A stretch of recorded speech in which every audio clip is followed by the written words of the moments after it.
And that's it. So hello everyone and welcome to the broadcast. So hello everyone. Be excited, be very excited. We have a very important guest joining us. It's a real cool to have somebody of this magnitude come interact with the session. So we've had guests in the past, but probably one of the biggest names we've had so far is Akogun, of course, Adeniyi, Akogun Tola Adeniyi. So he has spent the time to spare the time to come and interact with us. So we'll be bringing the guest on momentarily, but for some of you who may have been living under a rock, and you may not be aware of who Akogun Tola Adeniyi is, here is a brief synopsis of his backdrop. So here is a little introduction to the chief.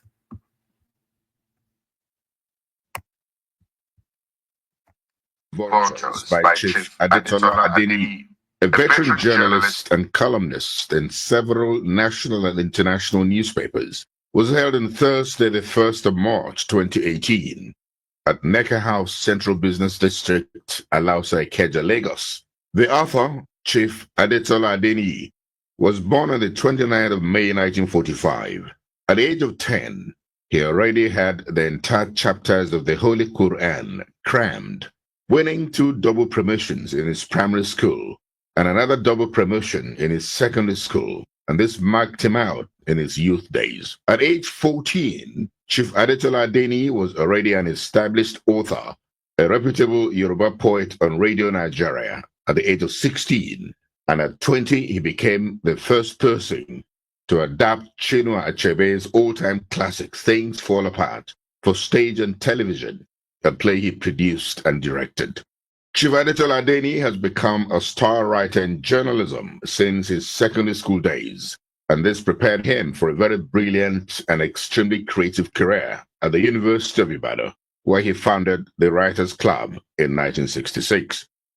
Chief Tola Adeniyi maintained columns in Uche Chukwumereje's Afriscope, Tunji Oseni's Sunday Sketch, and contributed regularly to Sam Amuka's Sunday Times before joining the Daily Times conglomerate.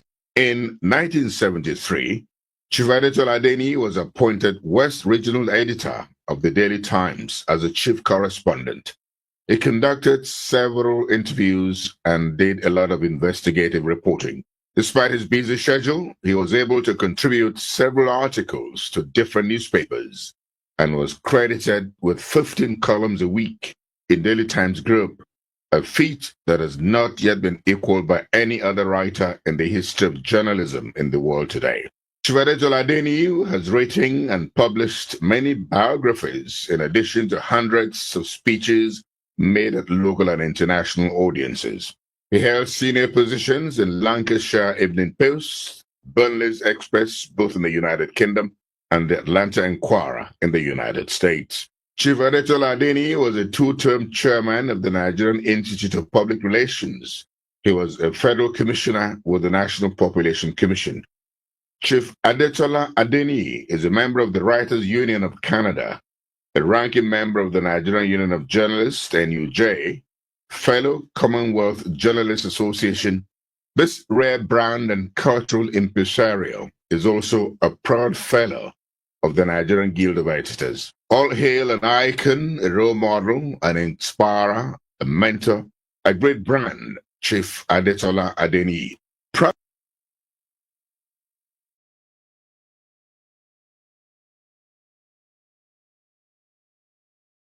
So that's a brief flavor of our guest is. Well, I'm not going to keep you in suspension any longer. The Akogun is here, and we must not keep him waiting. So here he is. Good day to you, sir. Good to have you. Thank you for doing this. Thank you very much. I'm happy to be with you. And thanks for the invitation. And I hope you're having a enjoyable evening. Yes, I'm certain we will. So a real backdrop to your history, by the way. I'm almost impatient to bring you very, very quickly to what is going on in Nigeria now, because so much is going on in Nigeria now. But for as much as is going on in Nigeria now, I don't think anything new, anything of it is new to you, because of course you've seen Nigeria through different cycles that it has been through. So I was looking at your backdrop, just in preparedness for this session, and just a whole plethora of issues that you've spoken on. But let me take you to the past first. Let me just randomly, because like I said, I've been, gauging on your outputs for a while now, and there are some commentaries that you have run.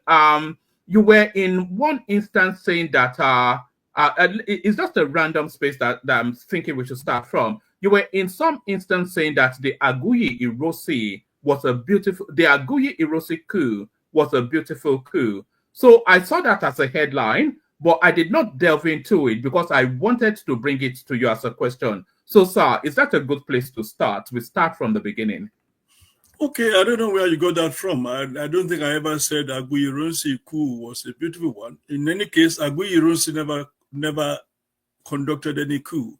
No, sorry, not Aguiyi Ironsi. Iziogu, was it Iziogu? Yeah, I beg your pardon. Chikwanzegu, after whom I named the first Igbo street in Ibadan. The first person to name an Igbo man, to give an Igbo man a street name in Ibadan was I in 1976. I named my street Chukwumanzegu Crescent. And I called him Jesus of 66 in one of my poems. It was good in the sense that at that point in time, the Balewa government was about to root out the entire Western region. They wanted to bring soldiers there and they wanted to torture people to death because it was about, if you remember, it was at the peak of the Wete operation in the Western region. And the Wete operation was provoked by the attempt of the NPC, the Northern People's Congress, and their ally, the NCNC, to really destroy our legacies and also to destroy the beauty of Western region unprecedented pace in developmental structure at that point in time. So it was a good thing that somebody would come in to terminate that the terror at that time. The 1965 election was the worst rigged election at that point in time. So on that point, it was good that Iziogu came with other people to terminate the regime, at least to prevent the northern hegemony, to prevent the NPC in collusion with the NCNC from ruining what was left of Western region at that point in time. And that was why I considered it very, very, very beautiful. All right. A lot of, from what you're saying, it seems as though you were very much in favor of that coup. But a lot of people, they derisively describe it as an Igbo coup. And they said they generally held belief is that the progenation of what has led us to this rather rudderless state that the country is in now is from that space, that was the first shot that was fired that has landed us here. So is it right to attribute all that has failed in Nigeria to that seminal moment when democracy was first truncated? Yes and no. I mean, the thing you must remember was that Nzogu and his friends who masterminded that coup were not allowed to run any government. So, they staged a coup and somebody else took over. So it was the person who took over that messed up everything. I mean, Nzogu and his colleagues had a proper vision of what they wanted to do. And don't forget, you have Adeniyi there, who was a Yoruba man, a Remo man for that matter, who was involved with the coup. It was just that it was Nzogu, based in Kaduna, that was made to announce the coup. It wasn't necessarily the arrowhead of that coup. It was a Virgina, but leaving that aside, those who staged the coup were not allowed to execute any plan. So it was the fact that they were messed up that Nigeria was consequently messed up by Nzogu, by Ironsi's Decree 34, which terminated the parliamentary system and which also killed the federal structure of Nigeria, yielding way for the unitary government, which we have not escaped from since then. It was the unitary government by Ironsi that really ruined the country, or that set the path that we are now in, not Nzogu and his colleagues. All right, brilliant. So, sir, I'll be taking you through giant leaps in time, so that we can very quickly land on contemporary times. So, let me leap you from there to the Obasanjo question. So, I've seen a lot of your output on General Olusegun Obasanjo, and I'm still a little bit confused as to where you place him in the annals of history. So, are you placing him as a saint, or are you placing him as a villain? And why? Well, from my personal experience and from what I know about Obasanjo, I think he will rank as the worst specimen of humanity, the worst specimen that contributed hugely to the misfortune of Nigeria as it stands today. Don't forget that when Obasanjo when he was made head of state in succession to Murtala Muhammad, he was for 3.5 years was just in office, was not in power. So I think he was then waiting for the time that he will be in power to unleash his brand of terrorism, his brand of totalitarianism on Nigeria. There's I've written so much about him. I don't know where to start from 1974, when Obasanjo invited senior journalists in Nigeria to his house in Apapa, where he boasted, and I already written that in Tribune, so it's not the question of just inventing a story now. I wrote it in Tribune in 79, that Obasanjo boasted in 74, in the presence of Haruna Damu, myself, Bola Bogusanwo, Areyo Yebola, Doyin Abuala, and so on, that if he ever took power in Nigeria, that only God can remove him, that will be there forever. He had always had this mindset of inordinate ambition to rule Nigeria, and also for selfish aggrandizement. So when he took over power at that time, he waited for the second term. I'm saying it here for record purposes, and he can deny it. There's no way he can deny, because I also had people I mentioned it to. In 1988, when I visited him in Ota, he told me that the position he left in 1979, that for the next 20 years, nobody will occupy that position, and that he will be the first to occupy the position. He said so in 88. And exactly 20 years after 79, he became head of state. And if you know the atrocities he committed at OD, and the one in two regions, 2 states, or two cities that he wiped out during his time. You had the question of committing about $36 billion to NEPA to power, which yielded nothing. And when they also put us some money which didn't produce anything.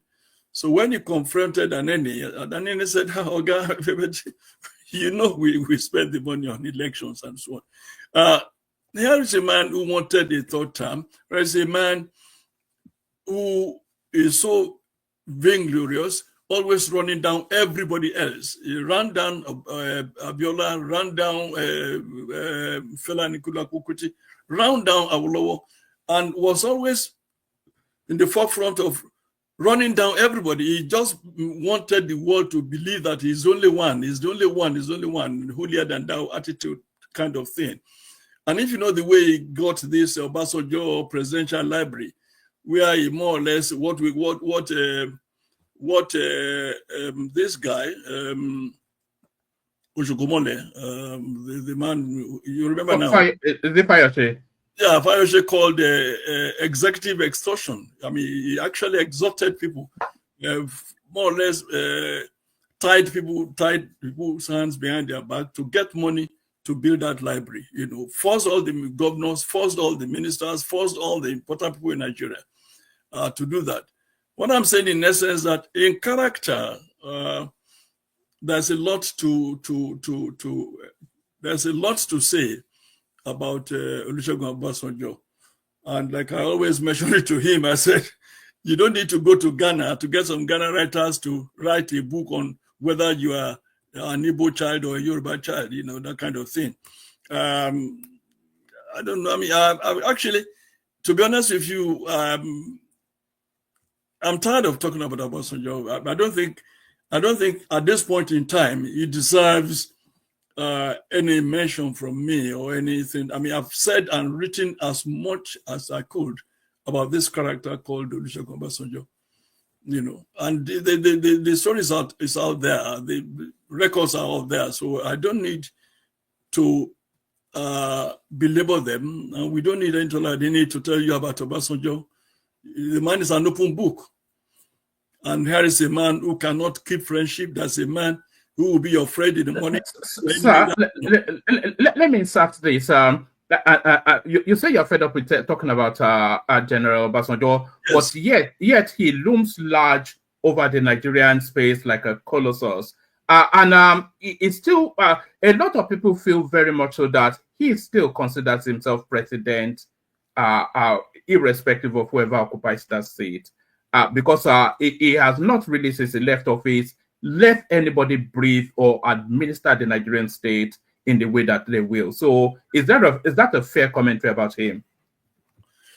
Well, I don't know. He's doing some image promotion, he's doing some reputation management, but we know that Obasanjo is hollow. We all know he's shallow. Nobody that is important really takes him seriously again in Nigeria.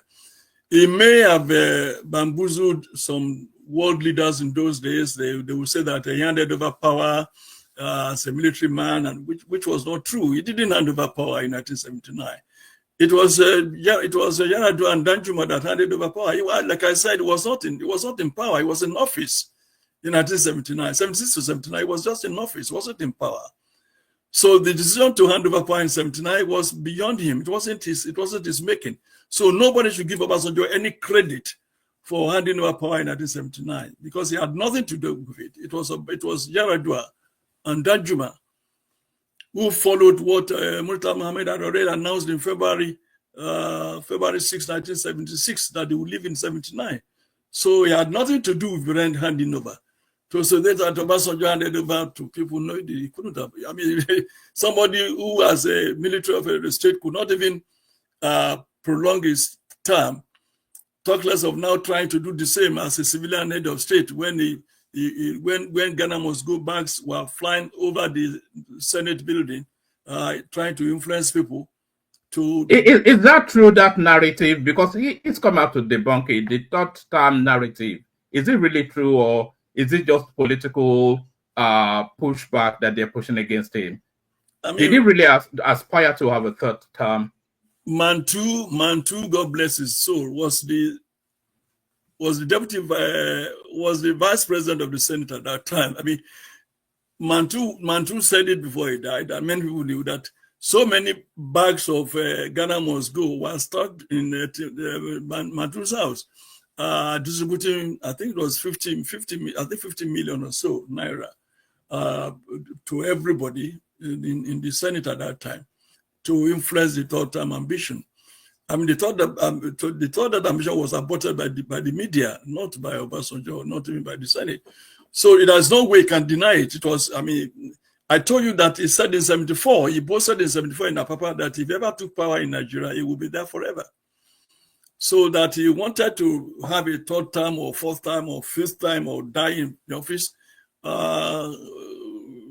could never be in doubt by those close to him and those who are watchers of the political trajectory of Obasanjo. So it is very, very true. I can confirm unequivocally that Obasanjo wanted a third term. And if he had been allowed to do so, he would have become a Mobutu Sese Seko. He would have been in power until he passed on. And at 92, we're still going about, pretending that it was of any consequence or of any importance, of any relevance, All right, sir. Let's take a leap to a completely different space now. Like I said, I want us to leap through spaces so that we land on contemporary politics. Let me take you to the Fulani space, which I think you have a particularly unique view on. So I've heard commentaries from you in the past that it is your consideration that the Fulanis are looking to rule Nigeria in perpetuity, but they are not equipped to do so. So is that your thought, and do you want to expand on that? Well, for a long time, I've done an extensive study about the Fulani people. And a very close friend who really guided my thoughts in those days, that the Fulani man who pretend that he didn't, that all they wanted was power. They called power, they called it horse. That just give me the horse. Once I get the horse, I'll ride it the way I like. So there's that ambition. The thing about the Fulani, which again, I'm beginning to moderate my view about them, even though I know they're just like gypsies. They never, ever, ever established any country or any state or any town. What they've always been doing, and there's something wrong with it. There are so many other ethnic nationalities all over the world, the gypsies of Europe and so on, who never really owned anything, but they were just going about and conquering people and taking over their places and so on and so forth. I also know that they're very politically savvy. But what I'm saying about moderating my view now is that even though the Fulani might have been responsible with the ambition, because they had no land and they had no place to take over Nigeria, especially being prominently supported and encouraged by the see nothing, do nothing, listen to nothing Buhari. I'm saying that I haven't gone to that level. What has now bedeviled Nigeria is not just the Fulani. The worst element in Nigerian trajectory now is not the Fulani, but the politician.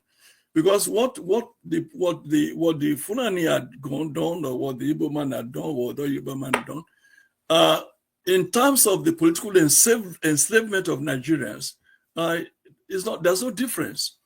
So yes, the Fulani wanted power. Fulani wanted to rule forever because that's the only industry they know. But they've been able to corrupt the entire system, that you cannot now, I mean, when you look at the National Assembly, where there, which is almost, let's say, rubber stamp, it's not only the Fulanis that are there. You have the Yoruba there, you have the Igbo there, you have Efik there, you have Jukun there. But their behavior is not different from any other. I mean, they're doing the same thing. I'm saying in essence that it is the Fulani believed in power and believe in ruling indefinitely.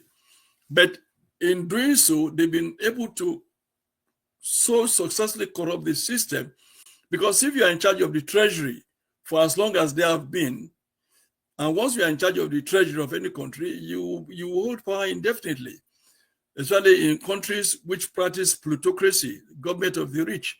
So what that has meant is that it's not only the Fulani that now preaches that philosophy, it's every politician in Nigeria.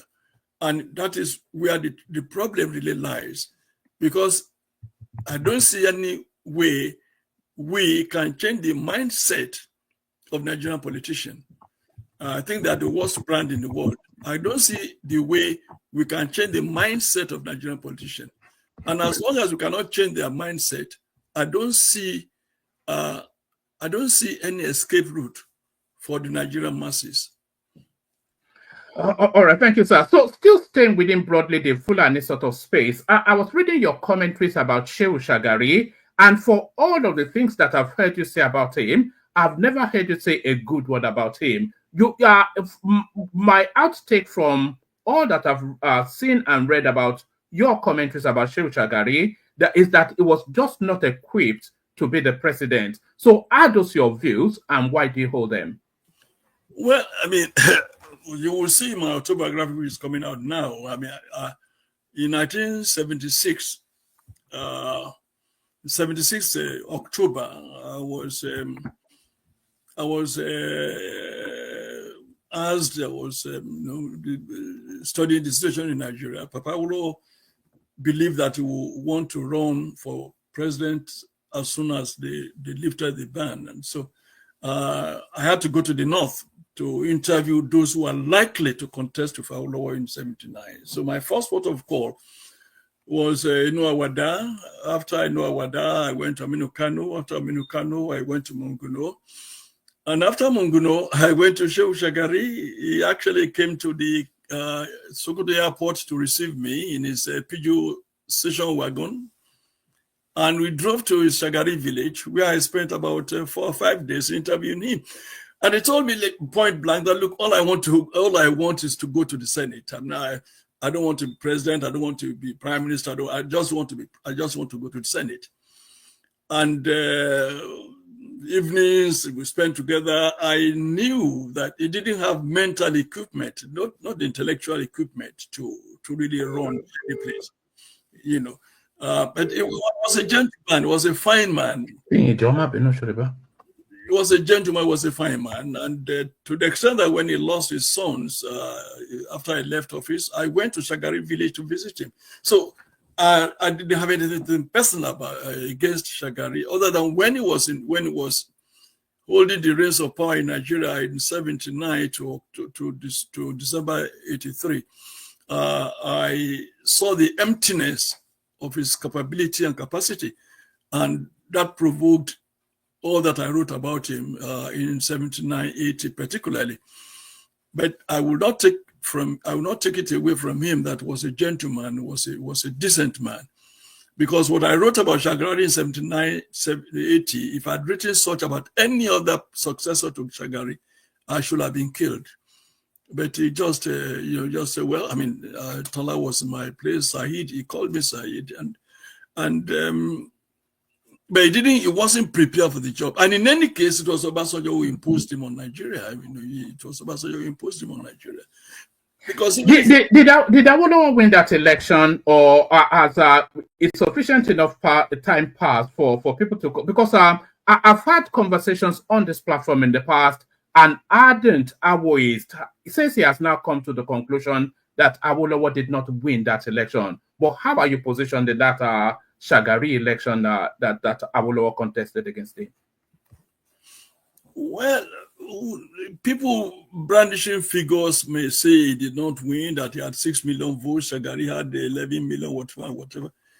The thing about election rigging is that rigging does not start and does not end on election day. I mean, election could have been rigged a year or two before voting. So things had been so worked up that, if you remember, MK Abiola, God bless his soul, at the National Stadium, Surulere, he did say, that was in 1981, that was in 1984, no, in 1982, when they said that the presidency was not for sale. In Nanga, he said, and it was recorded, quoting the place, National Stadium, Surulere, that was with his own hands that they took votes from Awolowo's boxes into MPN boxes. So, if by not winning would mean that the votes counted did not amount to the number of votes counted for Shagari, yes. But if we are talking about votes counted, those votes that were cast and were not tampered with, Awolowo won that election hands down. All right, still talking about elections won and elections lost. Let's fast forward now to the here and now. February 2023, probably one of the most keenly fought elections in our history. Who won? Did Tinubu win that election? My dear young man, I don't know the kind of question you're asking me and what you want me to say about I will advise you that you should read all my comments before the election. I was opposed to the primaries. I condemned the primaries. I called it a bazaar. I mean, I can't remember the exact words I described the primaries with. And I mean, I'm sure you knew there were no primaries. All those who wanted to contest, who said they wanted to run against Tinubu, and at that point in time, at Eagle Square, they said they are backing down. They were no longer contesting. And people alleged that humongous amount of money had changed hands and so on and so forth. So I didn't support the election. I didn't support the primary. I didn't support that there should be election at all without answering the national question, which till tomorrow I still believe is more important than holding an election in Nigeria. They must first of all address what I call national question, which I've been talking about since early 1970s, and for which I was arrested in 82 April, May, when I addressed a press conference at the Yagonku Press Center, saying that they should do the national answer the national question, that Shagari should not go into asking there should not be election for second term, and that if they went ahead, that the government will collapse. And it did collapse 3 months after that massively rigged election.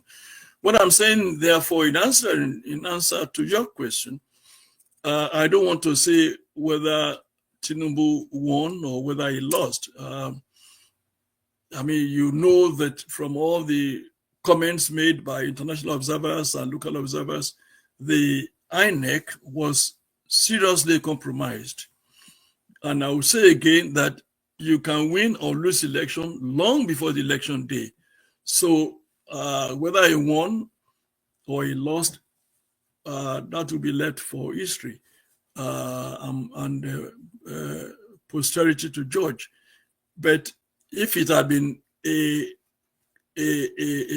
properly conducted election, and when I mean properly conducted, I'm not talking of the election day, I'm talking of preparations for the election and preparations during the election and preparations immediately after the election, I think we'll have probably had a different result, you know.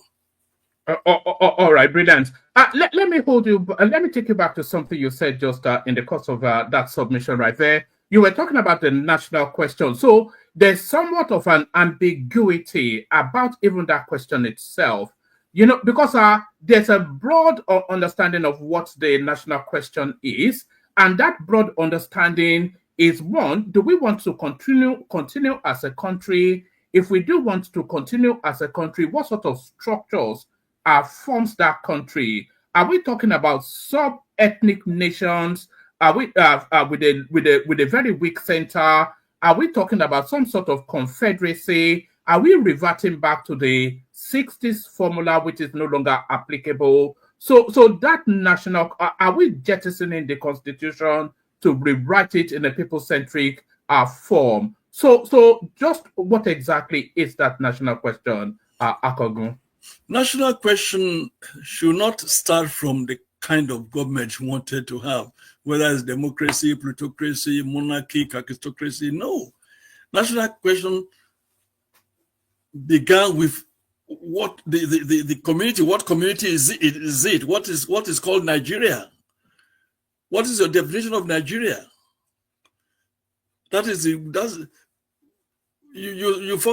have to go back to what that eunuch. The man was a eunuch, so I have no apologies for saying so.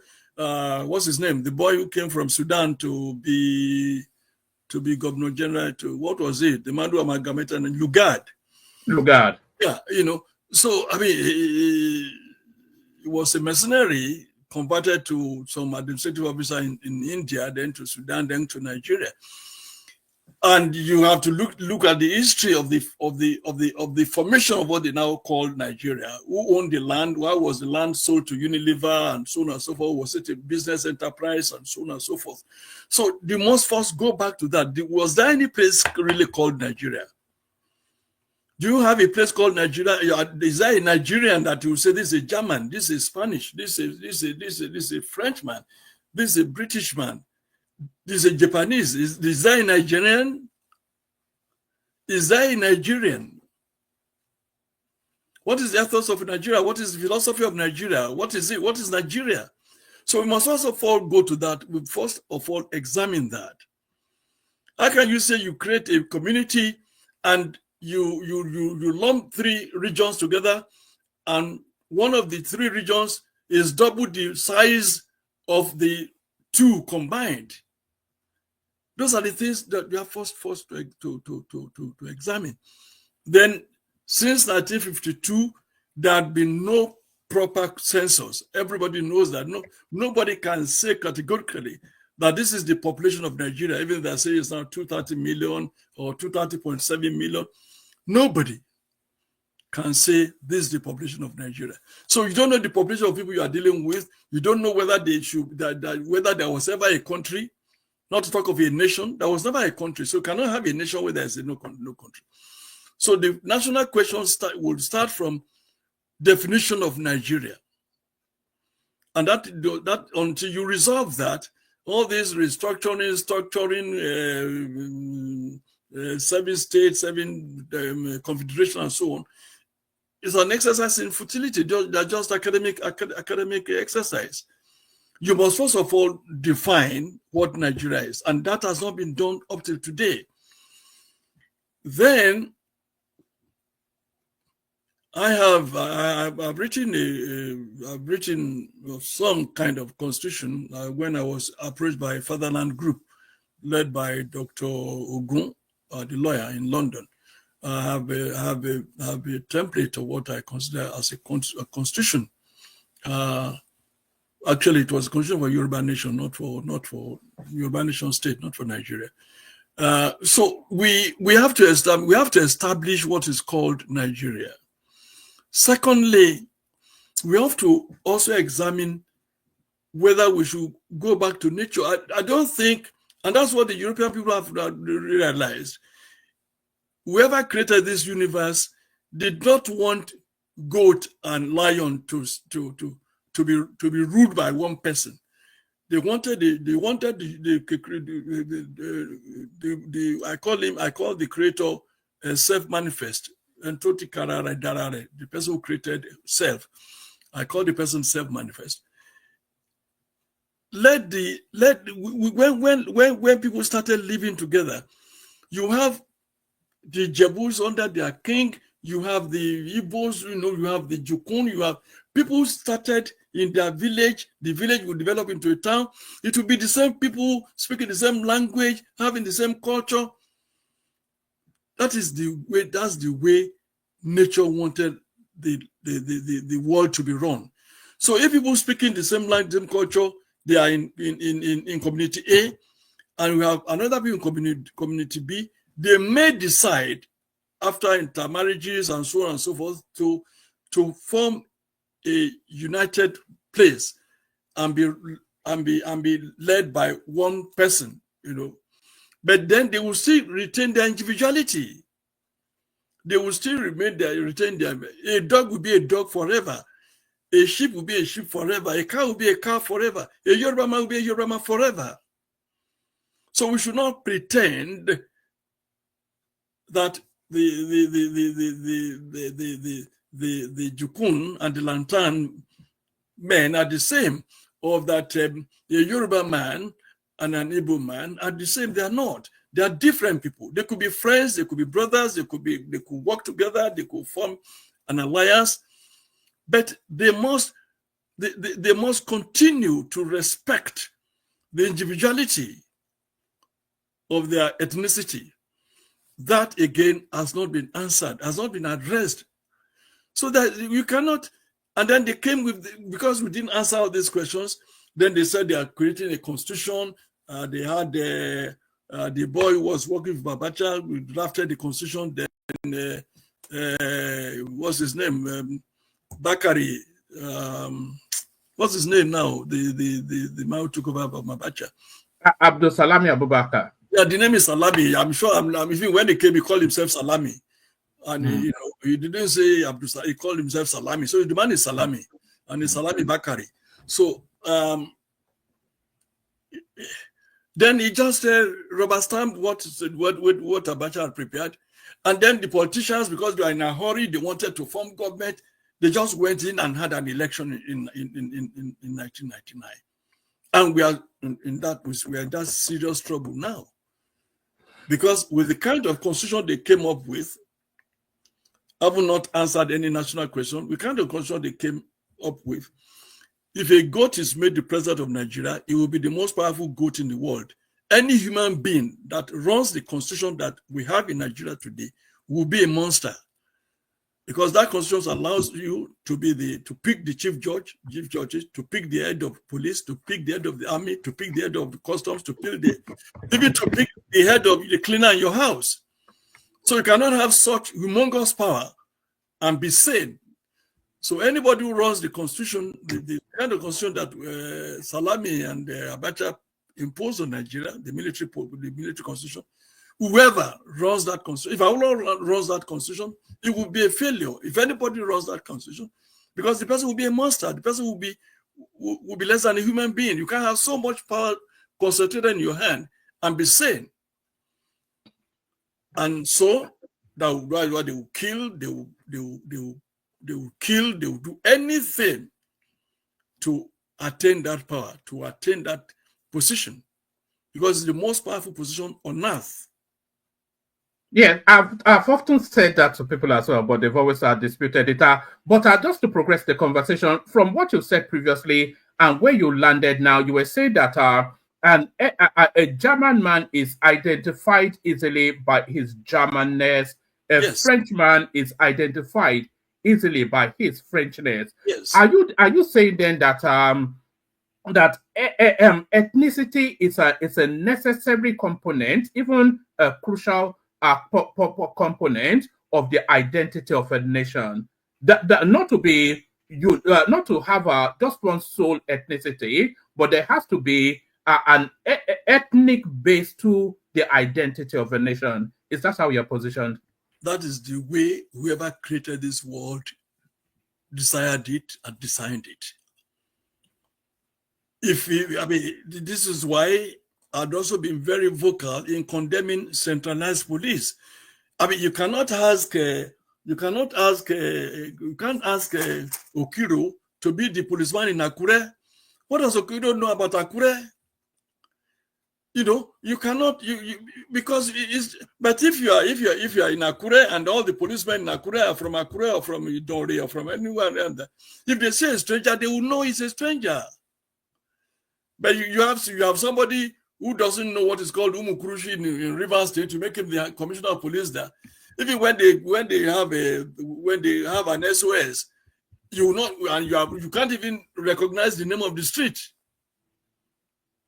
You see a street called Bangbala, you just get there. What is called Bangbala? The man would not even recognize the name of the street, and you say it's the policeman in charge of the place. This is still part of what I meant by saying that, and I think Indira Gandhi said it, politics is local. Every politics is local. Every crime is local. Every crime is local. If somebody commits adultery or somebody commits rape, that rape is committed in that village, in that locality. You can't commit rape in Djibouti and you say the man should be tried in Abuja or be tried in Sokoto. Because every crime is local. Every politics is local. So the person to run the affairs of an Ibadan man should not be somebody brought from Oka. And that was why when they brought all these strange governors, these strange people to be governors in several states, the center could not hold.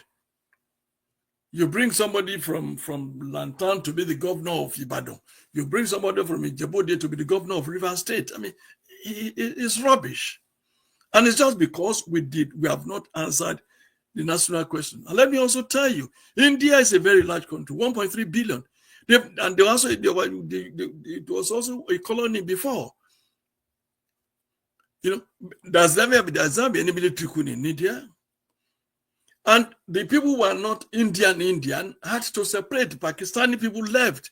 Bangladeshi people left. Now the Sri Lankan people left because they are different. They're not Indians. But you now have India.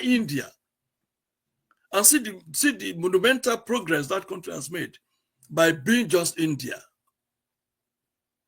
All right, sir. I'm going to ask you two more questions, and I'll start to bring people in because I think people are piling up, and I think they are quite keen to ask you questions. I've got 100 questions, but I don't want to monopolize you, but we may have to bring you back, sir. But let me ask you, this is actually coming out of the comment section. So somebody in the comment section is asking me to ask you that how are you positioned in the Nnamdi Kanu, which has now transmuted into the Simon Ekpa narrative?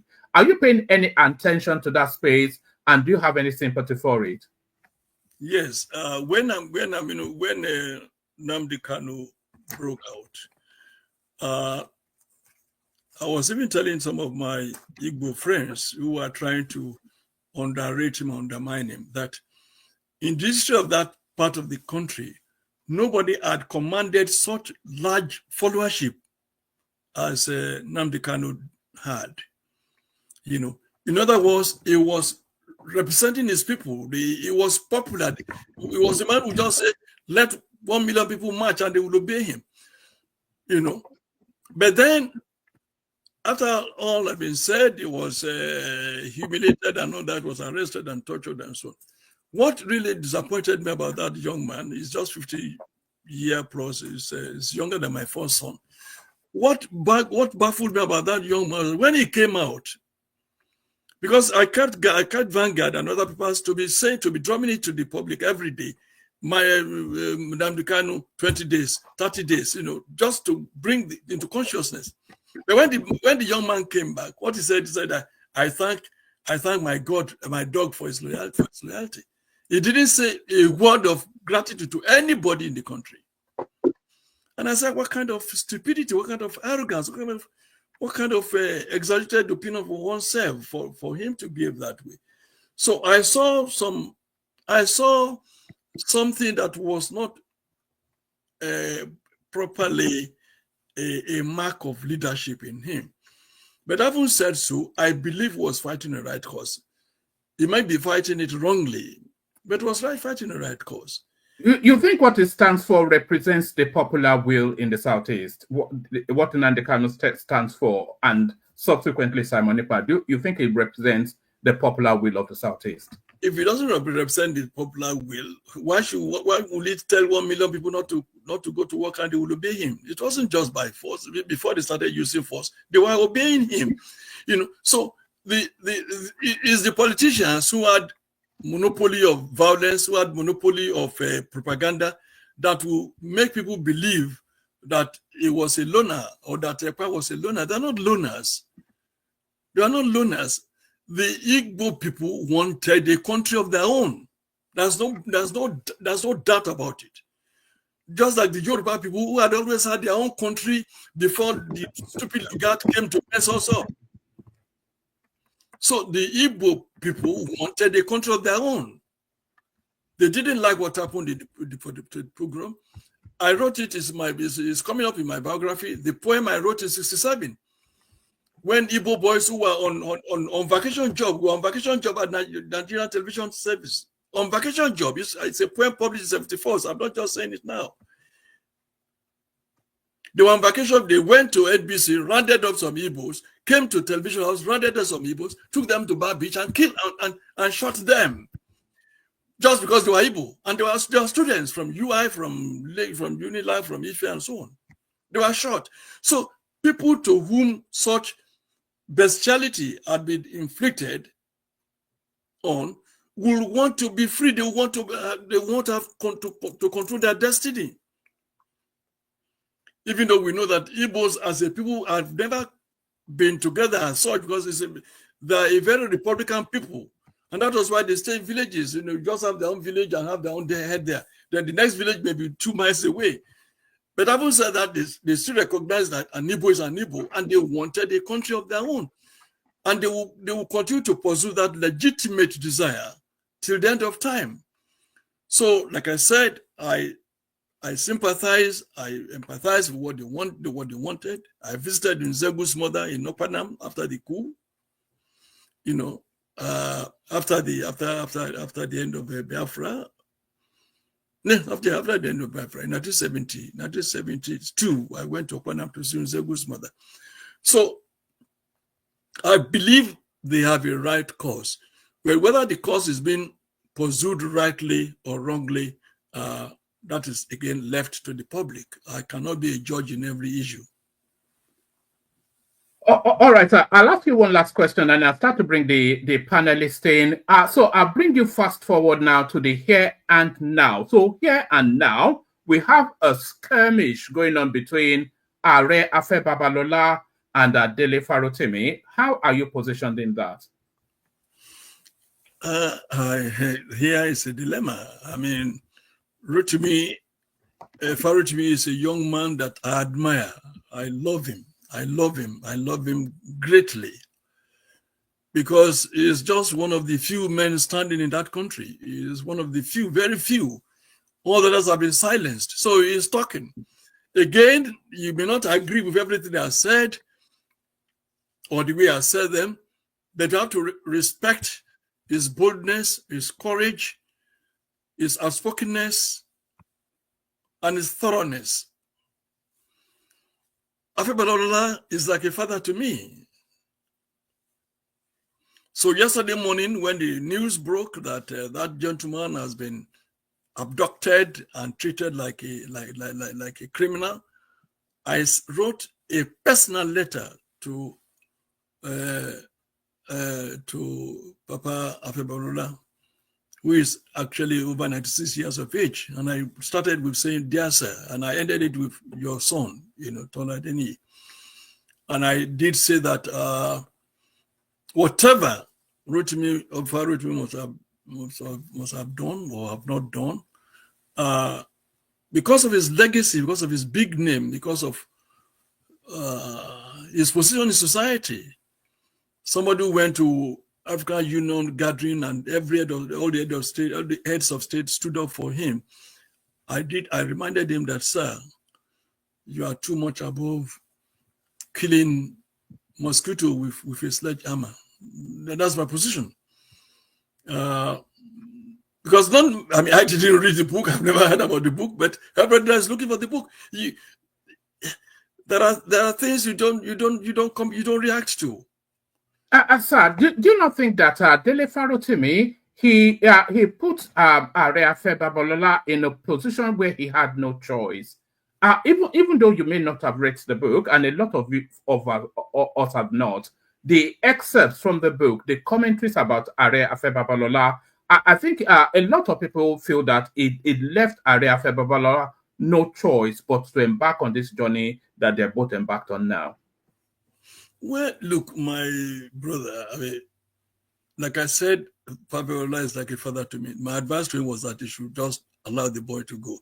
But having said so, if the man committed an offense, libel is a civil case, and the offense was committed in Lagos, then let police in Lagos arrest him, take him to court, and if he deserves jail sentence, jail him. If he is fine in position, fine him. But I think it is a show of force, a show of power, to drag the boy or the young man to advocacy.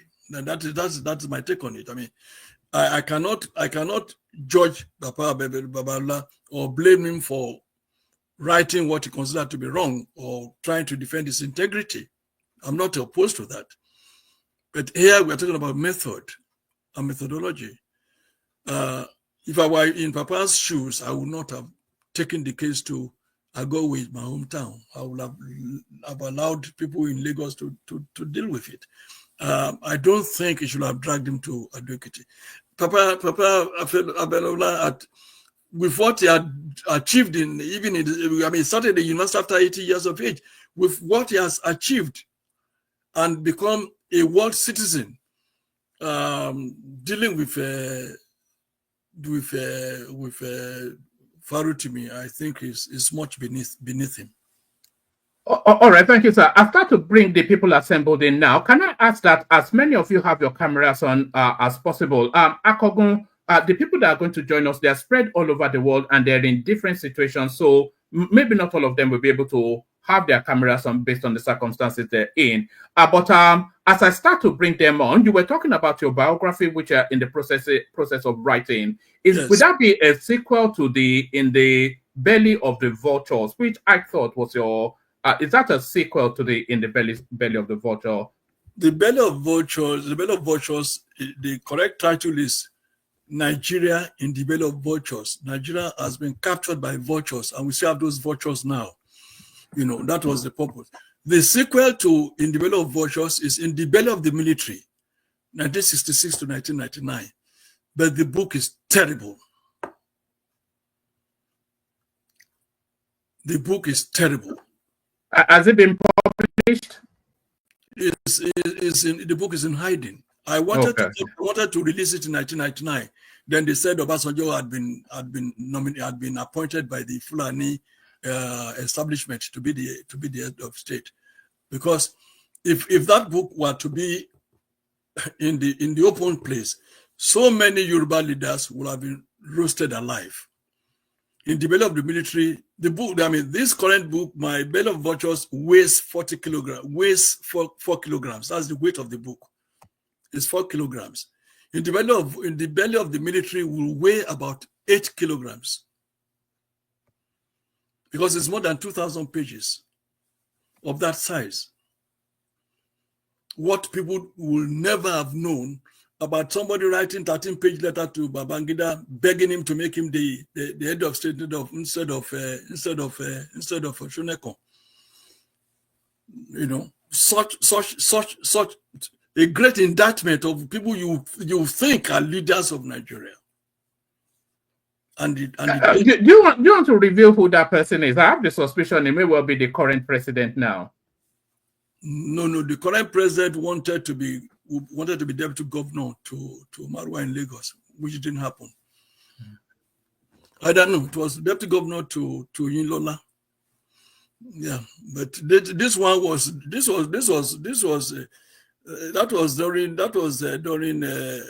Abacha.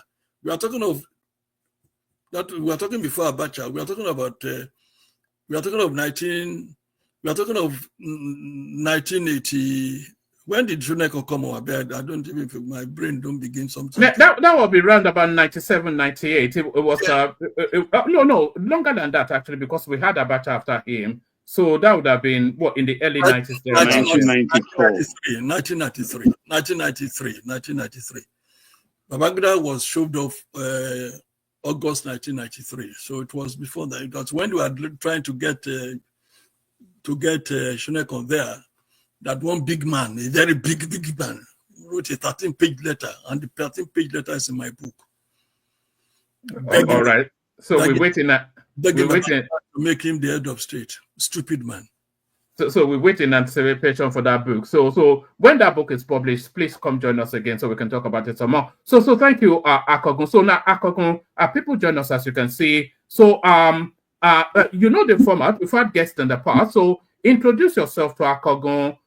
Tell him where you're joining us from, and then put a position to him, and then have a conversation with him. So introduce yourself, tell Akogun where you're joining us from, and then put a position to him. And as many people that can have their cameras on, please do. Baba, you're up first. Yes, a very good evening to everyone on the panel and the comment section. Our viewers, I hope you're enjoying this. Akogun Mukiisa. Yes, sir. Kemi Olakogun. My friends call me Baba, and I'm here in America.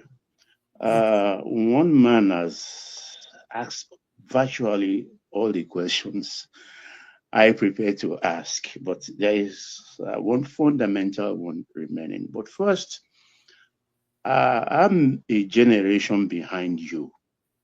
Actually, my interpretation of a generation is about 11, 12 years. Okay. How did I come about that? Secondary school, HSC, and 4 years of university. Yes. Because those who start will always meet themselves, senior on me. So your generations were ahead, and we looked up to all of you because we read your column voraciously, religiously. We believe in you. your contemporaries like Chief Segun Oshoba, Ebenezer Babatokbe, Gbolahan Ogunsanwo, Alaba Ogunsanwo, Professor Olusonya, and Are Oyebola and Dr. Doyin Abuaba, who later became Doyin Abiola, and so on and so forth. We are well schooled by you, and you were like our literature. And I think I know the problem. We refer to you as the intelligentsia in my own generation. And we watch you, we walk in your step academically and in our beliefs. You helped Baba OBJ. You rally around him, all of you, that's why we call intelligentsia. We watch them keenly. You put wings on his back. You make him to fly. Actually, all the things he achieved in life, you are the people who made him achieve it. The incursion into the African space, African liberation struggle, and all the rest. And of course, we know who Baba is today and was then. And so I'm not surprised the fallout from all of these people I mentioned, he fell out with them, actually. And when one man talk about 1979, I am the person, the Aoist, I think he referred to. And I respectfully still disagree with you, because for me and several of my ilk, we benefit of hindsight. We come to the fair conclusion that, okay, fair enough. I think that's the first election, at least, he won fairly. This is, I still hold on to that. Maybe when you come another time, we'll have that. But now go into the Civil War struggle, the Civil War, which I know you participated. And I've said it on this platform several times, sir, that the Yorubas,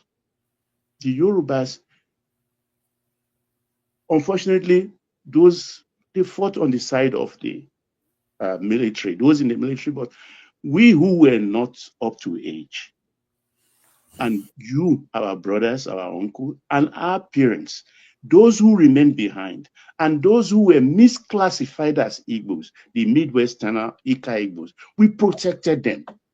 We saved as much as possible at the risk of our lives. And you said as much in one of your articles. But of late, today, these same Yorubas, we never ceased.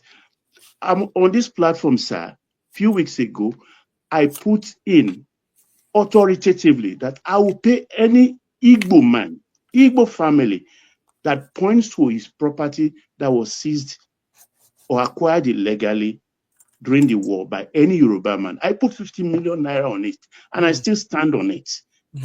I mean, we know other spheres. On Agri Road, I could see the houses seized by Ken Saro-Wiwa and all the rest, both in Jos and some part of the north, but they did not lose. But today, the Yorubas are being rubbished, to my consternation and annoyance.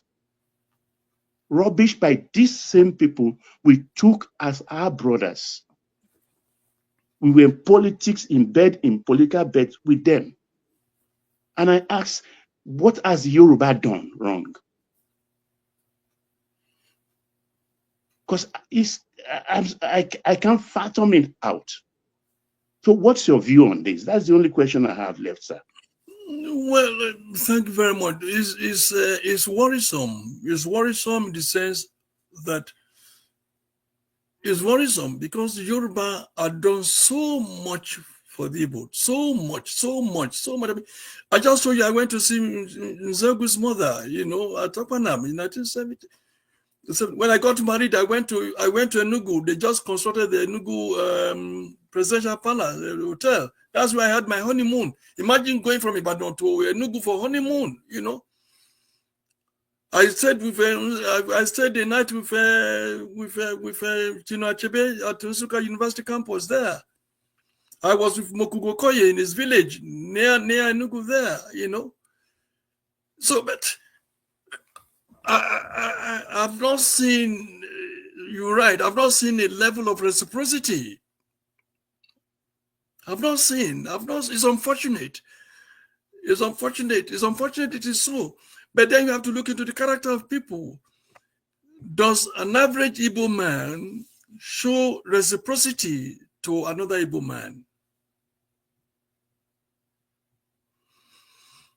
And I also want to say that most of this ill feeling had been orchestrated by politicians. Because if the Yoruba did not like the Igbo person, we will not accommodate them. They're in Ibadan, they're in Apekuta, they're everywhere. They're in my house in Ibadan, they're in my house in Ijebu. We've shown them love. And I think they feel safe too. If they don't feel safe, they won't be coming there. Politicians had always wanted to create a wedge between the Igbo and the Yoruba, because we are the two most progressive people in that country. And if we come together, of course, no other ethnic group or no other person, no other group of people will be able to do anything for us, I mean, against us. If Azikwe did not betray Awolowo in 1960, the 1959 election, when it was agreeing with Awolowo said, okay, I will even allow you to be prime minister, I'll be your finance minister. And he agreed. He left Awolowo and it was Ahmadu Bello the same day. So we've had this series of betrayals, but I also say that in 1964, Okpara was coming to Bano, was campaigning 64-65 with Obga, to fight against the NPC at that time. So I think the average Igbo person, I'm talking the average Igbo person, has nothing against a Yoruba person. The average Yoruba person has nothing against an average Igbo man. I want to believe that what we're having is been, especially after the last election, just God. I mean, the bitterness, the bigotry, and again, you find it difficult to blame Yoruba for being so, because the kind of statements, some stupid statements that are being made by people like Nwanyawa and so on, the Yoruba had no other than to react that way. But I will be the last person to say Favor or Adeleke, because the mother is Igbo or the Yoruba son, should not be entitled to hold a political office in Yoruba land. I will be the last to say so. I'll be the last to say so. But having been the last to say so, I will also caution my Igbo friends and brothers and so on to mind their tongue. You can't be insulting people who welcome you wholeheartedly. I mean, nobody has been. If I told one of the intelligentsia in those days, I said, look, I have a lot of friends. I have a lot of friends there. Lot of friends. I spent a week when Chukwumereje's mother died in his village. I was there. I said, you people, no Yoruba man will ever go back to Kanu or go to Jos or go to Sokoto if what they did to you, they did after the Yoruba person. I said, what kind of people are you? What kind of people are you? Why you in every election you will vote against us? Ojukwu came back from where he ran to. And yes, said, I know because I know that Ojukwu came back and said he said they should arrest Ganifayemi or some stupid, Ojukwu came back and was making some stupid statements against the Yoruba, and he allied with the NPC, with the MPN. Oh yeah, he allied with the NPN. I can't believe this. 10 years earlier, you are saying that these people are murdering your people that they are eating. They open the womb of a pregnant woman and put the fetus in her mouth. And after you came back, the same people that you went to, it's strange. Again, I'm talking about national question. Because if we solve national question, the Yoruba will just have their own country. So all this, when you have our country, then you say, okay, if you're an Igbo man, or you are Junku man, or you are Hausa, or you are whatever, and you want to be in Ibadan, this is the tax you are going to pay. This is that, you know. You can still be there. You can still hold you can still have a house in Ibadan. All right. Thank you very much, sir. It will be the same country. All right. Thank you, sir. So we go on next from you. I'm so sorry if I'm disappointed. I'm so sorry. It's just that I have a dilemma. I mean, my kind heart will want to embrace people. Let's be together. But my sense, my common sense will tell me that you can't be in the same bed with somebody who is planning to kill you. All right, thank you, sir. So we go on from you, Baba. We're going to Ogbeni. So Ogbeni, you're up next. And on our way to Ogbeni, let me highlight what is coming up next week, Saturday. So next week, Saturday, we have a guest as well, which has been agreed. It's the Otumba Segun Showumi. He will join us. He's been here before, but his politics has evolved since the last time he joined us. So that's the sticker for it right there. I was even in contact with him earlier on today. So it's all set to go.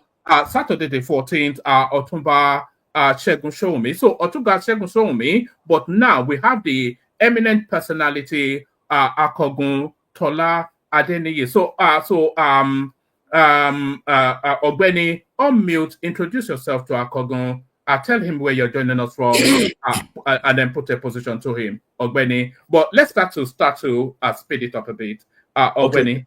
Yeah. Thank you, Woma. How many questions do you want us to be asking? Because let's ask him. Let's ask him one each, and then after we've done one each, and then we'll come round again. I want to make sure everybody, unless you can ask two rapid questions. So ask your best question first, and then we'll see after that. Ogbeni. Akogun has said a lot. Yes, and you should allow us to ask a lot of questions. But that's by the way. Akogun, I greet you, sir. My name is my friends call me Ogbeni Kole. I'm from Ekiti State. I'm a lawyer. I'm a practicing lawyer, but I lecture presently. And so I lecture law. I've been in criminal litigation for some times now. And I'm in my 40s. So you said a lot, sir. Two questions I want to ask, but sorry, where are you located now? So I'm located in Scotland. I'm located in Scotland. So all right, carry on. And I'm a Nigerian. So you said a lot, sir. I read only one of your books, actually, to confess. I read only one of your books, and it really impressed me when I read your book. But first one I want to ask. Just two questions, but my question is going to be very short questions. First question I want to ask is, you talk about mass shooting of the Igbos, and I want to ask, because I am a kind of person who has interest in this Biafra war, what led to Biafra war, and then what happened after. I've read a lot of books. I'm only impressed by the one written by foreign journalists of them, because I realized many of those written by Nigerians are tainted with each person's biases and prejudices. So, but those ones written by foreigners, those ones I could see objectivity to a certain extent. But the incident you just mentioned now, I want to ask, is there any book you think I can read where I will find this particular incident there? Is there maybe your book or any other book that I can find this mass shooting incident? That's my first question, sir. Okay, it's in my poetry book, Soul Fire, which was published January 9, 1974. Soul Fire. Okay, thank you. It's already been quoted again in my autobiography, which will come out anytime from now. Okay, thank you. I'll surely get that Soul Fire and read. So this is my main question now that relates to what you have discussed now, and it has to do with Pharaoh Timi and Afe Babalola. I pick interest in this because I involve a bit in the case that is in issue, and secondly, I'm in Ekiti, and we are renowned for our deep-root value of integrity, honor, yes, and unwavering commitment to our reputation. We don't joke with it at all, from where I'm from. So, and I think this is what Afe is fighting for. even if all his wealth is going to go for it, we value name above wealth and material things in Ekiti. So now you said, which is the area I want to inch on, you said that taking Farotimi to Ekiti to be tried, you said is wrong and you don't think it's in accordance with the law. So the question I want to ask is, have you read the Ekiti State criminal law under which Farotimi has been charged? Let me answer you quickly. It was just in a conversation with somebody today. I think an Ekiti man, a friend of mine, said today when I was talking to him, he said, just what you said. He said, name is the most important thing to an Ekiti person, and that an Ekiti person will die protecting his name. Somebody said that today. Another person also told me today that why libel may not be a criminal case in Lagos, but it's a criminal matter in Ekiti. So I'm better educated. So that's my answer. I didn't know that until today, that Ekiti has criminalized libel. But I do know that I know that they have integrity. I mean, Ekiti man values his name. Except that there have been so errant Ekiti people now who are just like another Yoruba person. Okay. I expect that coming from someone from Ogun State anyway. No. The first person that kidnapped me in 1967 in Lagos was a Ekiti car. I saw this in my biography. I saw the Peugeot 403. It was a WP. And that was why it emboldened me to approach it and go inside the vehicle. If it had been WR, Western Remo, or WJ, Western Jebu, or Western Water. But when I saw WP, I was so confident. I mean, I was safe, and I went to it, and they took me to Igbobu to get me to make rituals with me, to turn me into money making something. Wow. I gave a Thanksgiving service in St. Anne's in 1967. Records are there. Thank you, sir, for being sincere, particularly about the fact that that Ekiti State criminal law, you've not read it. I can tell you authoritatively that the provision of Section 70 of that law outlaws you from publishing and circulating it within Ekiti. Yes. What Farotimi has been picked for and being tried in Ekiti is because that book is being sold in Ekiti. People read it in Ekiti. Ekiti is Afe Babalola's base when it comes to its integrity and where his honor resides. The largest taxpayer in Ekiti. Ekiti. So if you take away his honor in Ekiti, it's like you stripe him naked. And that is why I believe that circulating it, even within my own terrain, if it is a crime, then we cannot tell Afe Babalola at 96 what step to take. I said the man is like a father to me. He gave me 1 million naira when I launched my book in 2018. So, all right, Bilan. We fast forward. We go in the direction of Ekene. So, Ekene, you know the format. On mute. Introduce yourself to Akogun. Tell him where you are joining from, and engage him in conversation. Ekene. Yeah, one man. Thank you. Good day, sir. I'm Ekene, based in Lagos, Alaba International. I listen to you, quite interesting, and I love most of your submission. I love it. Even I don't really have much to say because I see some sincerity in what you are disposing tonight. But I still have issue of when people come to say that Igbos are fighting Yoruba, Yoruba are fighting Igbos. Even though you gave some explanation, which I still want you to highlight, that you don't think common Igbo have any problem with common Yoruba, which I believe so, because staying in Lagos shows that a common man doesn't have any problem with common Yoruba man or common Yoruba woman. We interact every day and we do business every day. So, but making it an Igbo stuff without pointing out the other around, whereby few political elites like MC Olumo, even a title holder, preventing individuals maybe during the time of election to say, if you vote this person, you'll be drowned into the lagoon, or somebody saying that if you're an Igbo person, don't vote in an election day. And you don't think this will provoke an average Igbo man to say anything that he wants to say? Because as a Nigerians, the way Constitution put it is that you have the right to vote wherever you want to vote, wherever you reside in Nigeria, you have every right to vote in that place. And nobody has any right to threaten an individual or a Nigerian not to vote in an election. But this has happened countless times, and it's coming from political elites and the title holders. So how do you balance it and not trying to say it's an Igbo man? Because the way you put it is still as if Igbo man is the one making trouble around Yorubas or whatever. And I'm not saying that Igbo have not tried, Yorubas have not, maybe during the war, whatsoever. But I was not there.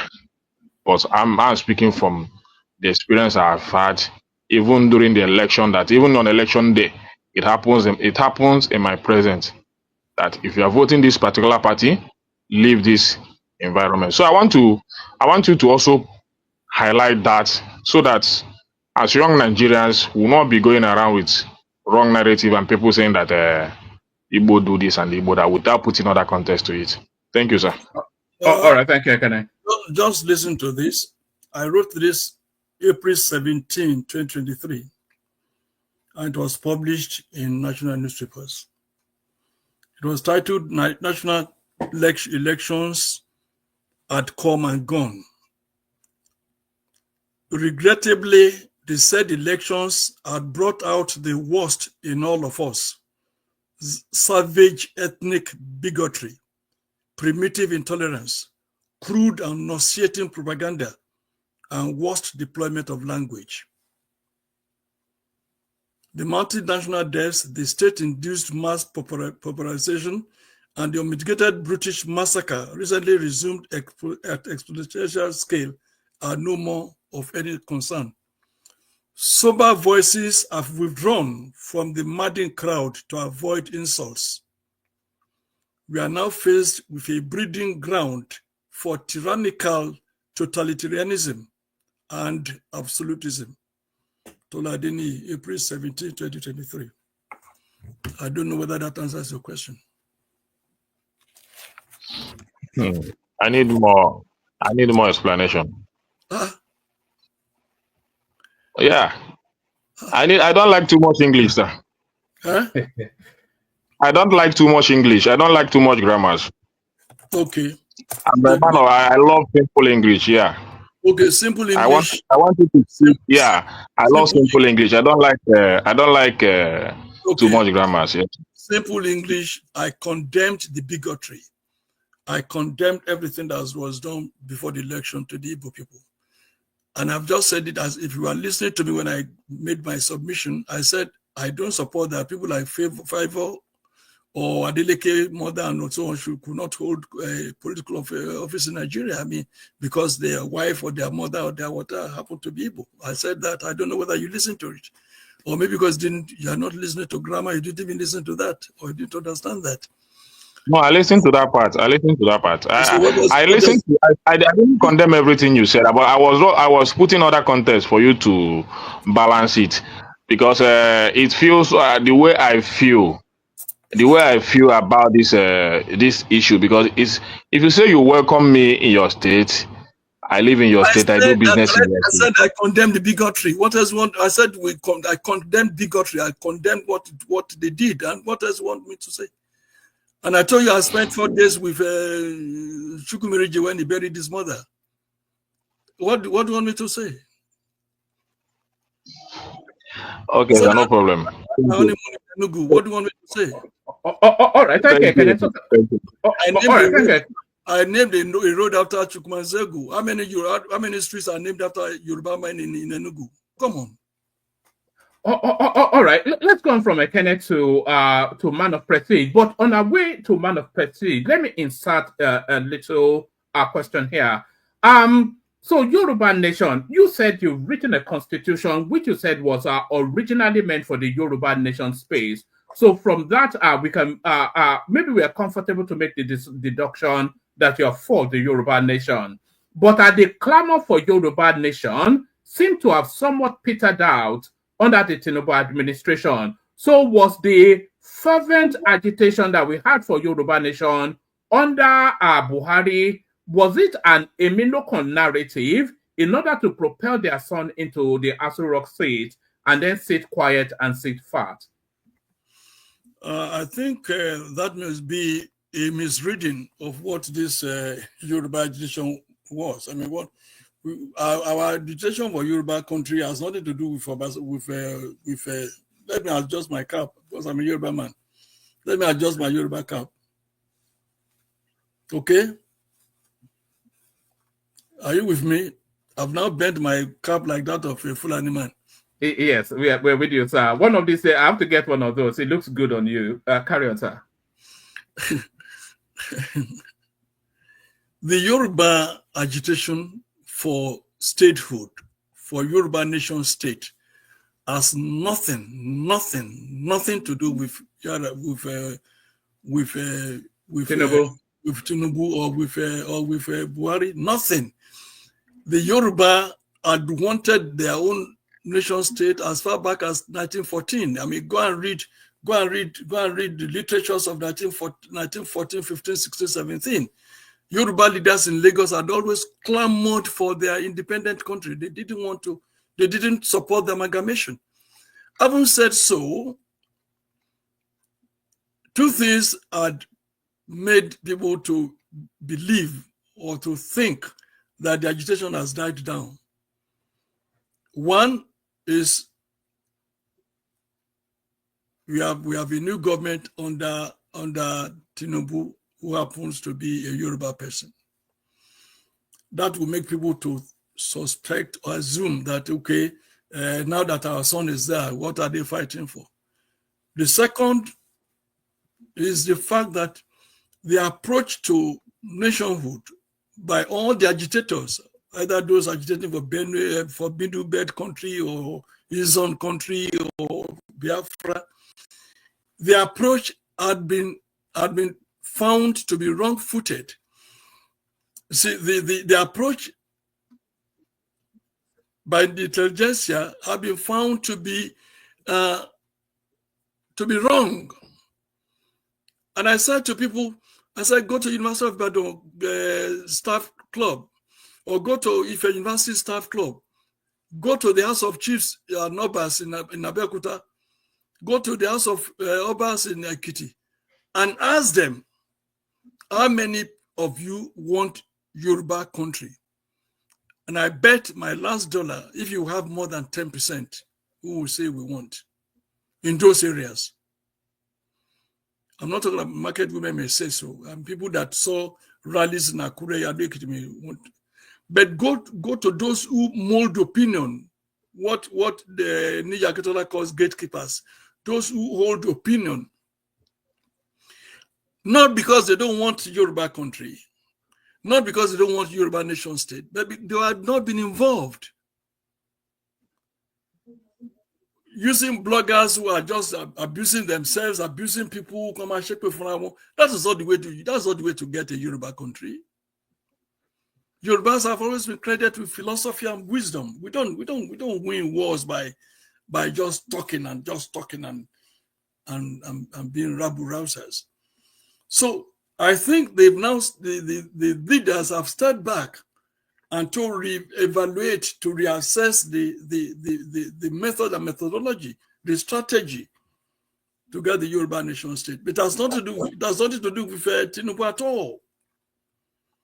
Because I mean, Tinubu being in office will be the last person to want a Yoruba nation. So I mean, why should he be the one that will be the one that will be considering to be influential in what we are doing.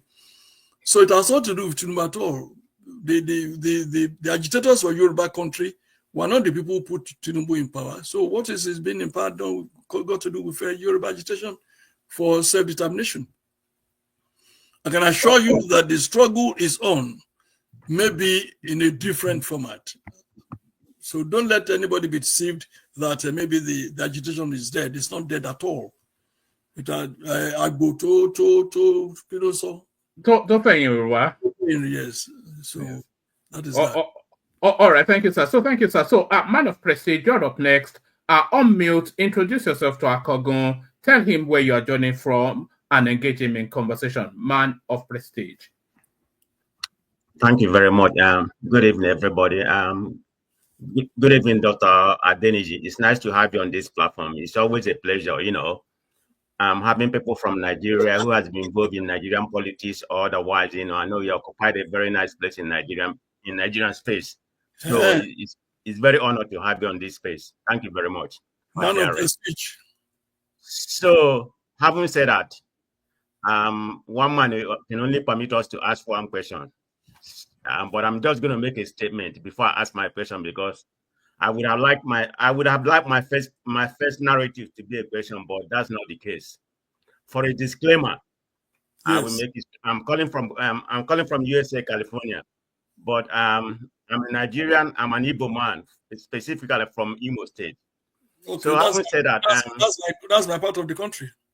Yeah, you make some statement here, which I agree, but I like your conclusion, but I disagree to a certain extent.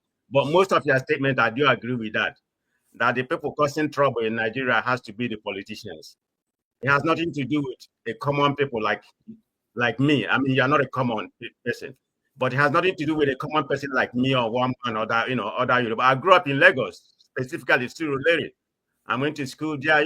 Most of my life was in Lagos, so I believe that we all get along together where, in my own conclusion in that is the politician. That's the way my perspective in that area be. So it's not to you. It's just a narrative because Baba brought it up. So I needed to make a comment, half or see things in that space. So my question to you, sir, is about what the country is going through right now. I'm not asking a question whether Tinubu is doing well or not doing well. He only been in the office for 2 years. So, maybe we can cut a slack for him or otherwise, but I don't agree with the way the country is heading right now. So one question to you. This recent trip to French, whereby they signed an agreement, I think it's called MOU.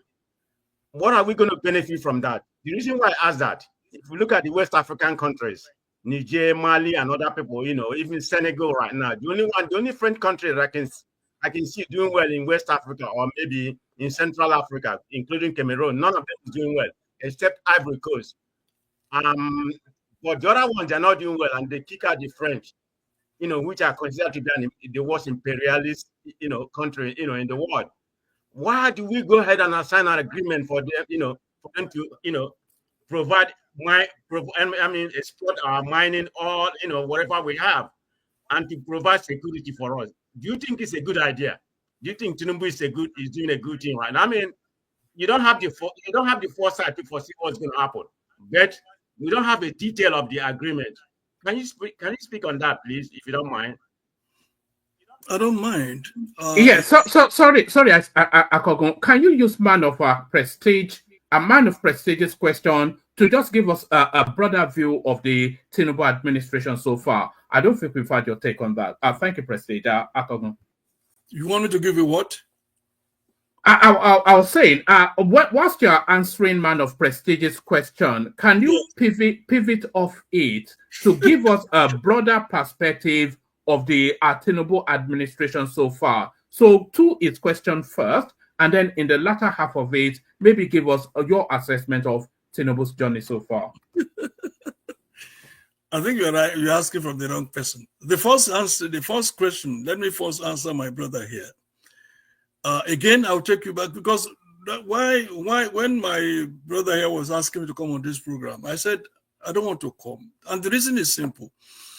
Most of the questions most people will be asking me are questions I've answered 50 years ago. So I mean, it's like just talking and talking over and over. Then the question you asked now about Tinubu and going to France or whatever was answered the moment there was a coup in Mali, and Tinubu, they made him chairman of ECOWAS or whatever, and without even thinking about it, without even without a thought, said we are going to crush it. We're going to send army to the north to go and fight the fight of the French and American. And I wrote in that my immediate comment, which I said to him personally and to other people, that I said it's a political suicide to drag Nigeria into stupid war because the French people, the French countries, French colonies wanted to free themselves. You say you want to go and fight them. And when they said they opened Zenith and UBA in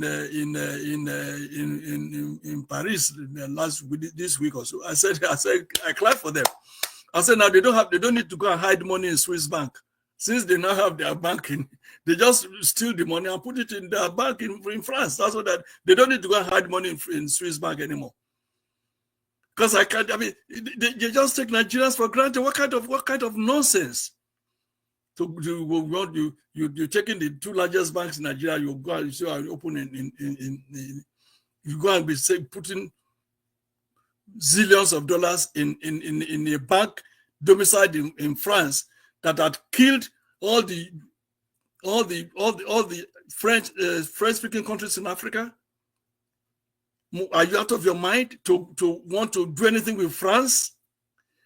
France had been so inimical to African interests from day one, because when the British took over large countries like Nigeria, and France had small places like Ivory Coast, Senegal, and so on. They've always had their eye on Nigeria, and they wanted the country to break up. They wanted it to go into civil. In fact, they wanted to take it, but it's not been possible for them. So many people they arrested in fighters in Boko Haram. They found the French mercenary soldiers there.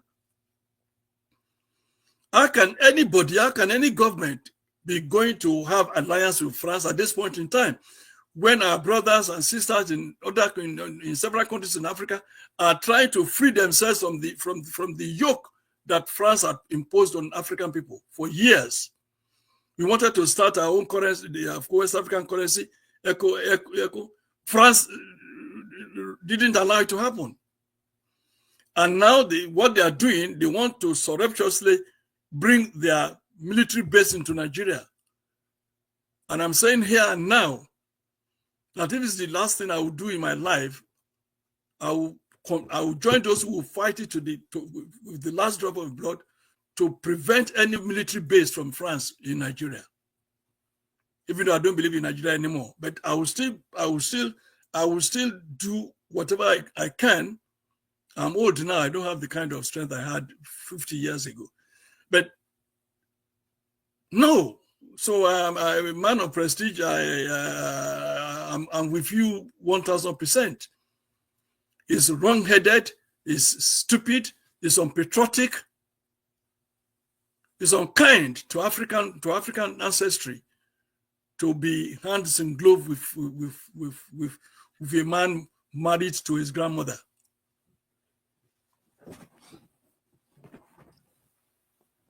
Thank you, sir. All right, brilliant. We go on next to Zita. So Zita, you're up next. On mute. Introduce yourself. Tell Akogun where you're joining from, and then I'll have a conversation with him. Zita. One man. Actually, I came in late. Well, yes. Welcome, our guest. Yes. You are welcome to the platform. My name is Zita. They call me AI. I live in Tromsø, Norway, and that's where I work. But I'm in Nigeria. Okay, bring starfish when you are coming. Okay. I've not been listening, but from the... You can just ask him broader Nigerian questions. It doesn't have to be specific to the concept. He has a vast repertoire of knowledge. Okay. Actually, what I want to ask him is... Ask me about Norway with your 6 million population. Okay. I wanted to ask Yes. this issue of Igbos and Nigerian Biafran war, and then the way people perceive the Igbos. Actually, before I continue, I want to let you know that I'm an Igbo girl from Imo State. Okay. The way people perceive the Igbos, and I want to ask, majority of this concern started after the Nigerian Civil War. And I want to ask you, do you think that issue of Nigerian Biafran war should be taken to Congress, discussed, and put a closure to it? Do you think so?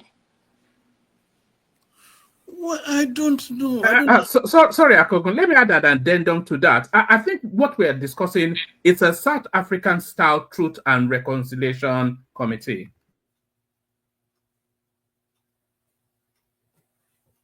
Sorry, sir. Carry on. Well, I mean, you said we should put it to a closure. I mean, I think I agree with you, but why that has not been possible is the politicians who benefit by or from the continued conversation on this matter. I mean, but let me also correct you. The ill feeling between Igbo and Yoruba didn't start with the Civil War. After the Civil War, it had been there. It had been there since beginning of amalgamation. It has been there long before even before 1951. When Zeke and Awolowo were doing tango about who will become premier or no premier of Western region, the atmosphere has been there. It has been there since the days when NSSA Koli of the youth movement, wanted to go to the House of Assembly in Lagos, and there was this rivalry between him and Akisanya, who later became the Odemo of Ishara. At that time, in the late 40s and early 50s, anybody from beyond Benin is considered Igbo. So Sese Koli, who was actually a Bayelsa man, was regarded as Igbo. And the battle at that time was so fierce, So I'm talking of pre-independence. It's not just after the Civil War. But going back to Civil War days, I think by now we should put it behind us. But it will not go because of the politicians, because they make a lot of gain by continuing and continually pitch the Igbo man against the Yoruba man, which is unfortunate.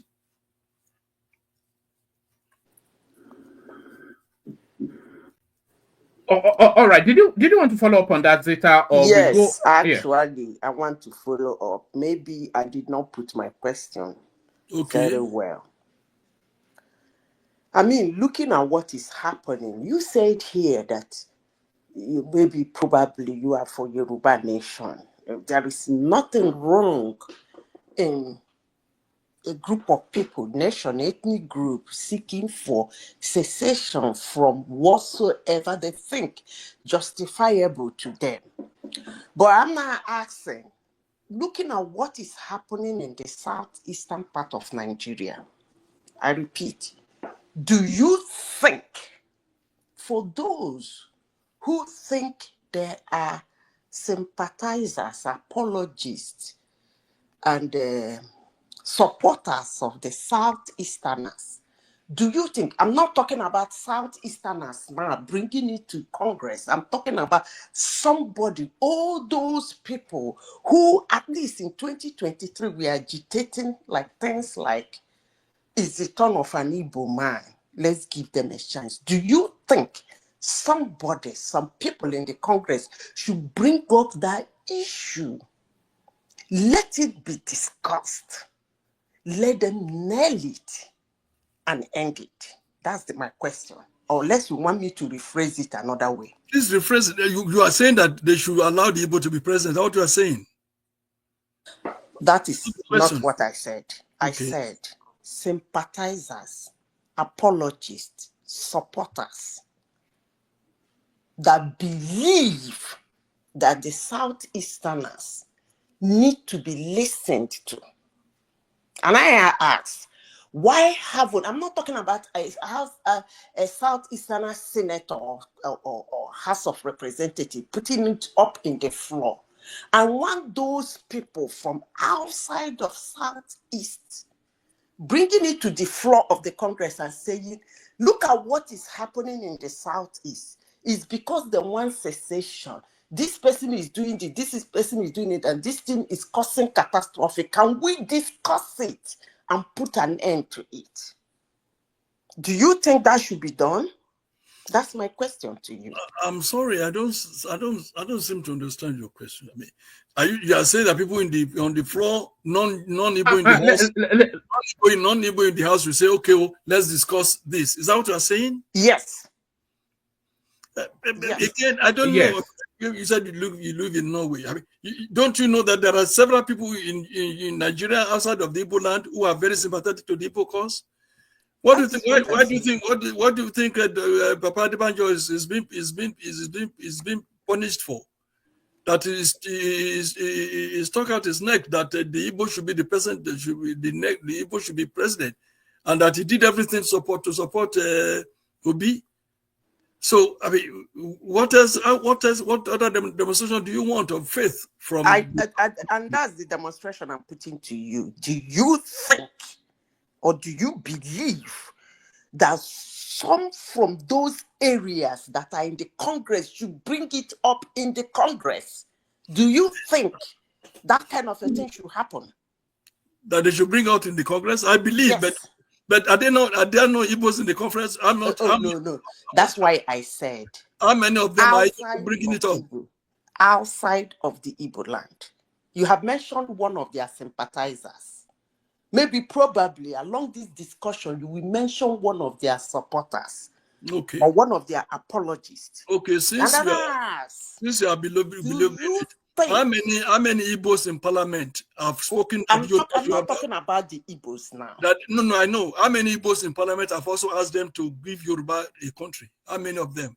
And I have never seen an Igbo man sticking his neck like the way of Adebanjo sticked out his neck in times like that for a Yoruba person. So that's why I asked the question again, and I asked, do you believe, I need you to answer this question because it's very important to me. Do you believe that somebody somewhere outside of the senators and the House of Representatives in Igbo land should bring that topic up in the Congress for discussion? I believe. Thank you.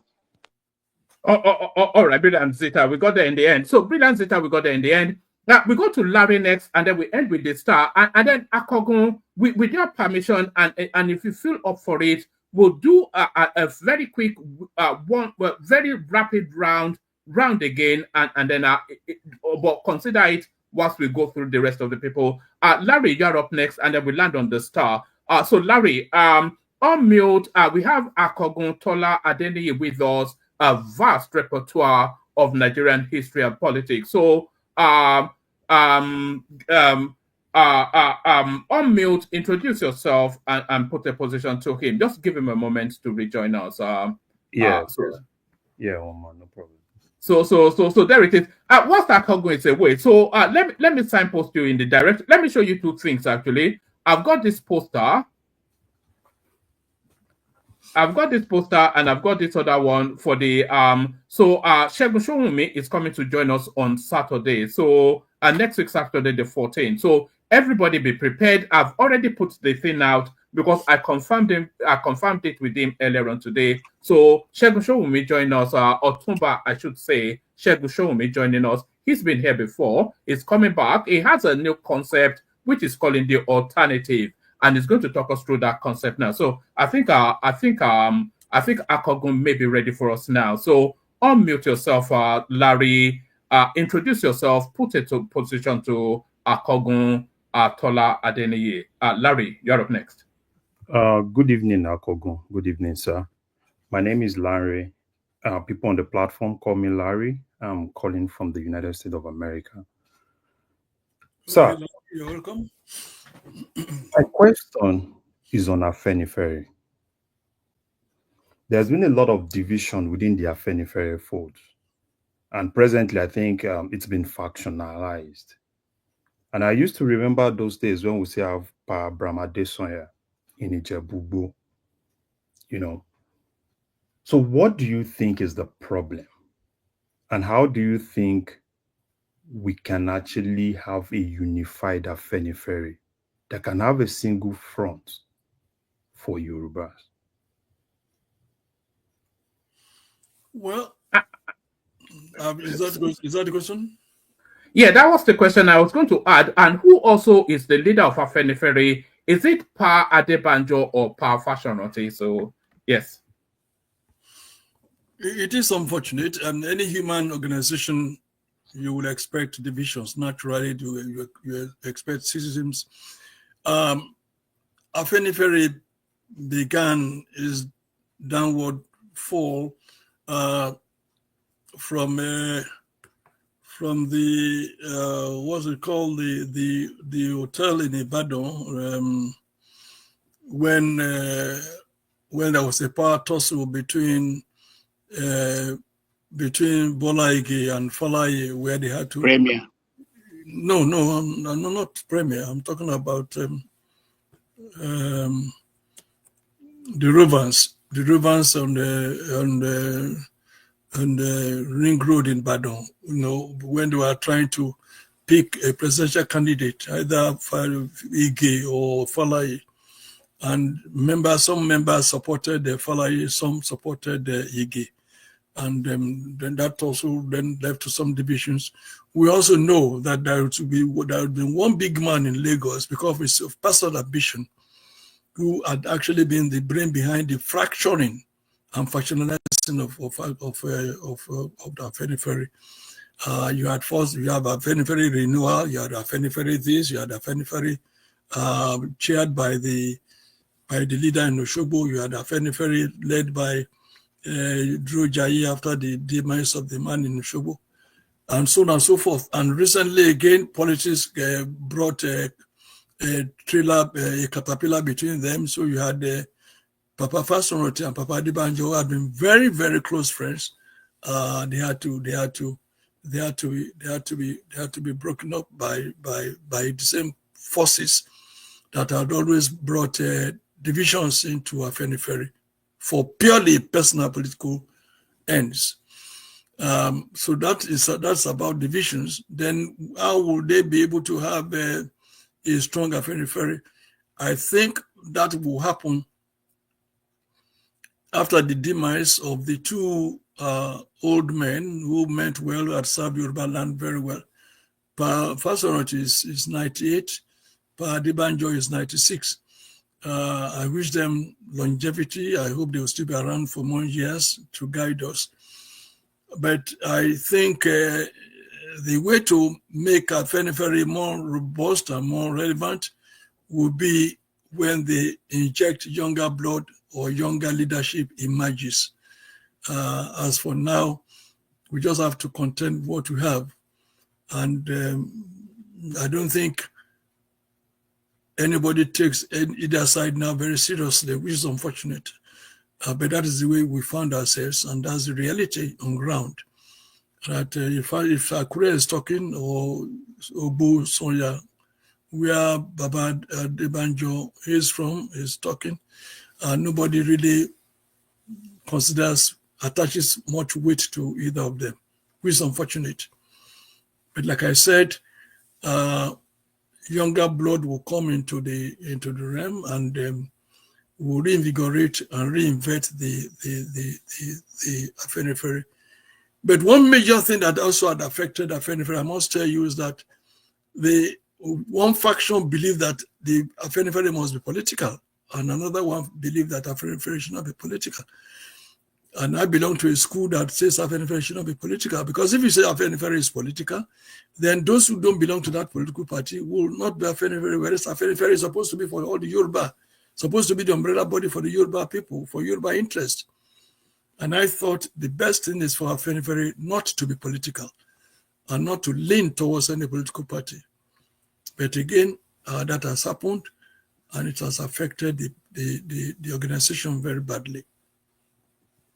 All right, so just staying within the Afenifere space still, is Afenifere's purpose to serve the Yoruba interest within the Nigerian paradigm? Because that is the understanding that people have, that Afenifere is there to champion and promote Yoruba's interest within the Nigerian space. So that's what we understand it as, and that is what a lot of people want it to be. So if that is the case, why would Pa Fashoranti back Peter Obi over Tinubu, which a lot of people, which led to somewhat accusations of Afonja? Yeah. You meant Adebanjo, not Fashoranti. No, I beg your pardon. Yes, why did Adebanjo back Peter Obi over Tinubu, which, like I said, led to somewhat commentaries of Afonja-like behavior? So, does that serve? Should he have been made to recuse himself, to be excused from that post just off the back of that move? I don't know. I mean, the Yoruba people, and I'm Yoruba, I mean, sometimes they tend to confuse issues and to use young graphics. I mean, how can anybody be comparing whatever is on ground in Nigeria with Afonja? Afonja was an historic personality who betrayed who betrayed Aole, his king.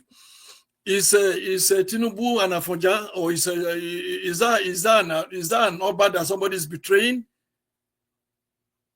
Is that nobody? I mean, why do they make such comparisons?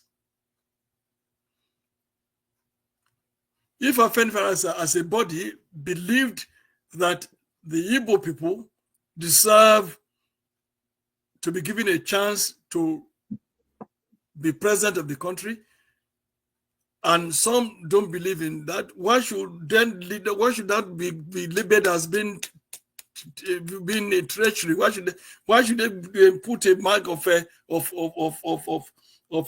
traitor on the person who says so? Sir, if I can push that a little bit, sir. People put that mark on because a son of that soil is in contention with a very strong chance, probably the best chance, to seize that post, and a senior space within that space, which is the Yoruba voice within the Nigerian paradigm, is attributed to Afenifere, and the sole remit of Afenifere is to champion the Yoruba cause.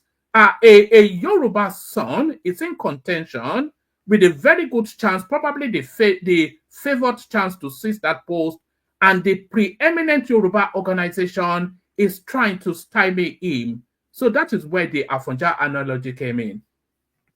Well, again, I think I'm not disputing your view or your viewpoint, and I also want to say that it has to do with the wrongness of logic in many matters we discuss in Nigeria. I mean, to say that, because it means we have already agreed now that to be president of Nigeria or to be somebody, it must be you are representing your ethnic bloc. You see, we have ethnicized Nigerian leadership. That I'm not blaming people to do so, because the Buhari came in and showed everybody that he was representing Fulani and he was not representing himself. Shagari came and he said he was representing Fulani the way they behave. So they may have a point there, but I'm saying that even that is wrong. Even that is wrong, and it's wrong, but we cannot run away from it because there has never been any Nigeria. And that was at the beginning of my discourse. There was no Nigeria, so there's nobody who's called a Nigerian. So I'm Yoruba, you are Igbo. So if Yoruba comes to be president of Nigeria, it's a Yoruba president, rather than say it's a president of Nigeria from Yoruba land. No, it's a Yoruba president. There's an Igbo president, which is unfortunate, but that's what we are where we are. So on that note, I may agree with what you are saying, that since there's no Nigerian, the only people we see, the only people we know are Yoruba, Ijo, Fulani, Igbo, and so on. So And if one Igbo or one Yoruba from a Yoruba bloc is aspiring to be president, it's assumed that since we don't have a Nigeria, or the Yoruba people should then flock behind that person. That's what we are saying. And that's the character of the politics we have in Nigeria today. It is wrong, but that is what it is. So in agreeing with that reality, which you have just enunciated, maybe it would be considered wrong for anybody within the Yoruba bloc not supporting the representative, or who says is representative of Yoruba bloc. You may have it. All right. All right. Thank you, sir. So we go to the star, who is the last person on the screen, and then after the star, then consider then, sir, if you want to take about 3-4 more questions before we start to close it off. But have that as a thought as we hear from the star. The star. Yeah. Good evening, everybody. Good evening, sir. My name is Banjo. Many people call me Lady Star. One more now. No, just get to fulfill existing protocol. Yeah. Thank you, sir. Our royal father, multiple chieftaincy title holders in Yoruba land and across River Niger. It is good to have you around with us to share your wealth of experience. We quite appreciate your presence in our midst today. Thank you, sir. Thank you. My question is, as a elder statesman, prominent Yoruba leaders, just like woman has said, in three prominent regions in Nigeria, Yoruba, Hausa, and Igbo, they both have their own cultural organization. Arewa in the north, Yoruba, Afe in the southwest, and in the southeast. When is it? One is it. Now, do you think Yoruba leaders are very sorry to say this, since you are one of the Yoruba leaders, you are prominent Yoruba leaders. Do you think we've really learned, the Yorubas have even learned any lesson going by the trajectory of the 2023 election? Just like one man has said, while we've never heard in the history of the Arewa that they ever took a positions to support anybody, to champion the political interest of anybody outside their region when their person is in the contention. So the cultural organization of the Southeast too. We've never heard, even during the 1999 during Abiola elections, when Abiola was adjudged by majority, 80% of Nigerians, that Abiola was the best. And of course, Abiola crossed across every region in Nigeria, and he did marvelously to every region and people, irrespective of tribes. And even as a day, just because so far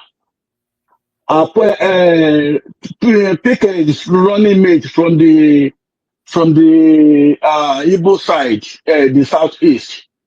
The southeast cultural organizations and their people generally, they prefer Hausa Fulani that has been ruling since 1979, from Shagari to the Sorry, the star. Is there a question in there somewhere? Yeah. That's weird. You should allow me to learn, please. So, they will have prefer Tofa to continue, and they voted against Abiola, except in Anambra that Abiola managed to win in the entire Igbo regions. Now, in 2023 election, Afenifere Adebanjo rooted organizations that are supposed to be for interest of the Yoruba people, now rooted for an Igbo, which has never been reciprocated since the amalgamation of Nigeria. Now, where I'm going to is as the Yoruba leaders are really learned, because this is what happened in First Republic during Awolowo and Sikh.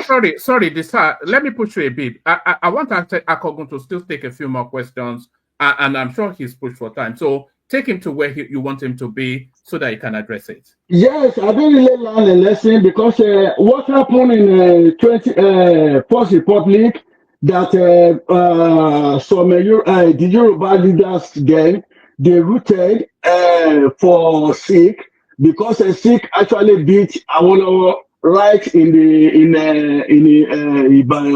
Ibadan, and contested to be the premier of Western region, and he actually beat him until there was a last minute Sorry, the star. All these things you are saying, Akogun knows it maybe even better than everyone in here. Yeah, take him to the question. So for what happened in the First Republic to have repeated itself in the 2023 election, that is my question, that have the Yoruba leaders, have they really learned the lesson, and what should they expect the younger generations to learn from that? That is my question, sir. Okay, thank you for your question. Thank you for your question. And for your comments and your observations. You are just wondering, like somebody earlier asked, why the Afenifere should support an Igbo instead of a Yoruba man, and whether we have learned our lessons or have not learned our lessons. I don't know what to say. Like I said, I don't believe that the presidency of Nigeria, a country I no longer believe in, should be based on ethnicity, but it is the reality of our situation. So those who don't believe that it should be based on ethnicity should be free to act that way. But like you rightly said, Afenifere is an organization representing a people. And therefore, that Afenifere organization must reflect the wishes of the people they represent. You are very right. Whether we have learned our lessons by doing so or not doing so, I don't know. But I want to correct the impression that all the Igbo were against or were not in support of Abiola. I want to say that Agbasikayini, Onu, on which or after whom a big recreation center is named in Ikeja, and several other prominent Igbo were in the vanguard of Nadeko. I want to let you know that. I also want to let you know that the man who declared Abiola president, who conducted the election, was an Igbo man. It was at the risk of his life that he ordered that the country must continue, even when Babangida ordered him not to continue. may God rest his soul, just passed on last week. Amen, Professor Wosu. Yeah, it was an Igbo man. So I mean, yeah, we should give credit to that. I mean, he didn't behave like the fellow there now, who is I mean, I don't want to talk about him.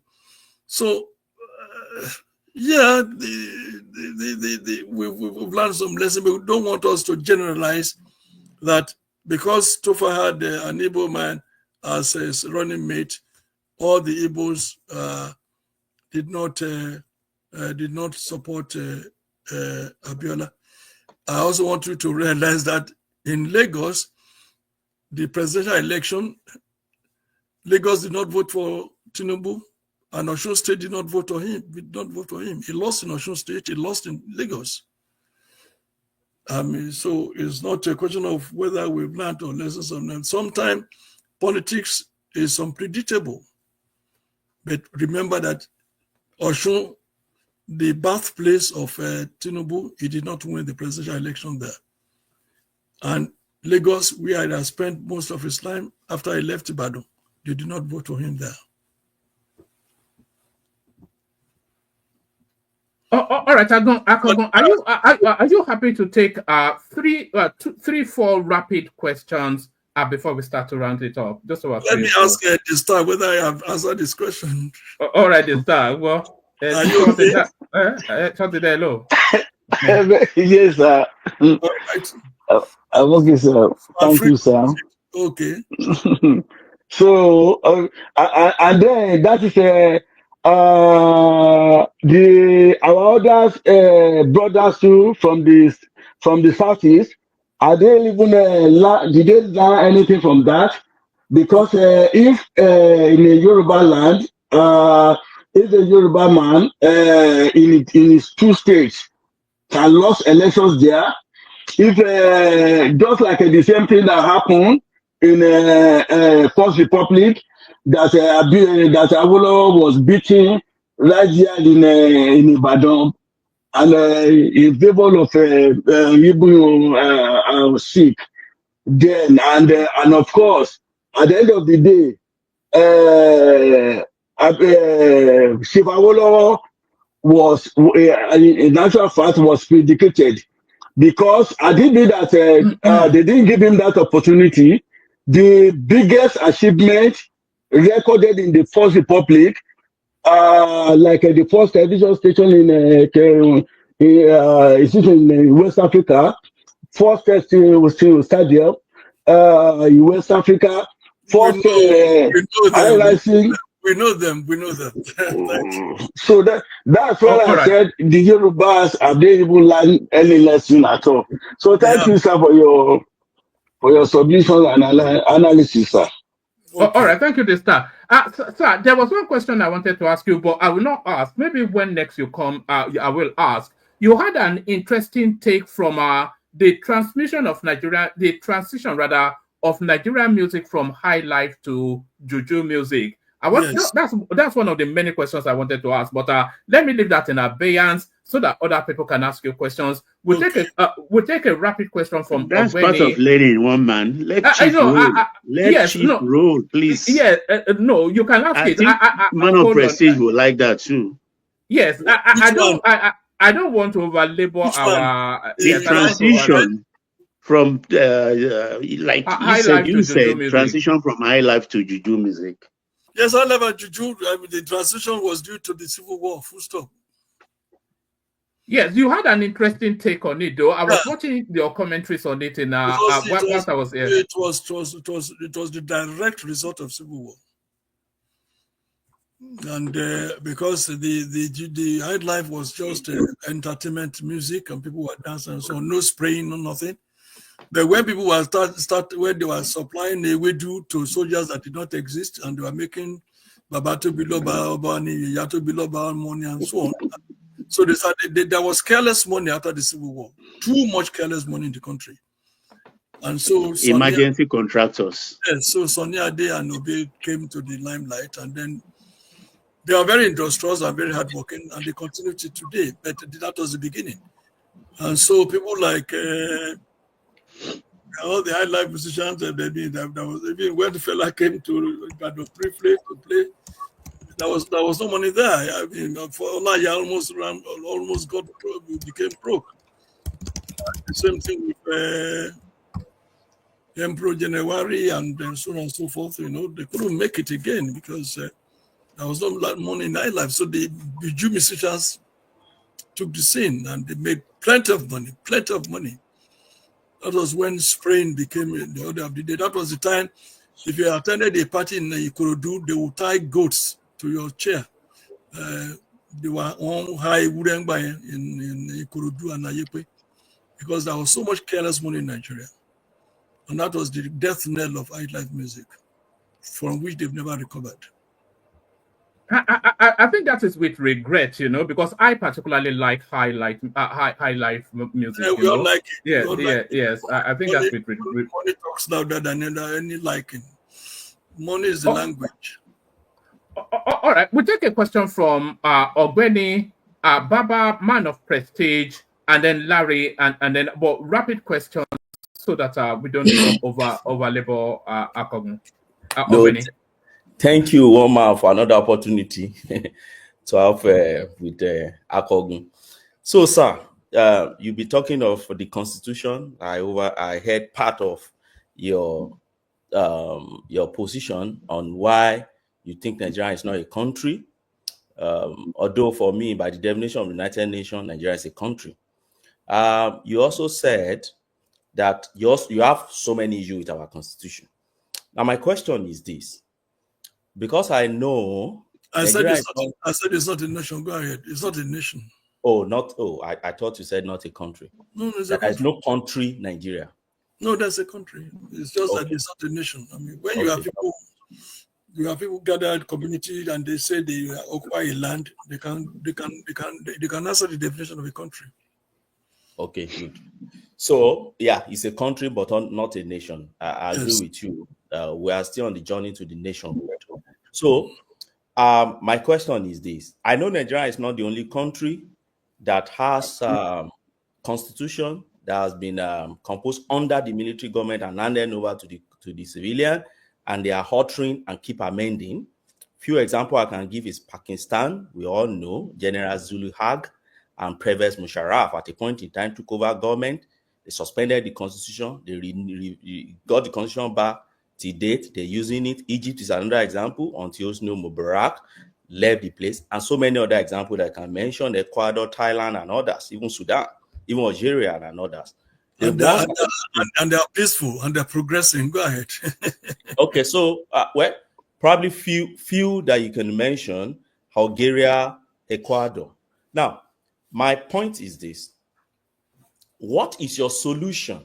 And here I beseech you not to give me the general solution that we always have. I call it bandwagon solution.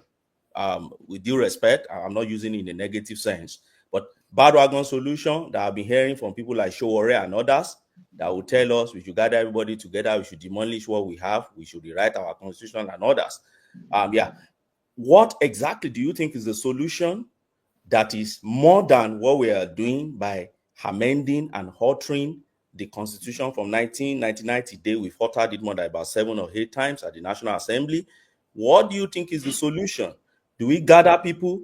Then who are these people? Should they come from 740 tribes in Nigeria?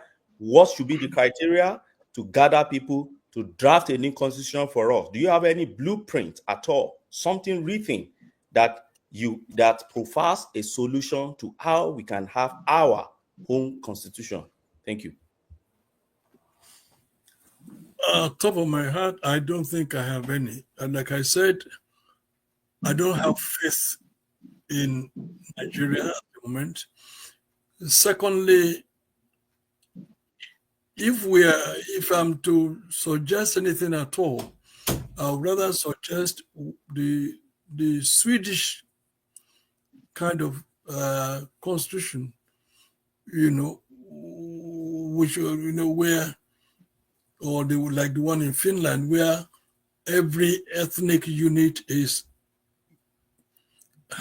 made into a county, and then they can rotationally choose one from that country who then be the head of the country, and with a very, very loose center, and they make it so loose and make it so weak that the office of the president will be so unattractive that nobody will be killing themselves because they want to be president or they want to be prime minister.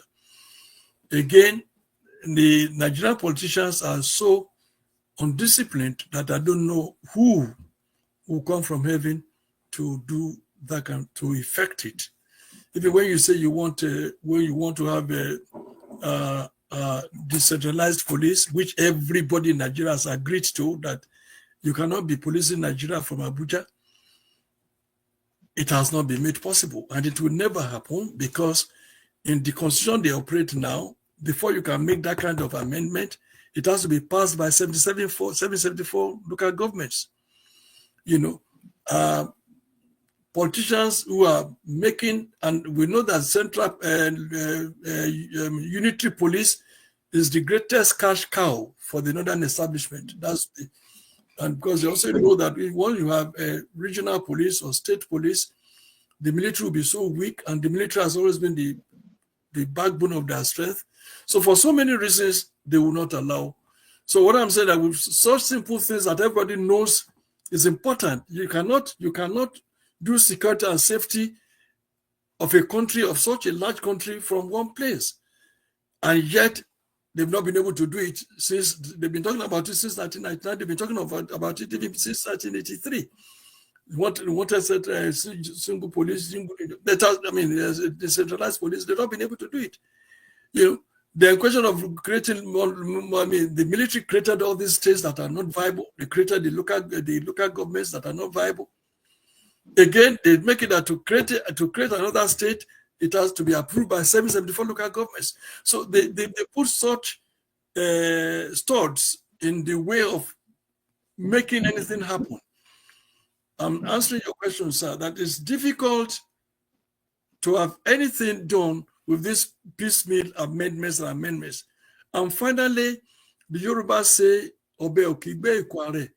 You cannot, the people in the House of Parliament, in the National Assembly, cannot carve their own handle. They cannot make constitution because they are the biggest beneficiary.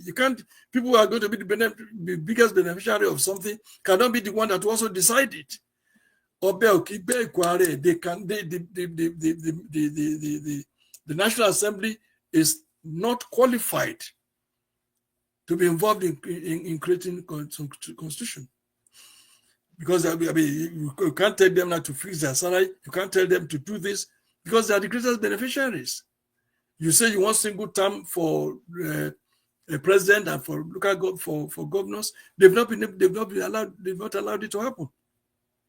When we know that a lot of blood is shed because of this second term. If you are a governor, you spend your 4 terms or 4 years or 5 years or 6 years, and you know that there's not going to be a second term, there will be no question of killing everybody, killing every opposition just because you want to have your second term. They all know. I mean, everybody in the street, every driver, every mechanic, every puff maker knows the solution to Nigerian problems. Everybody knows it. What we now have is who will apply it. I don't know whether I've answered the question. All right. Thank you. Ogwani had another question for you, but we go to Baba first. At the end of it, people want to know if you've written a book on the Nigerian Civil War. Have you written a war book? But I'll hold that as you hear from Baba to present his question. Baba. Yeah, thank you for still being with us, Akogun. My question is about the burning issue of the tax bill with the National Assembly presently, and the northern reaction to that bill. To people like me, I find it very, I'll use raw word, irritating. Irritating because I'm not a taxman, but listening to Taiwo Oyedele and reading some pages of that bill and listening to analysts, I find the bill to be a kind of financial restructuring from the back door. And is about even distribution or redistribution of national purse, takes from national purse. What's your view about these burning issues? Well, first and foremost, like you rightly said, I'm not a tax person. I believe I wrote a satire last week that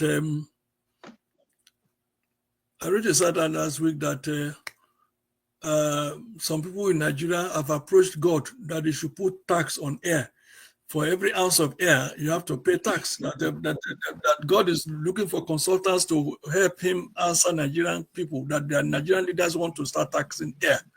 So I just believe if it's question of taxation, I think is just too much. But to answer your specific question, like I said, I don't understand what they're talking about. But I do know that anything that does not favor the Arewa, they will not like it. Now, I give a very simple example. In 1988, I was a federal commissioner in population. I was in charge of Bauchi, Gongula, and Benue. The Bauchi state, which now is 2 states, Bauchi state at that time had 16 local governments. 12 of the local governments were chaired by Christians, because Bauchi is a Christian state, it's a Christian place. 12 out of 16 were Christians of the local government chairman. They will come to work in the morning, resume about 9 o'clock, and leave at 1 or 2. They will sit under trees, under shades and all that. Nobody will go in and write anything. And if anybody did, maybe 2 out of 100. At the end of the month, they will collect salary. Now, when you say you are now doing tax reform and you say such people with that kind of mindset, they are likely to kick against it without even studying it, without even understanding it. Once they say yes, you are going to you won't be paying VAT, you can't be collecting VAT or VAT on alcohol, which you don't consume. You can't be collecting VAT on things that you don't consume or produce, and they will kick against it. So my take is that anything that the Arewa considers inimical to their interest. And before I go, let's make this correction. When they say Arewa, there's no Arewa. What they call Arewa is just Fulani. There's no Arewa. They use the Hausa language. Bauchi are the people in Benue and Arewa? Are the people being killed in Plateau and Arewa? People being killed in Taraba every day, are they in Arewa? Are the people being killed in Kogi every day, Arewa? So Arewa is another name, is just another word for caliphate, nothing more. That's not Arewa. It's a Hausa word, yes, but Arewa means caliphate.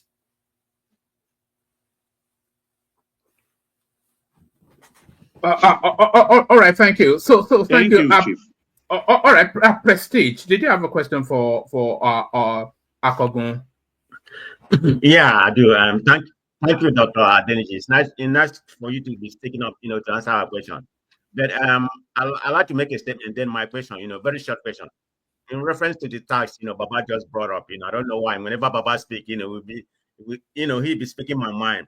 I kind of think that this tax bill, I'm not an economist, but the little that I read, I think if favor the North. Why am I saying this? I think their problem is the VAT part of it. If you look at it, the way it has been narrated, a state like it's a matter of the consumption and derivation. A state like Kanu, currently they are getting 0.6%, but if this tax bill is passed, they're going to be getting 6.7%. So I don't know why they are whining.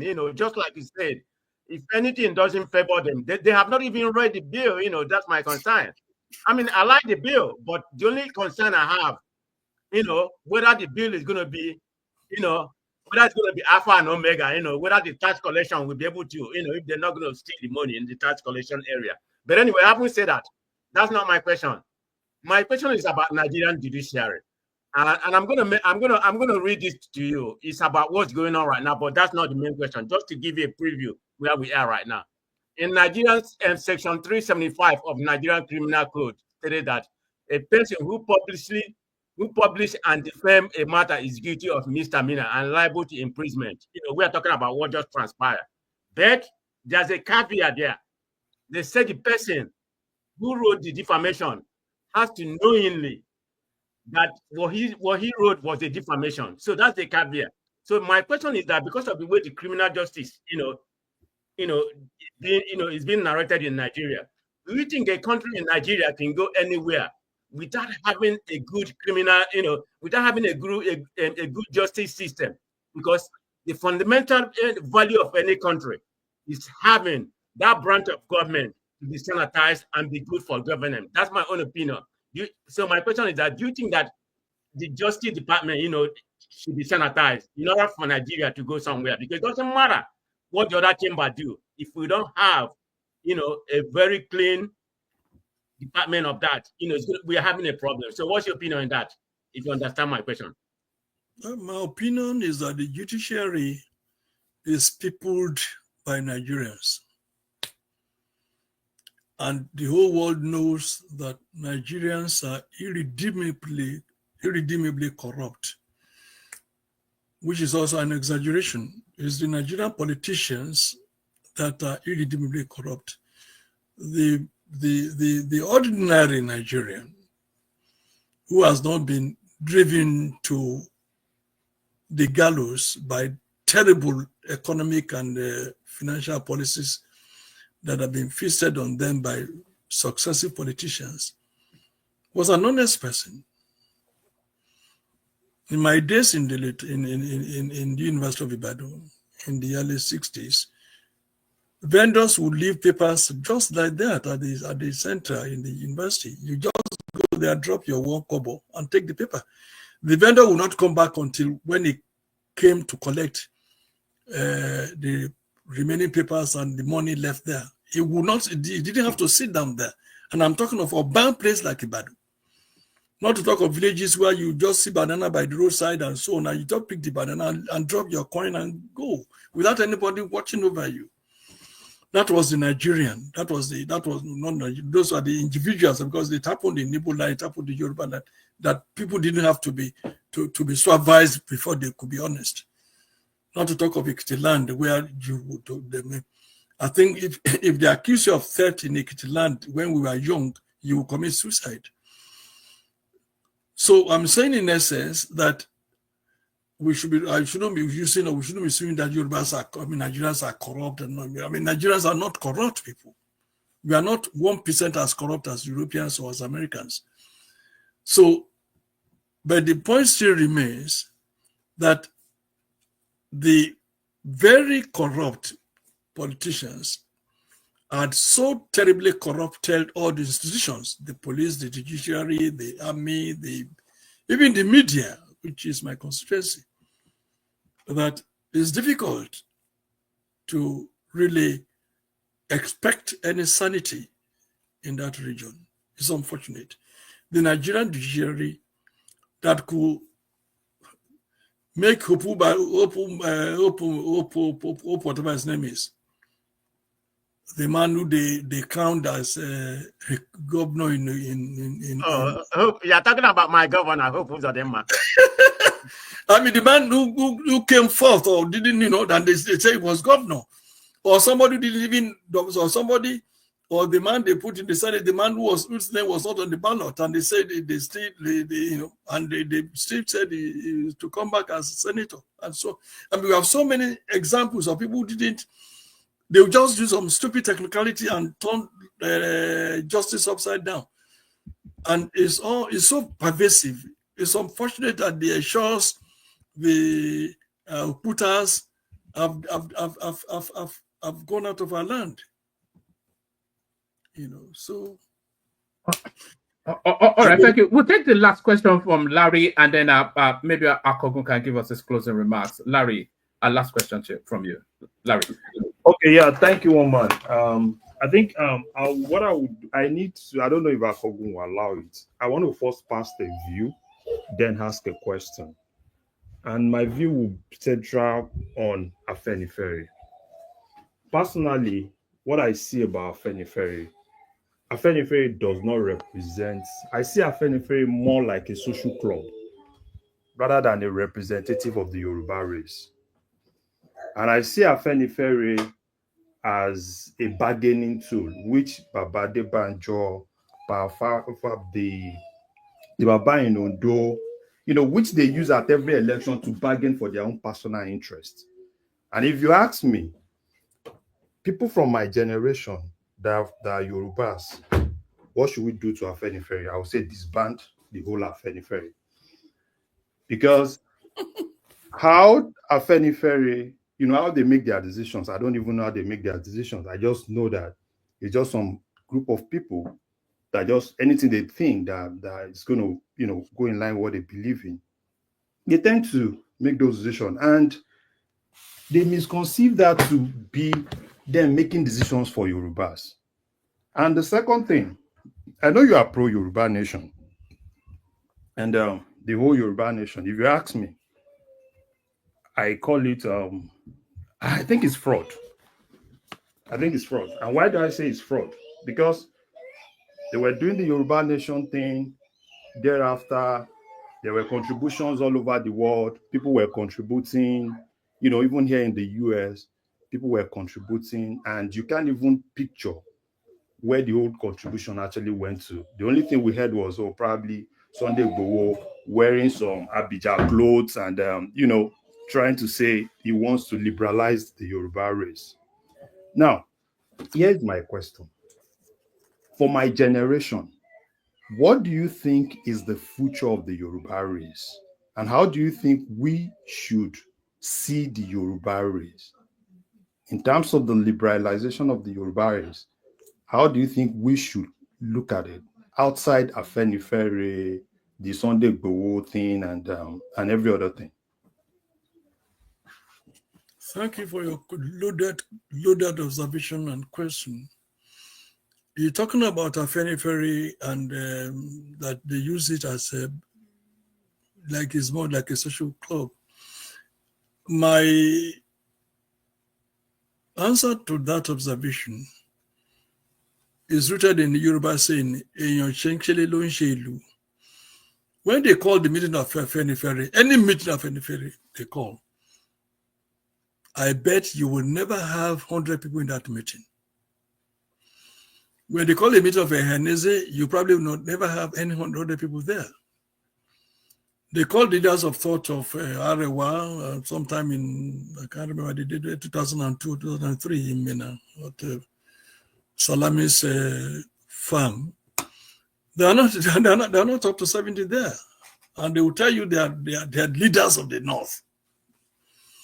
I'm saying, therefore, that all those who always arrogate leadership of a people to themselves are just a few people. They're just a few people. Say you have less than 100 people. You have Yoruba, Afenifere, less than 100 people. So what the younger people should do is to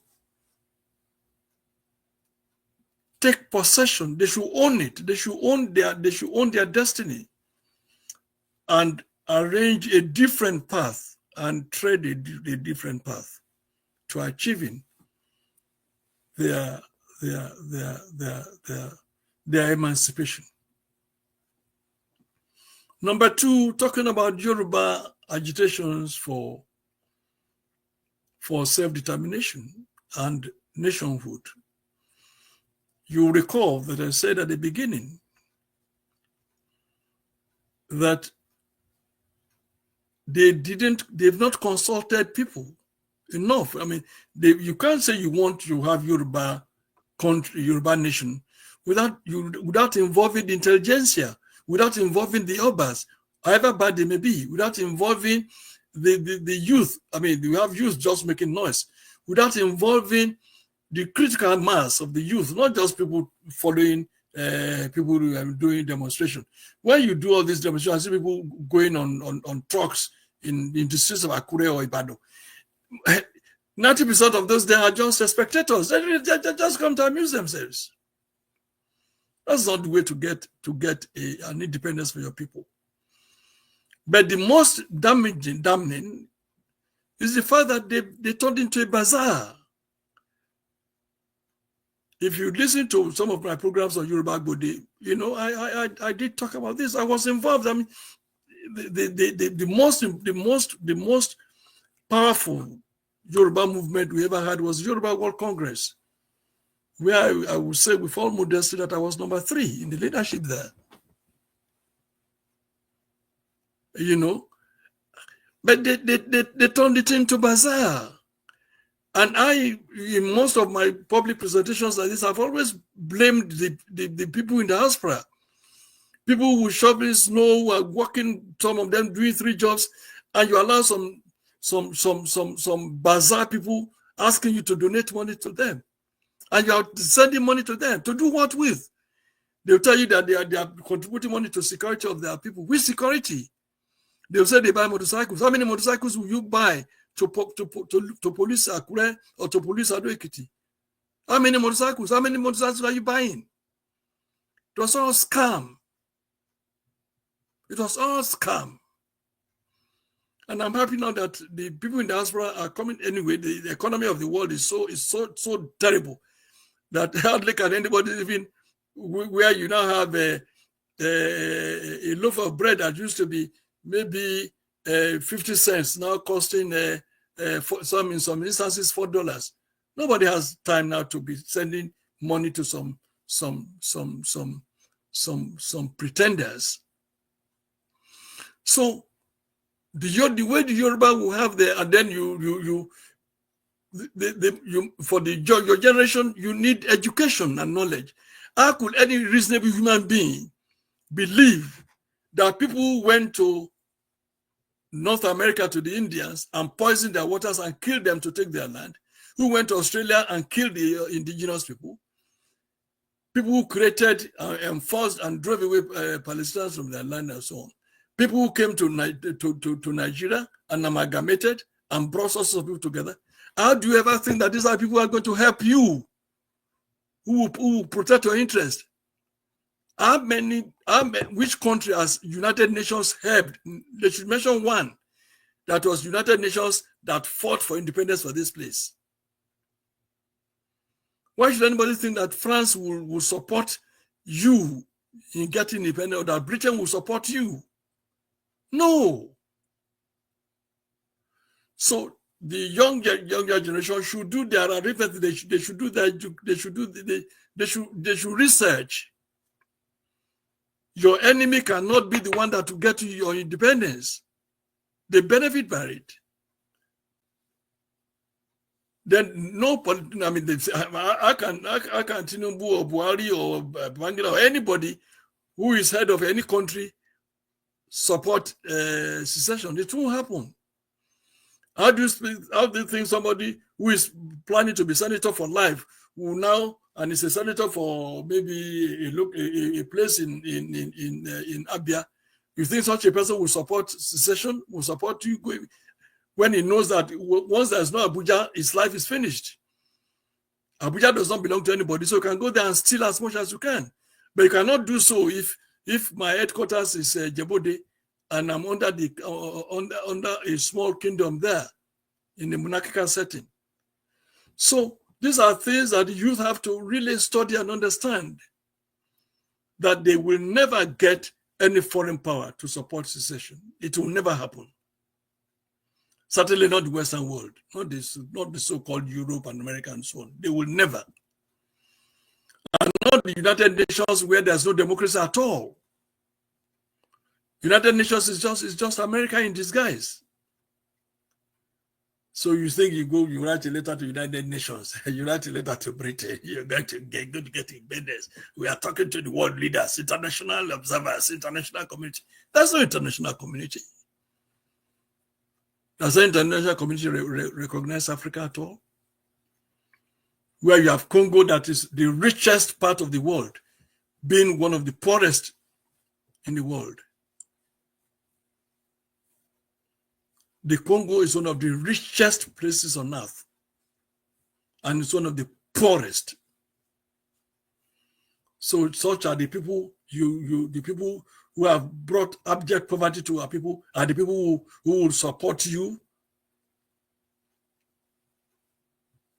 So these are the things that those agitating for nationhood should look at and understand. And it applies not only to the Yoruba nation agitators, it applies to Wanese, to those who are preaching for Biafra. Biafra will not be given to them by America or by France. Of course not.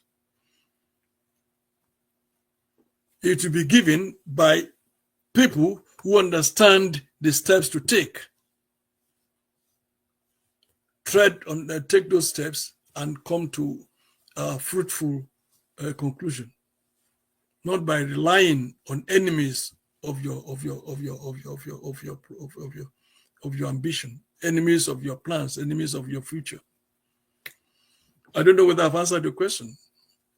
All right, thank you, thank you, Akogun. Akogun, I did say that will be the last one, and then but Fatai came specifically to ask you a question, and he'll be very upset if he doesn't get a chance. Who's that?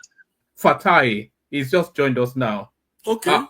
All right, Fatai, we are at the tail end of it. So you've come in, and you came especially to ask Akogun a question. So straight to the question, but introduce yourself to Akogun, tell him where you're joining us from, and engage him in conversation. Fatai.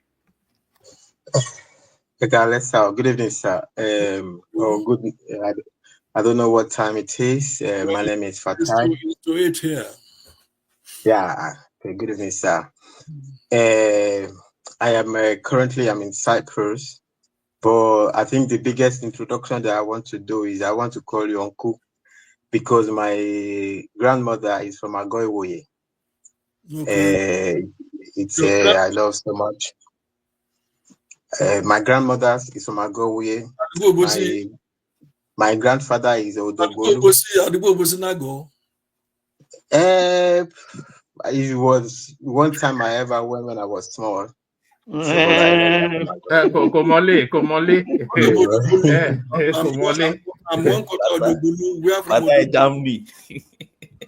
But my grandfather is from Odogbolu, Lagboli Onogoluwa.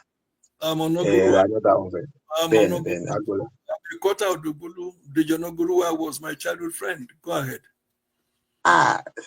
Very nice. My father is from Ayekwe Jebu. Yeah, my mother is Afe Ayekwe. Okay. I was a teacher at Ayekwe Girls' School in 1963, 64. Which school? Ayekwe Girls' School. Near the hostel, I think Ile Atunrashe house is the hostel. Yes, I first lived in Atunrashe's house, 63, 64. That Atunrashe is that house. My grandfather, they were opposite family Atunrashe. Okay. From my mother's side. Okay. It's opposite our house. Dr. Atunrashe.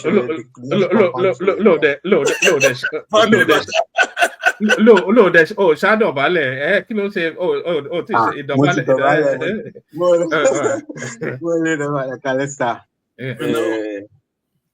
great pleasure to meet you, sir. I don't know what to say. It's been a brilliant session, and I'm particularly happy to meet my uncle online here. I mean, by now I have to say, daddy. I have to say, daddy. I lost even my question right now. But I think I heard earlier with the situation with regard to France. I'm not sure whether it was a suggestion or it was an actual thing. That they signed whether they signed a contract, military base in France. Is it a backdoor? Or I think we are suspecting that that's the long goal. That's the aim. Okay. Okay, I think I'm in total. They have denied it. Musa denied it this afternoon that there will be no military base from Nigeria. It's a lie, but he said it. Musa denied it this afternoon. Okay, we are very happy that there's no such thing. Yeah, I wanted to be sure about that, but I think when I heard Agoiwoye, I was like, I would probably come in, but I was thinking what question I was going to ask, but I've not really been so much online lately, so yeah, I wanted to. Ask any question you want, whether polygamy is better than monogamy. Ask any question you want. Well, if I would ask a question with also I align. But that's the question right there. Now I think we are all now intrigued. Is polygamy better than monogamy? We'll start from there. As an African, do we even understand what monogamy is? When you finish this session, Google The Agony of Monogamy by Tola Adeniyi. Go and Google it. The Agony of Monogamy. Okay. I know. I think I will stay away from that. I think last time I was monogamy does not exist anywhere in the world. Now go ahead. The last time I was talking on a sister show about Nnamdi. I wasn't even talking about that. I think I didn't like what happened around it. So I think I'm very pleased with your position with regard to what is going on between the Dele Farotimi and Babalola. Babalola. Because I think it's all a matter that could be resolved with I don't think it's I think it's excessive force that from Ekiti. I mean, there are police in Lagos. The Lagos police could have arrested him if they wanted to arrest him, but for police to come from Ekiti to Lagos it seems like by force by fire kind of a thing. So they could arrest him and transfer him. There is this paperwork. The Lagos police arrest him, hand him over to the Ekiti police. The other thing can be argued in the court, whatever is whether it's called whatever is the legality they can be. But it's a matter of societal what a society how a society should be, with regard to the jurisdiction kind of a situation. But that's not about that. The tax, actually, I don't want to really speak about. I would have loved to speak about the taxation, but I probably said some things before about this. I don't really think I want to get involved into it. But I think I want to see my face, so I don't think you are prepared for any question. Yeah. You just come to the ballet, okay.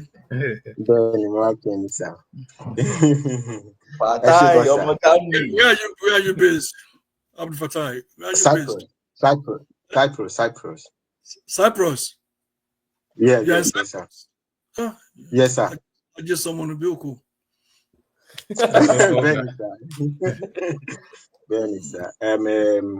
I'm in the middle of No, I'm not a lawyer. I worked before in Babalaki and Co. I have a couple of bachelor's degree studies. I don't really like to talk about my CV, but because of you, I think a lot of people also probably would like to know. I mean, in the middle of my transition. Okay, let me just say I'm in the middle of a PhD pursuit in economics. I had a master's. So after I did an MBA, I crossed over to economics, to a master's degree in economics. And so I'm actually a student, but in the PhD around there in the university. So that's the situation. Do your research well. I mean, it's not difficult to find somebody in Cyprus. It's a small place. Ask for Professor Keith Sturgess. Keith, Keith. Then Sturgess. Okay, which university is it? I don't know. Sturgess. Keith Sturgess. He's a professor there. Yeah. There's an old man. He's about 80 years old. Yeah, maybe you. He's Yeah, probably retired. yeah. Google his name. Yeah. Through one man went to Mau. Yeah. Do you know the school? The school it No. was. No. Okay. I think if you Google the name, it will give you as much details as Exactly. yeah. Yeah. I'm at the University of Cyprus. They are Okay. They are Harvard University. So you are pressure. Go ahead. Congratulations. Yeah. Thank you very Sir, much. are we going to let you go without knowing the difference or the distinction between or the what is better between monogamy and you might well give a few people the pass they need to take a second wife. What's the difference then? Which one is better, monogamy or polygamy? Well, man, you are looking for trouble. Doopsie is in the comment section. Don't worry. Just go and read my piece, The Agony of Monogamy by Tola Adeniyi. My take on that is that monogamy is rooted on hypocrisy. That's all. I mean, it doesn't really. If God had wanted a man to have just one wife, he wouldn't have made Eyele. He wouldn't have made Eyele the only monogamous creature. You know, Eyele is the only creature on earth known to me. There may be one or two other birds they say that are monogamous. Every other creature on earth are polygamous.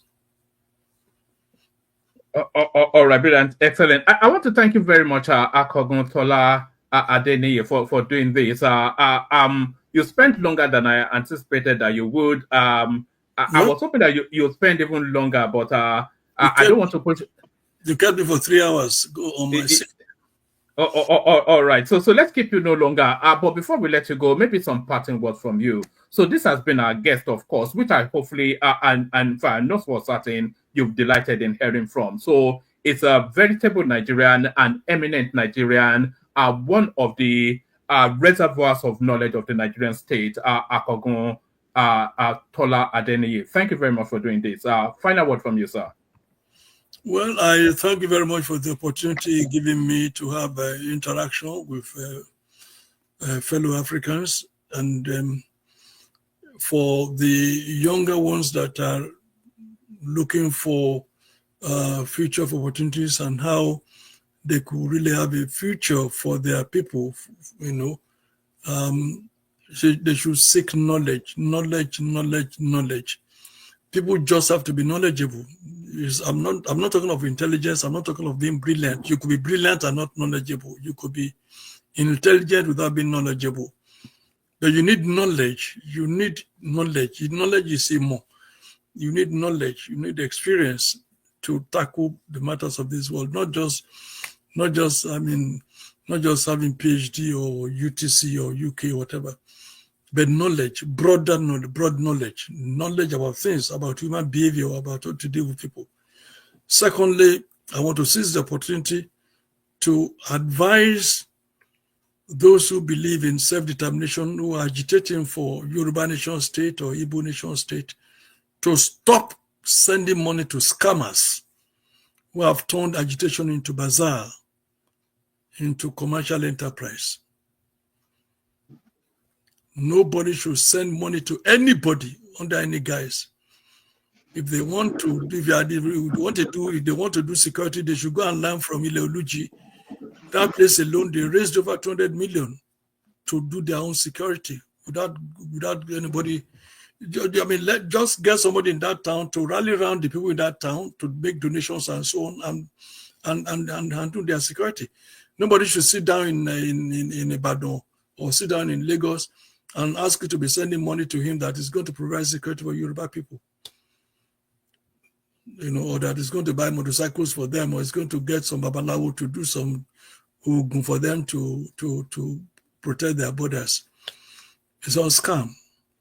Or that they're going to use some money to travel to United Nations to go and meet some people, or they're going to go to take some people to court, and through the court process, the Supreme Court of Nigeria will just declare that you should be free. It doesn't happen that way. So I beg those who are making a lot of effort, those who are struggling abroad, to stop sending money to scammers. All right, thank you, sir. And finally, somebody wants to know, have you written a book on the Biafran War, and where can we purchase it? And Akogun already has a book, by the way, In the Belly of the Vultures, I think the title is. But have you written one specifically about the Biafran War, and is it available on Amazon or online? Well, I mean, the Belly of Vultures is online, but I don't know. I mean, I don't know the way. I mean, I googled Tola Adeniyi's books, and I found about 13 in under Amazon, and I've never sent any book to them for marketing. So I don't know. So they tell you when you take them, when you sue them, they tell you that they are selling secondhand, and that nobody can charge them for selling secondhand books. So that is by the way. Yes, I have other books. I have not written any book on the Biafra War because I don't have enough information. Even though I knew I met the principal actors in that coup, even before the coup, but I didn't follow the prosecution of the war. What I saw on July 7 in Lagos at Nigeria television, where I was doing vacation job, really put me off, and I don't think I've recovered from it. It was gory. And there's no way you can write about Nigerian civil war without getting emotional.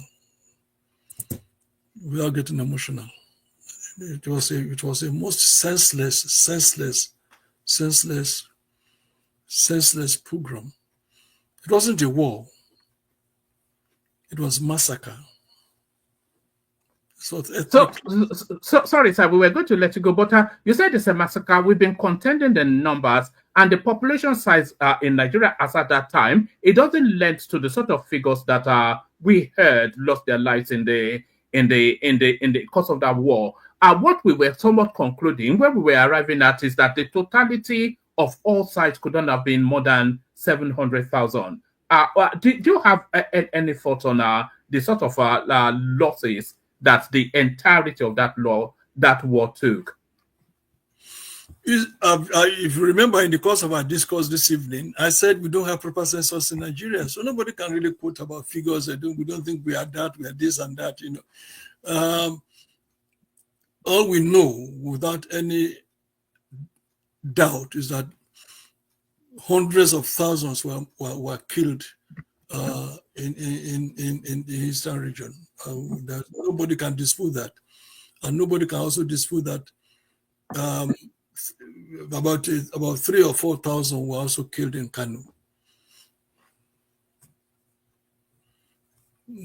So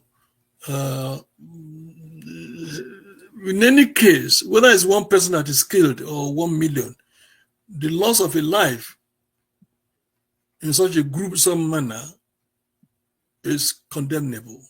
It's not a question of numbers. It's not a question of numbers. Even what is happening in Gaza now, even nobody is killed, the humongous destruction that has gone on there will make dead people rise from their graves. So it's not a question of whether 1,000 or 1 million or 2 million or 500 were killed. The way people were they broke into some houses, killed husband, father, husband, wife, children, who are not armed. But I didn't write any book on the Civil War because I would get emotional if I did. All right, sir. Thank you very much for coming, sir. It's been a really riveting conversation. We wish it lasted a lot longer, but we're letting you go really only on the hope that you'll come and join us whenever you're available again. Okay, thank you very much. Thank you, sir. Thank you for the opportunity. I think your station is very, very progressive, and you in particular, you put yourself as dude. I've never met any Nigerian as tenacious as you are. Very tenacious, very persevering, very unrelenting. And I must commend the quality of production. I mean, I commend the quality. The quality is really high standard. Very good quality. The acoustics, the sound, the everything. The quality is great. All right, thank you, sir. So thank you, sir. So have a good rest of the day. So thank you, sir. So thank you. So thank you, sir. So of the universe. So thank you. So that was Akogun Akogun Tola Adeniyi. So we'll play the Kegite music and then we'll come back and audit the conversation we've just had. So let's play the Kegite music and then we'll do a whip round to say how you enjoyed or not the conversation with Akogun, the Kegites. Only water, where they see my water. Oh yes, water. Only water, where they see my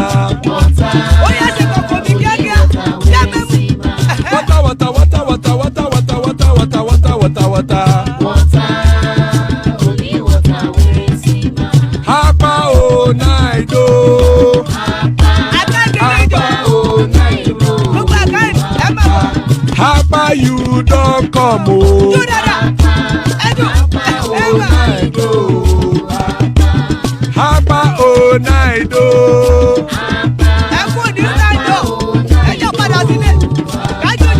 Oro kẹ̀kẹ́ ẹlẹ́mù yé o. Ilé ṣọ́bí kẹ̀kẹ́ ẹlẹ́mù ré o. Bọ́bí màsà kẹ̀kẹ́ ẹlẹ́mù ré o.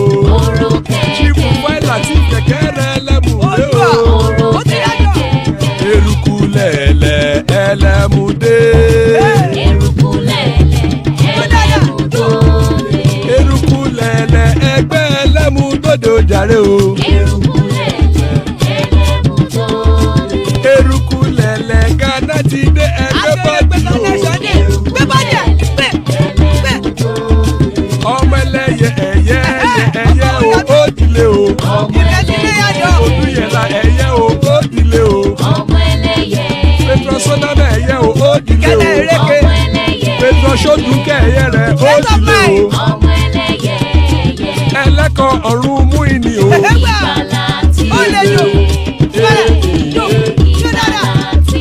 Àkùkọ ọ̀run mẹ́kọ̀.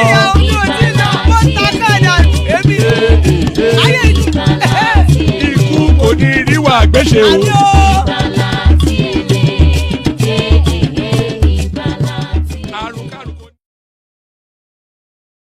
And there it is right there.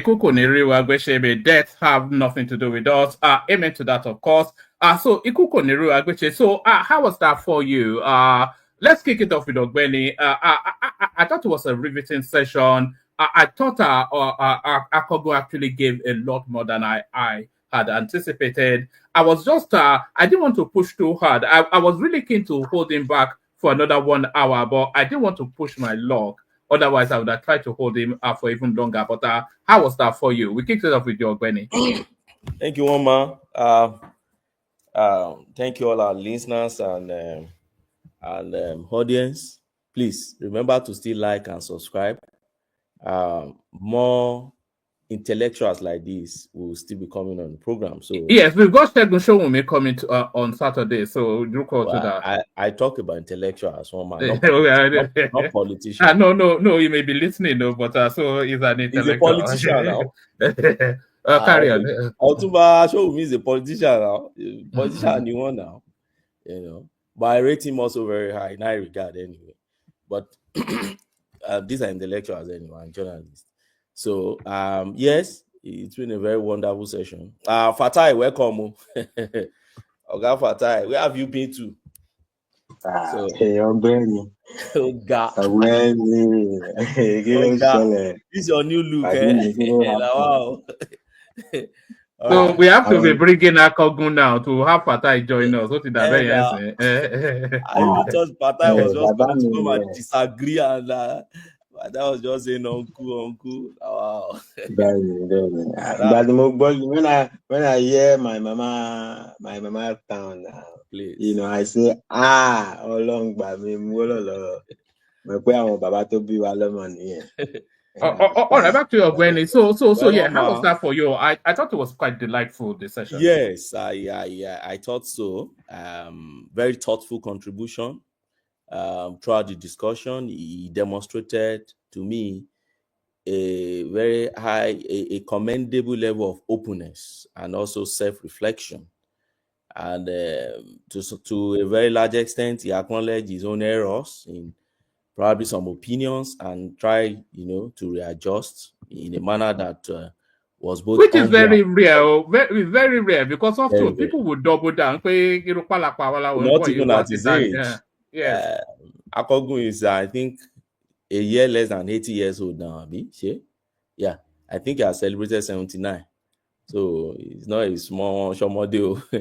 So, but I appreciate his willingness to admit mistakes. Probably is a quality not often seen in public discourse, and it helps to create a more genuine and relatable atmosphere for the audience, which I love and I appreciate. More so, I think the guest was also able to balance his views, objectively, presenting his perspective with some high level of clarity, while also considering and engaging with opposing, viewpoints. So for me, this balanced approach, it not only enhance the quality of our conversation here, which I will encourage more, but it also allowed the audience to gain a deeper understanding, of the complexities involved in the topic at hand. I disagree with him in some areas, but by the way, before I get there, overall for me, I think our guest performance was highly commendable. Highly commendable. His honesty, openness to critique, and his ability to remain objective in his analysis is very commendable. And so I'll look forward. He reminds me of a guest that we had some time ago. I'm trying to remember the name. Adewale Adebayo. Not Adewale Adebayo. Okay. I think it's aligned with. I'll check through our guest list. Carry on. But it really reminded me of maybe the SDP Sharma. No, not the SDP German. It was the one that recommended. It was Comrade Okuniye. Do you remember? Okay. Yeah, it reminds me of Comrade Okuniye. But carry on. So I look forward to any future opportunities to have him around and engage him. I have, I think, the only area that I do not agree with him. I think Fatai came to probably clarify that area. Was it Fatai, one of us, on this French thing? The government never said that they will be coming to establish any military base. It is just from the public that news came, particularly from social media, and the chief of army staff, or I think defense staff, has denied it today. We've been seeing that in our space. Any project we see, Nigerians like coming out and we find a way to read our own narrative into it. And unfortunately, we give it to people who are probably their level of information a bit low, and they cash it like fire, and you see it everywhere. So the area I disagree with him is the area of saying that makes more like an insinuation that Tinubu is probably the first president that is injecting French relationship or something like that into Nigeria. That is not true. French has been, or France, let me put it that way, has been having many, if a huge economy interest in Nigeria back in the 60s to date. They've been here. Total belonged to the French. Lafarge belonged to them. At the point in time, we have Peugeot Automobile Nigeria. It's a French company, and they have huge investment. Société Générale, Rocher, Air France, Michelin, Renault, Alcatel. Those guys were the 60s and the 70s ventures in Nigeria. It's not for the first time Tinubu is bringing any French companies in Nigeria. So sometimes when we this narrative, and that's why I love what he said lastly, and said, seek knowledge, and he called it IMO, not just seek knowledge. If you have knowledge of all these companies I just mentioned, you will know that in the 60s and 70s, they were huge investment. They were everywhere. Like today that you will find CTT, or what do you call that Chinese company? You find Julius Berger and others everywhere in Nigeria. These countries are everywhere. Power was everywhere. Air France, Michelin, all these guys, Lafarge, all these, they're all French establishments, you know. So it's not for this, there's nothing new in Tinubu moving French. It's not because they kick out French in Niger and all those places. Then Tinubu is now having them. We're having Nigerian French relationship or Nigerian France relationship from the time immemorial. It's not just today. So, and the fact that French is trying to catch out from Nigeria and break Nigeria, those are just the area I don't agree with. But Akogun is a journalist, and they are opinionated, and they are very strong when it comes to holding their opinion. Thank you. All right, thank you. Stay there. We'll still look around to other conversations, but we go to Baba. So I think you may well echo the sentiments of Ogbeni in that feedback.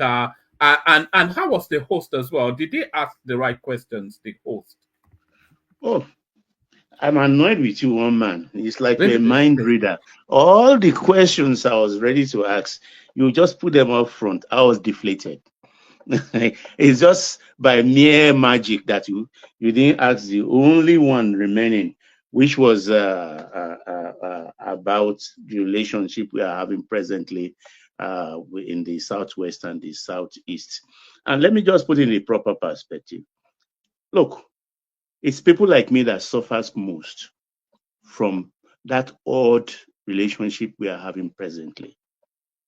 And it pains me most when some my Eastern brothers will abuse not just one, the entirety of the ethnic nationality known as Yorubas, and abuse them pointedly. I can't respond back. Why? I have children who are half Igbo. I have grandchildren who are 3/4 Igbo.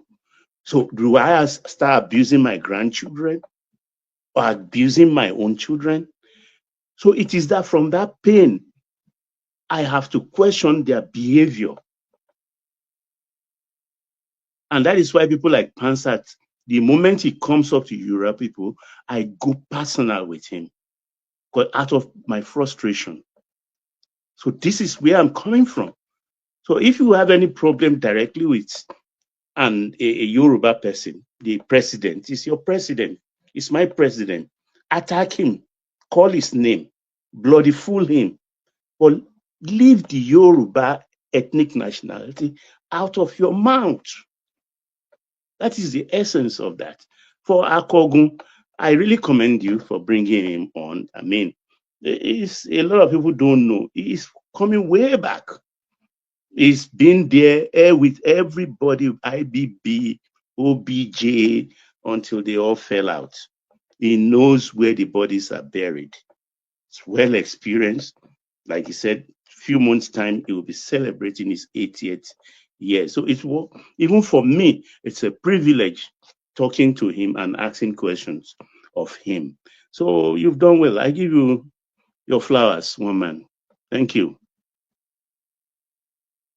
All right, brilliant. So Prestige, you're up next. Our guest, your response. Do you think he gave enough in terms of his responses to the questions put to him? Prestige. Yeah, thank you very much for having me on this platform again. Yeah, I thought the guy was eloquent. You know, he's an intellectual in my own opinion. You know, I don't know if he has participated in Nigerian politics, but he understands the landscape of Nigerian, politics, otherwise people and everywhere. You know, so yeah, I thought he gave a response. I mean, I may not have agreed with him everything he narrated, but I would say about 80% of what he said. You know, I totally agree with what he said.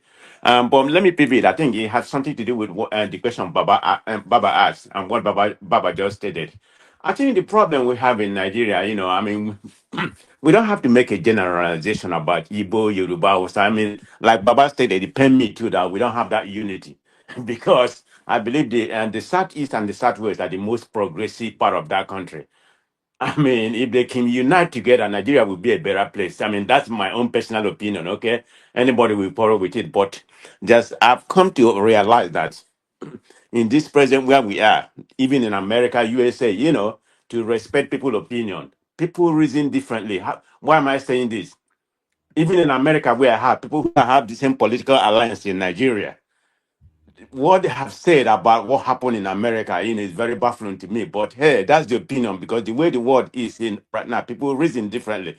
I mean, you have people who completely disagree. This is people who have the same political alliance in Nigeria. But when it comes to, I'm just using this to make a example about how people reason, the way people mindset work. You have to respect people mindset. It is what it is. Like all these people supporting Simon Ekpa with the with the illusion that Biafra will be actualized past. This is already past December 2. Nothing happened. So that's part of the way the world has changed right now. Or some people, like I was saying, that have the same political alliance in Nigeria, but when it comes to American politics, they reason differently. They claim that what happened on January 6th was something, an illusion by the deep state. That never happened. So that get you to see example of how people are in this present. I mean, including me now. What I'm speaking, everybody, another person may not agree with me. So I've come to realize whatever you say, I respect whatever you say. That's what that's my final submission. But I like the man. That's why I joined. Thank you. All right, brilliant. Does anybody else want to feedback on Akogun before we go on to other topics? Does anybody else have any feedback on Yes, I do. Yes, Although Zita. you didn't Yes. call me. No. Because I've Of course, I'm slept calling off. you. Yes. You. Carry. Yeah. Anyway, I wasn't listening before I woke up, and then joined, and then off again, and then back again. So actually, I didn't listen to him, but there is something he said, and he said it repeatedly, which I find concerning. When somebody of that level should come to a global platform talking to younger people, and he will say that he has lost hope in Nigeria. He said it repeatedly, and I wasn't really happy about that. Because if he's still a Nigerian, answering a Nigerian, coming to a global platform, telling us that he has lost hope in the country, discussing with people in diaspora, and telling them that he has lost hope in Nigeria, that didn't really go down well with me. Thank you, woman. Hold on. Can I ask Go on. her a question? Just one question, Go a on. minute. Yeah. So, if you're going to say something like this, I mean, that's the man's opinion. I mean, I'm going to Nigeria soon. I'm not going to say the date, but I'll be in Nigeria very soon this month. But what if I say that I've lost hope in Nigeria? Does that make me damning about Nigeria? Can you answer that, Mrs. AI? What's wrong with what he said? Okay. One thing is somebody making a passing comment, like under discussion on any issue, and then they brought a point and you're like, oh wow, this happened, and that man, I've lost hope in that country. For a man of that level to come to a global platform and say it repeatedly, in as much as he said he is pro Yoruba nation, I get that part. Well, that explains it, doesn't it? A Yoruba nation is. Yeah, but he is still a Nigerian talking to Nigerians in diaspora. That's my point. If he should come at the level of life he is as a Nigerian, to come and say that he has lost hope. He didn't just say it once.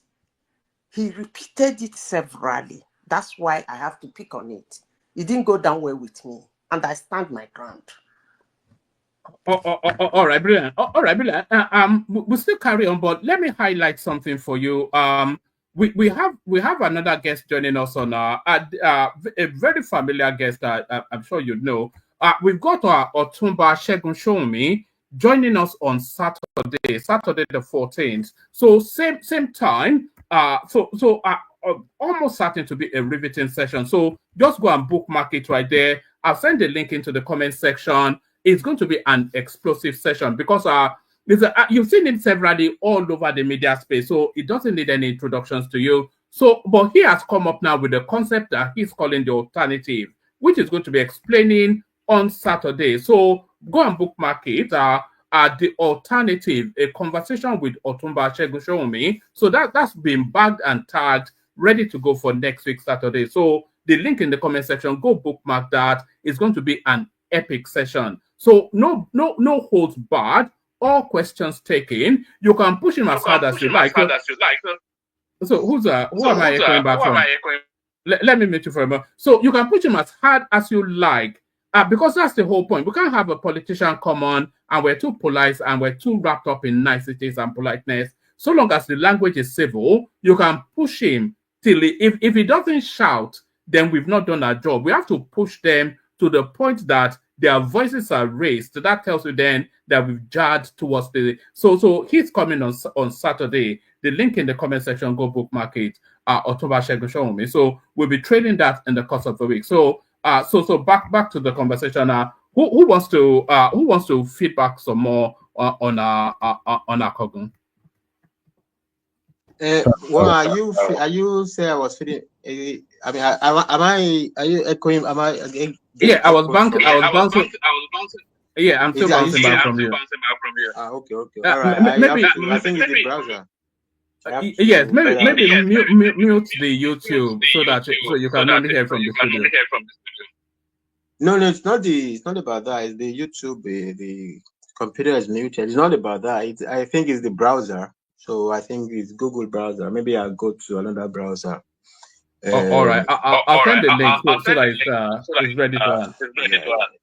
All right. All right. So yeah. Let me mute Fatai for a moment. So I really delighted in that. But if anybody else doesn't want to say anything on Akogun, let me play you a few videos. Let me say something. Yeah, Larry. Yeah, for me, I think it was more of learning for me, because for him to go back to ages, I think it's actually something that is really great. And I like the fact that, he understands. For me, I see him more as a pro-Yoruba person. I like the fact how he actually handled my question, because one of the problem I have mostly with people that are kind of like pro-Yoruba, I see them, I don't really see them fighting for the cause of the Yoruba race. For me personally, I see them more as people that whatever they do, right, I see it's more of a social club to me, right? That believes that it's a bargaining power. And obviously that's what has actually been happening. It's more of they use that space as bargaining power for their own benefit, not because of any Yoruba person. And I like the fact that he agreed to that, because that's one of the problems I have. And also, when I see people that say they are, Yoruba nation and everything, most times I feel irritated, because the whole thing, Yoruba nation and everything, it's the whole thing was handled. I feel disturbed. But I think for him to have also agreed, that it's kind of like fraud, because it's fraud. A lot of money were taken from people, even though I have people that believed in it, that donated to the cause. I never believed in it. I never donated to the cause. You're not a Yoruba nationalist? No. I never do. I have friends that actually donated to that cause. It's a whole lot of money. At the point they came to the US, and people were kind of like donating. And for me, I just felt, because the whole thing, me looking at it, it was just like I was watching Nollywood movie. Somebody where you wear a local charm and everything, and you think you could liberate. It's just it was Sunday Igboho that irritated you, wasn't it? No, the whole thing, right? It's not just Sunday Igboho. The whole thing, how the whole thing was handled. They turned it to a money-making machine. They were all over the world. Jamboree. Things that were unreal. You could see them. And it was all about the money. And things that they were really telling people. I had friends that actually believed in them, that donated to the cause. And for me, I call them stupid. I call those friends stupid.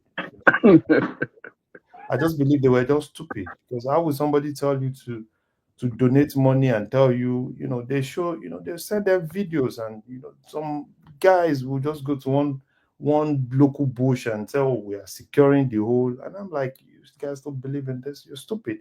But I don't have a problem, right? I don't have a problem, because for me, if you ask me today, when you talk about Yoruba leadership and stuff like that, I don't even believe there is a leader in Yoruba race. I don't even believe any of those guys, Afe Babalola and all those guys are really representing me as a Yoruba man. I just believe they are just there for their own selfish interest, and everybody, they just use that name for their own bargaining power, and for their own selfish interest, not because of me, not because of any Yoruba. And that's why I could actually respect some of them, respect them as elders, not respect them as a voice. No, no, no, I can't. I don't respect them as a voice to speak for me as a Yoruba man. Because for me, I don't, if you ask me, right, I don't even believe there is a leader that can actually speak, for me as a Yoruba man presently. They can always all speak for their family. That's my own personal, what I think, So, but it's good that it's also agreed on that. I believe, because for me, it's more scam everywhere. It's scam. Everything is scam. Afeni Ferry, OPC, and everything. It's all scam. But until we really get to that point where people will want to fight their own cause, I understand the fact, and I like the fact that it believes that people have the right to want to be on their own, because obviously the marriage is not really working. We've always been forcing the marriage to work. We pretend and feel the marriage is going to work, But ordinarily, we as individuals also need to agree that there's also going to be an end to the marriage. We can't keep pretending for years, that it's going to work, because obviously we are just in a relationship that everybody is not, you are smiling, but but deep inside you are not happy. That's just the marriage that we have in that country. But it's good. It's good. I think I learned a lot of things from him, and I'm very sure that a lot of people too would definitely learn a lot of things from him, because these are part of things I learned from Baba here on the platform, which I think is good. So that's It was nice to have somebody that actually knows more than Baba. Baba has been impressing us for a while with his knowledge now. But BT, you came late. Where were you? I thought you would be the first thing to come and ask your Yoruba questions. No, I had something that's going on. How are you guys doing? We're good. Did you listen in? We had a riveting conversation with an excellent guest. Yeah, I caught the end part of it. I'll go back and listen. But good job, by the way. Hopefully we want you to do more of this. Yes, we're doing more of it. We've got your favorite Otumba Showme joining us on Saturday. My favorite, yeah. You came on now and you were gushing. You were doing all right, sir. The last time you came on, No, all right. But Larry, I wanted to ask Larry about. Is it that you believe in Yoruba nation? You just don't agree with the way some of our people went about it, or you just don't subscribe to that at all? No. It's not like I don't believe that. Okay. Yoruba people need to be on their own. Okay. What I've seen so far, we also what happened. I've said it before. I was a Yoruba World Congress member now. So we also what happened, right? Particularly what happened, not in the UK, what happened in the US. It was fraud. Right. It was fraud. And if I have my way, right, at the point, if I have my way, some of those people will not even be able to enter the US again. For what they for? Yeah. BT, you know what? It's a natural instinct for every person of Yoruba stock to know our first 11 when we see them. When the first 11 shows up, I think Yoruba nation will happen. But we've not seen any of the first 11 showing their faces. Nítorí Yoruba says, Tabanwa ẹran tó níhò méjì bíi ti ìgbín kọ́. If we are looking for animals with two horns, not like snail. Right. Because, the Igbo thing, if you remember, I think it got support from most Yorubas when it was only discussing security. If you remember. We go into the forest, whatever, they're killing us. Oh, I'm most appreciative of that, BT. Yeah. I'm most appreciative of that. I did salute him. Yeah, but something happened when all of a sudden you started talking about saying Yoruba nation. So as a Yoruba man, if you want somebody to lead you, it has to be someone that is knowledgeable, educated, well spoken. We value these things. And to have someone like him talk about leading Yoruba nation, even though remember it was called by the elder, Shoyinka called him like, listen, we like what you're doing, but we don't think you have what it takes to lead. And when it got hijacked by the guy from the UK, I don't want to mention his name on one man's platform. So I don't know what happened where he just abandoned the security issues that we all agreed with him that there was a need to bring a Moteco or whatever to protect the farmers. So we want people, we want leaders we want somebody to lead that movement or to lead that the Yoruba people, but we are very picky with the kind of data that we choose in the Southwest. Culturally, we are very, very specific with the caliber of individuals that can lead any movement within our own space. So, and I think that those that wanted to exploit the popularity of a newfound fame of Chief Sunday Igboho at the time led him astray, and they cashed out big time.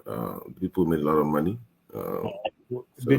They cast, particularly in the US, they cast out big time.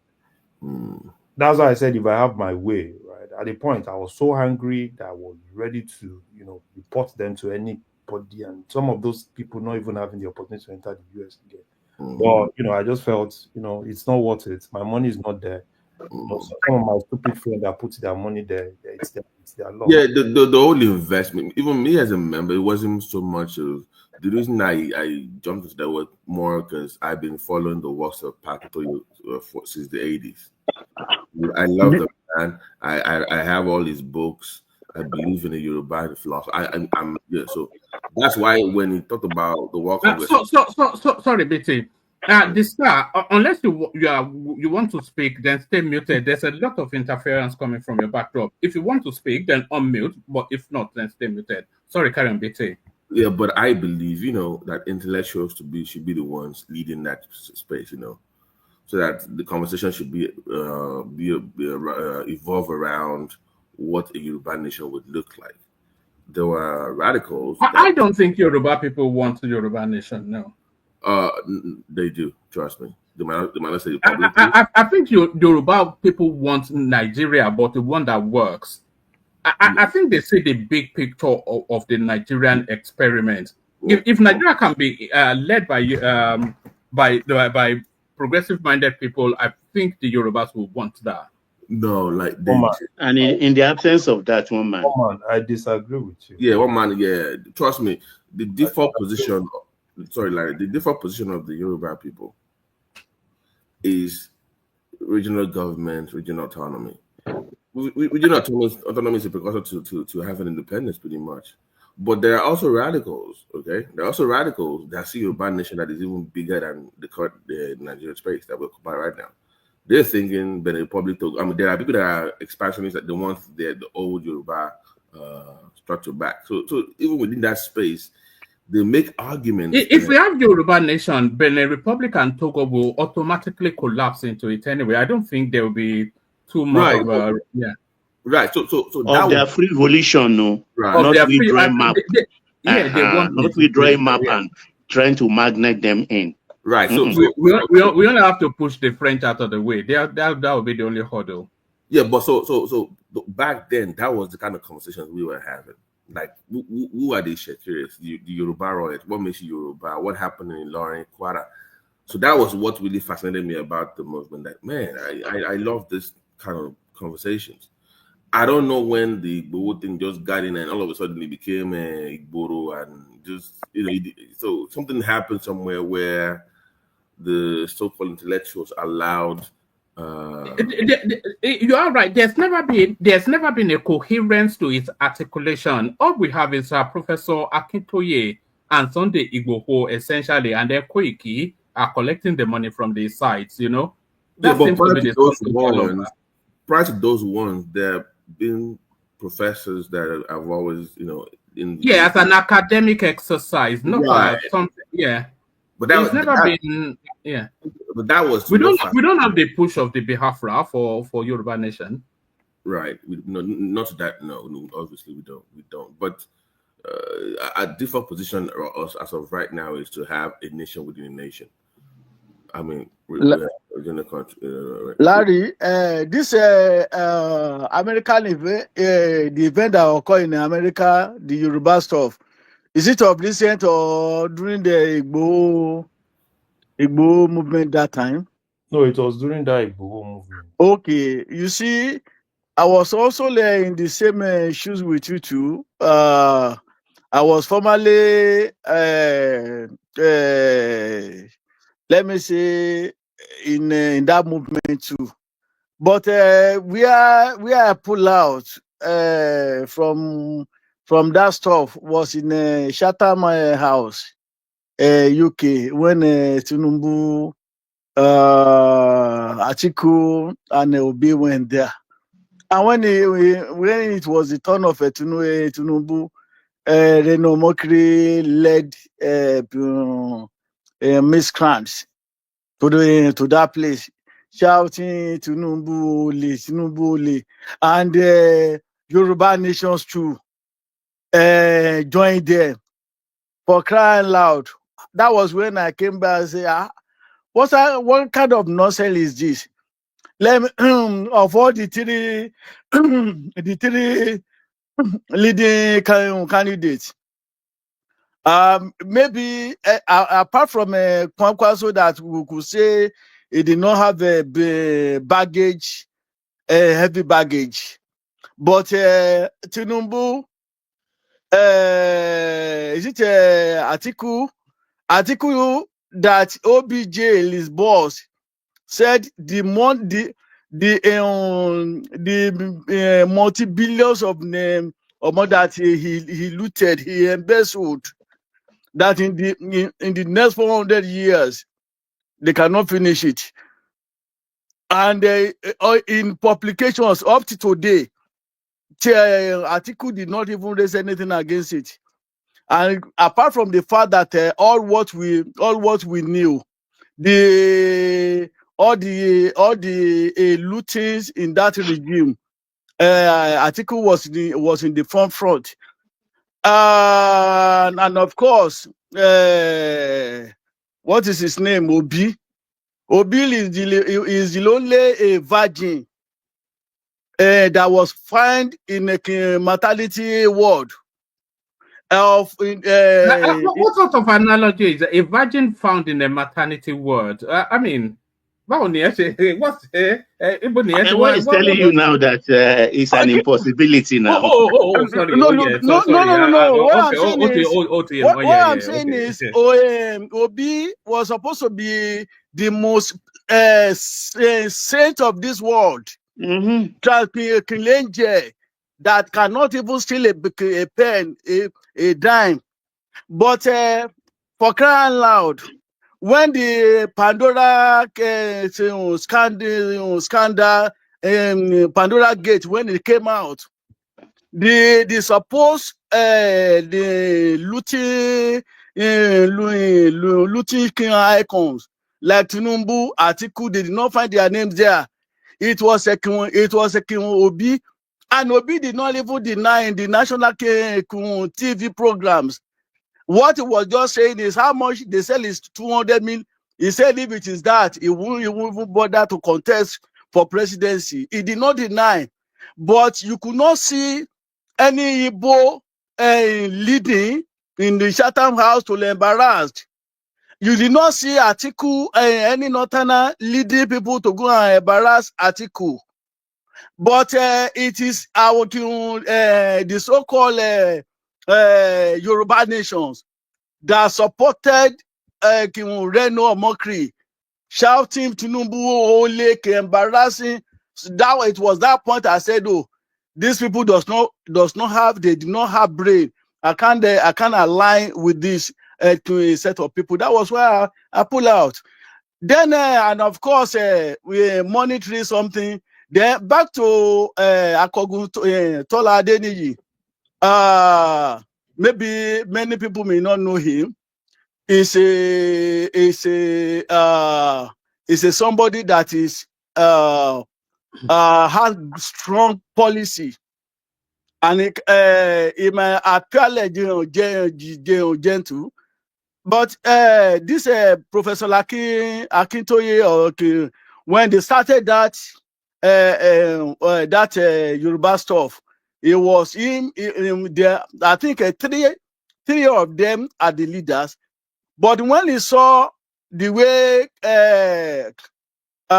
when he noticed that Professor Akintoye has deviated from there, he pulled out, because he's somebody that has a strong principle and policy. In fact, everybody in the government during military regimes, they saw many of them. They fear his spread because he's also a critic. Apart from that, was why you could see that in his body language, he had a little bit sympathy for Dele Farotimi, because he's also from he's also a radical. Yes, and he could even IBB. I think you people, you did not. They did not. We couldn't ask the regime IBB relocating from Lagos to Abuja. Probably it was.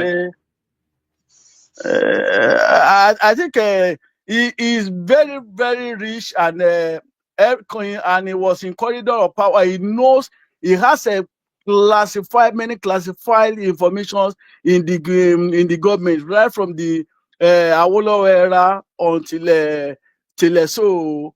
That's why I said he knows where the bodies are buried. All right. What we will do is we'll try and bring him back. I think we almost actually have to bring him back. So let's hear from Fatai, and then after that, I want to try and introduce this into the conversation as well. APC powers who may succeed Sanwo-Olu, full list emerges. So the list of whoever the APC candidate is almost certain to be the next governor of Lagos State, and they've come out with a comprehensive list now of the runners and riders. But let's hear from Fatai rather, and then we may want to have conversations around who succeeds Sanwo-Olu as well. Fatai. Okay, I did it. Yeah, sorry, Mama, I might not be able to speak a little because I'm just kind of a little bit tired, and I might want to sleep. But very appreciative to meet to meet Daddy on the platform. I think I looked up, I googled up the name he was talking, the Keith Sturgis professor. I think he's from what I read, is like a graphic designer kind of a professor. I think he was a professor in England, something like that. So I don't really know him that much. Chief Adeniyi is a collector of arts. Okay. Yeah. Okay. So that's where they will have crossed paths. If it's a collector of arts, then I want to ask him if he has a piece by Murai No, who is the #1 within the Nigerian arts. Very likely. Very likely. You have one, don't you, Baba Murai? I have one. Yeah.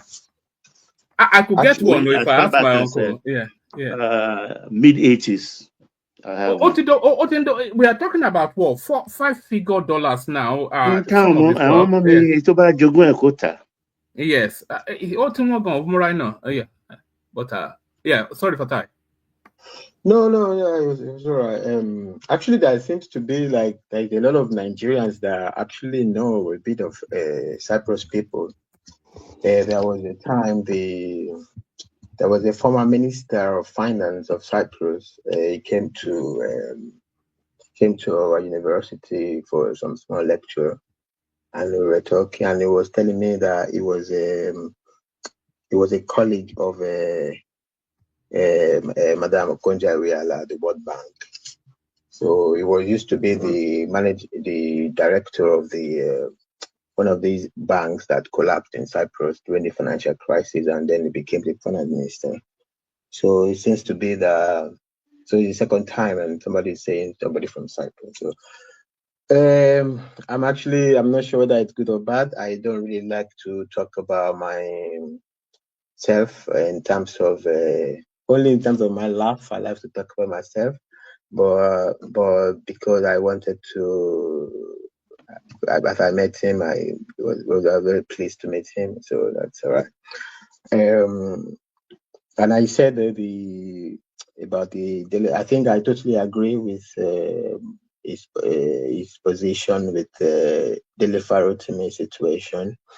I think it's elderly wisdom could be used, but it doesn't lie in my mouth. It's not really a situation I would be commenting on, because I'm sure Baba is an elderly person by anything. A person wear shoe and I know where they pinch. So, but I will, if it was my personal sense, I would lean more towards I don't know.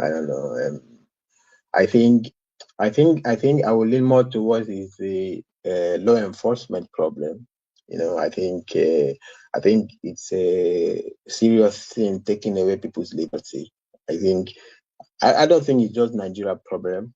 Everywhere, even here in Cyprus, even in America, because Oreo Jury law, just because I think it's not something to be taken lightly, taking away people's Can I ask liberty. a question? Can I ask you a question? Sure. Yeah, before I go ahead, one man, there is Mr. Adeniyi Andero in the comment section. If you can hold on to him, he says 73 years old. He will be a repertoire too, and very useful to our platform. All right, let me send the link in. So, Mr. Adeniyi Andero, I'm sending this link here now. You see a hyperlink. If you want to click on it and come into the studio and share your thoughts and experiences, Yes, this is please. what we like to hear. Yeah. If you bring him on, I will just stay in the background if you need my space for a minute to speak. Okay. All right. If you'd like to comment, the link is in the comment section. So back to you, Fatai. So, I was about to ask Fatai a question because I remember that his I think comments with Akogun, engagement with Akogun was practically based on Dele Farotimi and his arrest. So I'm wondering, first and foremost, I want to know how vast or familiar are you with what has happened so far and where they are on this case of Afe against Dele Farotimi. Then secondly, if you are well versed with it and you're up to date with it, what exactly do you say is wrong with the processes and procedures they've undertaken so far in bringing Dele Farotimi before the court? Well, I don't really particularly need to be familiar or up to date with the particular details of the issue itself. So they can go to the court and argue that I'm talking about personal liberty. That is a societal problem. It's not even to some extent, it's not even a legal problem. Okay. So if some people have power to take away people's liberty, I think that they should exercise that power with care. So procedurally, okay, Nigeria is paying police in Lagos salaries. Nigerians have police commissioner for each state. So whatever it is, even internationally, if you are looking for somebody, they issue Interpol, they issue whatever wanted Interpol. The police, the law enforcement in that region will arrest the person and will do the paperwork to transfer to whoever, extradition. So they extradite you to any country, they arrest you somewhere and extradite you to the place.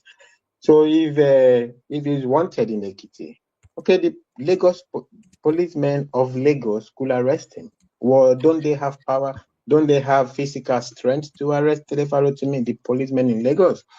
So if the policemen in Lagos cannot effect the arrest of Dele Farotimi, are the people of Lagos safe in the hands of the police of Lagos? So it's a societal problem. It's a societal question. So why does police from Ekiti have to come into Lagos to arrest Dele Farotimi? So I think it's a thing that maybe the Commissioner of Police of Lagos need to give a press conference to address. So what approval went into Lagos Commissioner of Police approving Ekiti policemen. That's about what I know about the arrest. I understand from the arrest that it was policemen from Ekiti that came to arrest them. So that is like a jurisdictional situation. So, and like I said, it's a societal situation. Okay. Maybe it's perfect. I'm not saying whether it's perfect or not perfect, but why isn't the Commissioner of Police of Lagos, who is getting paid with public money, not addressing to the public why there is an approval that if that is the case, if indeed the people that arrested him in Lagos are policemen of Ekiti State, why is there no explanation to the public why doesn't he have men of police in Lagos? The policemen of Lagos can arrest him. Why? Okay. Why does he have to be Ekiti policemen? Policemen of Lagos can arrest him, and they do the paperwork to transfer him. It may be perfect. I'm not questioning it, but that's just the way all right. You can ask that question, but I don't want us to. You know, we've been on this. We've been 4 days on this particular conversation, but yes, but yeah. Omar, you know, not on this particular procedure, and I would like to engage Fatai on this procedure because I realize it's one of those things that have been spreading online.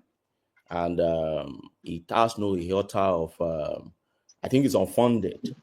And that's why I want to just, through engagement with Fatai, unearthing probably what are fundamentals to practices and procedures when it comes to arrest. Now, Fatai, you talk about liberty. I suspect from what you have said so far, you don't have problem with why he is arrested. You have a problem with who effects the arrest. Am I correct? Well, the issue of why he was arrested, I have to be reading the laws of Nigeria. All right, Fatai, respond to that, but we have that only in a short window, and then we move on. It's only because we've been 4 days on this particular no problem, topic. Yeah. No problem. No, have that conversation, but not extended, but carry on, Fatai. Yeah, when it comes to why he was arrested, some idea about is what everybody listened to in the media, some defamation or libel. So I'm not. They can argue everything in the court about all of that. No, Fatai, I mean, when it comes to that, my position, I already said my position there. Yes. I think now Fatai, this is where I'm only going. If you're Gwagbashi, that's my own position. So this is where I'm going. You see, like you said, you can't be in Baba's shoe, you can't be in your shoe. Okay. And everybody make their own decision. Everybody make their own decision. What is on ground is affecting Baba, not you. And Baba has his discretion to determine. Yeah, but that's not the criticism. I already said that. I'm not interested in all of that. So I'm more interested in the law. You know, when we impinge our law and you say liberty. Okay, I'm not interested. I don't have an interest. You are interested now. You talk about liberty. No, you talk about liberty.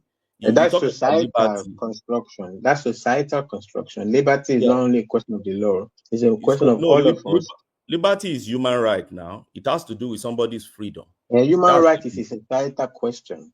Yes. So, and it's a legal issue too. It's not just societal. A part of it is legal issue. But I'm talking about the substantial part of it is legal issue. You agree with me? It's substantially a legal issue.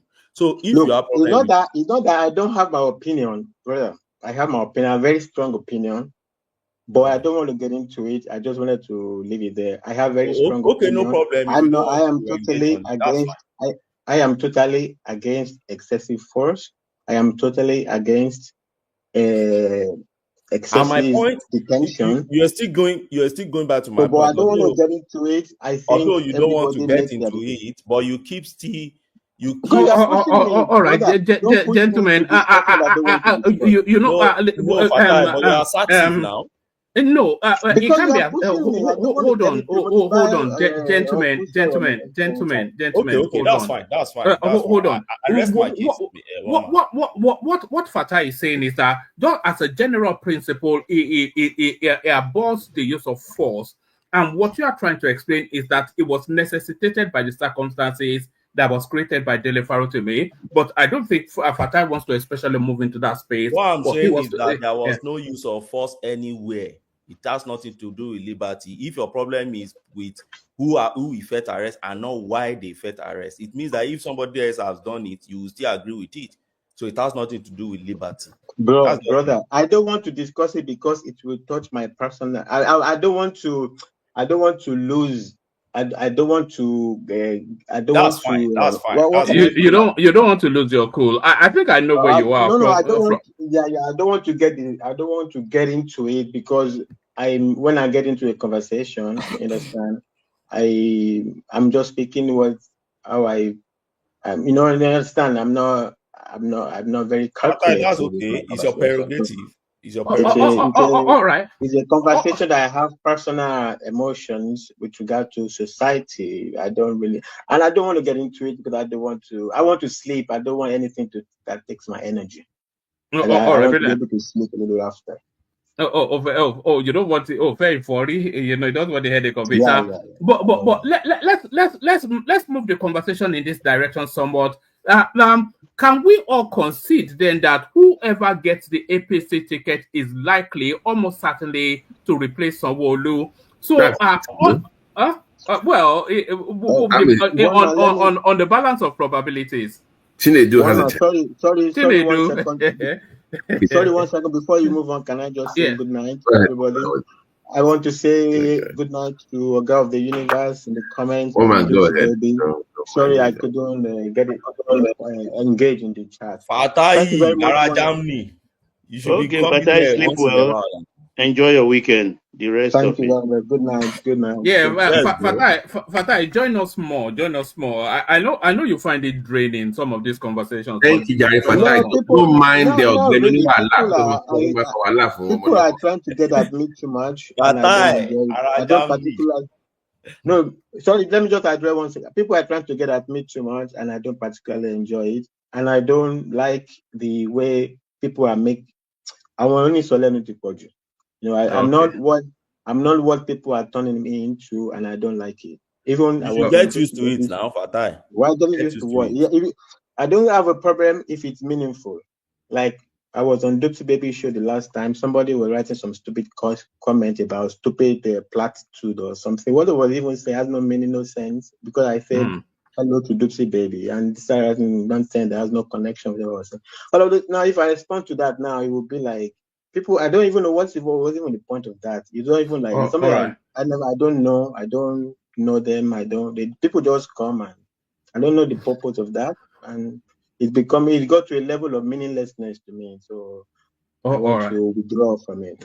Thank you very much, all right, thank you, Fatai. So that's Fatai, of course, one of the long-standing voices on the platform, one of the more enjoyable voices as well. We don't hear enough from him, but anytime we do hear, we delight in it as well. So we go to the Lagos State space.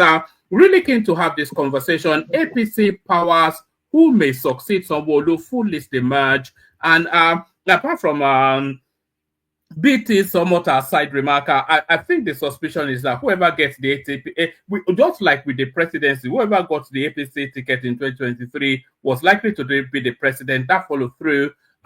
Whoever gets the APC governorship ticket in Lagos State, I cannot see beyond that person. But who would that person be? So the runners and riders are now starting to emerge. The runners and riders starting to emerge. Senator Tokunbo Abiri. So. Senator Tokunbo Abiri is a top contender. Sorry, I beg your pardon. Senator Tokunbo Abiru is a top contender from Lagos East. I thought it was a female, actually. He's a Muslim with little exposure to politics, but has a strong background as a technocrat. So there he is. Hakeem Akinola Okunola.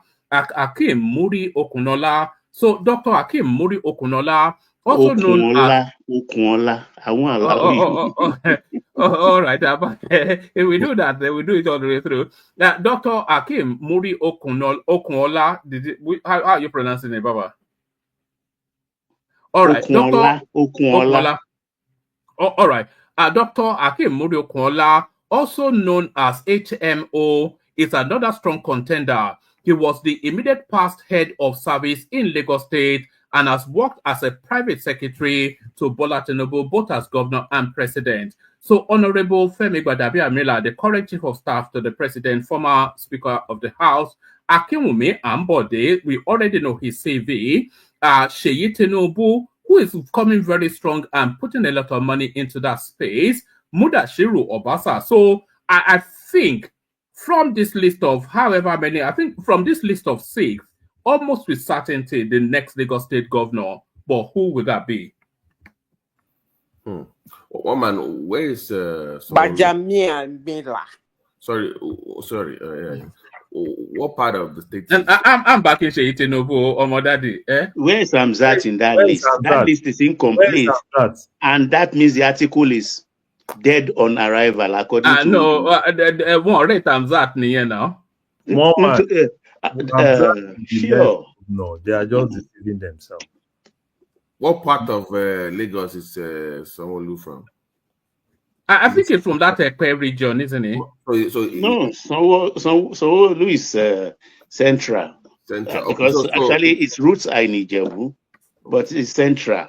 Okay, so that will tell you, okay, so nobody from that part will be. So central is not going to be again. So if you're looking towards west or east. So then there's the question, where are these people from? What part of Lagos?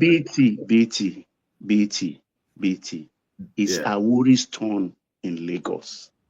They are just joking. That's Look not impossible now. Okunola already is in even Aso Rock already serving. Okunola is, I think, an advisor or something. One of those Tinubu's team already. He is there. For Ambode, for instance, Ambode is late already. This work he should have been doing during Tinubu's campaign. For failing to do that about 2 years ago, he doesn't stand a chance anymore. He only saw Tinubu first when Tinubu visited Lagos as a president many months ago. And Tinubu acknowledged him by saying, Ambode Usheo, what he did completely Uyoju Mudupeo Ijapari. I just added that one. For that train thing that when he showed up, that one. Yeah, exactly. That's the first time he was seen Tinubu in about 4 years. So it doesn't stand a chance. Are we completely discounting Seyi? Because I think it's the one that is being mentioned the most in one man Seyi for what? Is a non-starter. Seyi for what now? For what? For what? He's 39. Jekiba Bear Shitono. Contest for Senate or House of Reps. He can't even go for Senate. He can't even go for anyone. Make him wait, make him. He should just sit down. I know the people driving the Seyi thing, but Area Modini, you understand. But the real one there is Obasa. Obasa is claiming Awuri roots. You understand? So he did that to compete effectively with Amzat, who is the deputy governor, and rightfully the heir apparent to the throne. He's not. I'm telling you, he is. Let me tell you the politics. I say he's not. And I'm telling you why he is. So I have the floor. So when you reach now, you talk why it is not, or he is not. This is what we do. In Lagos, we have Lagos Island as it is. We have the Ekpe representing the Ijebu arm of Ekpe and Ikrudu representing the Ijebu arm of it. We have Badagry for Eguns, and we have the Awuris. We have Ambode from Ekpe, that's Ijebu has gotten it. Central, Fashola, Sanwo-Olu, they've gotten it. You understand? And if you watch, you will see that it is Muslim they started with. And we had an excuse by saying, why is it Muslim alone? Now they've agreed that, okay, Christian will take it. That was how Ambode came into the fore. You understand? And after Ambode, Sanwo-Olu was to take over to complete that Christian one, for which he has extended it now. So technically, the next person must be a Muslim. That is one. Two, Awori have not tasted power in Lagos before. So that is two. So the only person who is there, and Lagos is like apprenticeship. Okunola has been there. He has served Tinubu for a very long time, but already he is there. And I'm sure if Tinubu has a second term, he will be a minister. No doubt about that. He's already in Asurok in a position as a special assistant or advisor. I cannot remember presently that the position Okunola is holding. For Abiru, is just starting. So where does he want to? Who does he want to replace? So it's not even in the picture. But the picture actually is Obasa is qualified as an award. Abiru will go for second term as a senator. No, yeah, he's already, that is, except if he wants to injure himself in the way Mamora injured himself. Because Mamora was House Speaker and he wanted to be governor too. So he lost his House speakership and lost everything in the process. He's only trying to warm back into the good graces of the president. So the thing is, Obasa is technically qualified. Amzat technically qualified, but Amzat is in line of the apprenticeship. And he is the deputy governor at the moment.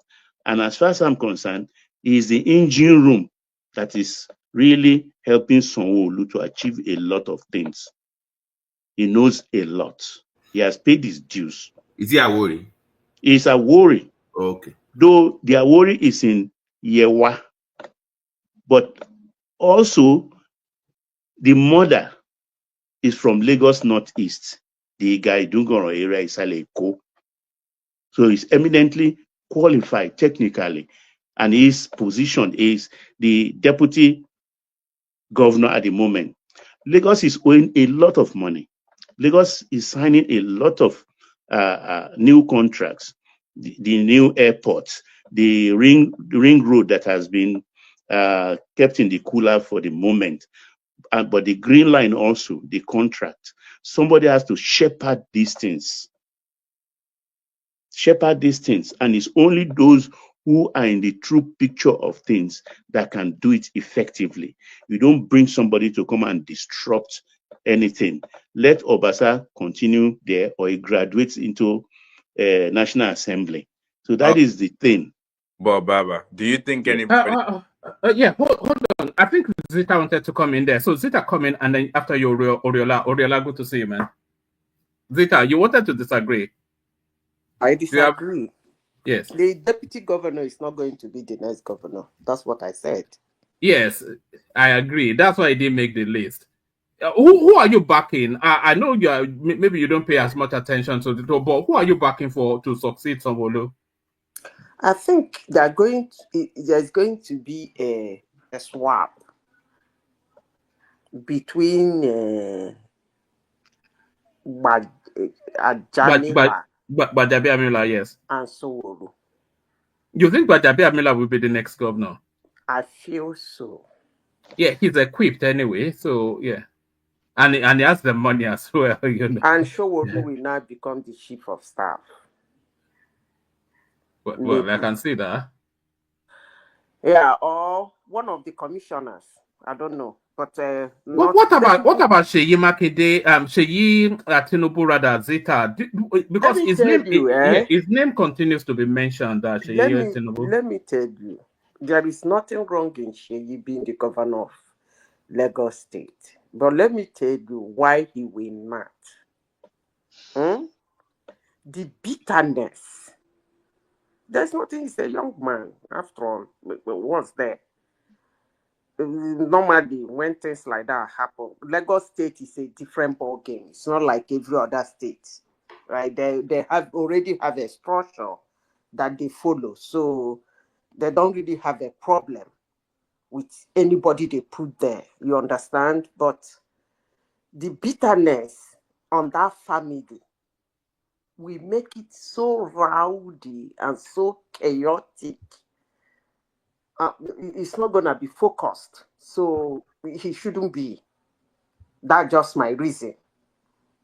He shouldn't be. There's so much bitterness in his family, like against his family. So putting him there is going to cause a lot of confusion. And Lagos is way, way, way above that stage now for people to be looking at, hey, he slapped a woman, hey, he pulled.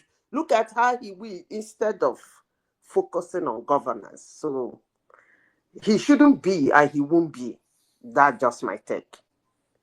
All right. I somewhat agree with you. Anyway, already the Well, the resentment fault is against his father. Bajabiamila is Surulere boy. Fashola, Surulere boy. Sanwo-Olu, Surulere boy. So that tells you then that the zoning doesn't really matter. No, that tells you that it's not going to happen for Bajabiamila. Why not? I'm surprised you're saying this because the Lagos politics, don't we run that don't way. run Lagos politics like that. We No, have the problem now you are the of one that the. is wrong. Lagos Can politics I doesn't finish run so that that way. you can have an understanding how Lagos state politics work? Lagos state right now, we have a problem of the Lagos Central proper saying they want an entitlement to that seat. That they disclaim that everyone that has ruled Lagos state in this fourth dispensation happens to come from outside Lagos state. That can be disputed, but that's not the subject for this conversation. So they are in contention. Can I ask you a question? Yeah. Okay, you see, I don't want to disprove what you are saying, but let me say this. You see, when it comes to politics, elections, electioneering, rallies, and inner caucus, grassroots, these things you are saying doesn't really matter. It matters on who. But before I say that, let me ask you a question. Since when these people come out, don't other Lagosians from other places that are not from Surulere, they still come out to compete with them? So why didn't they win? Why? That's the apprenticeship I talk about. And don't forget, all politics are local, or all politics is local. So the people, the way Tinubu formatted, or the way it happened in this Fourth Republic, Tinubu, to the surprise of everybody, emerged.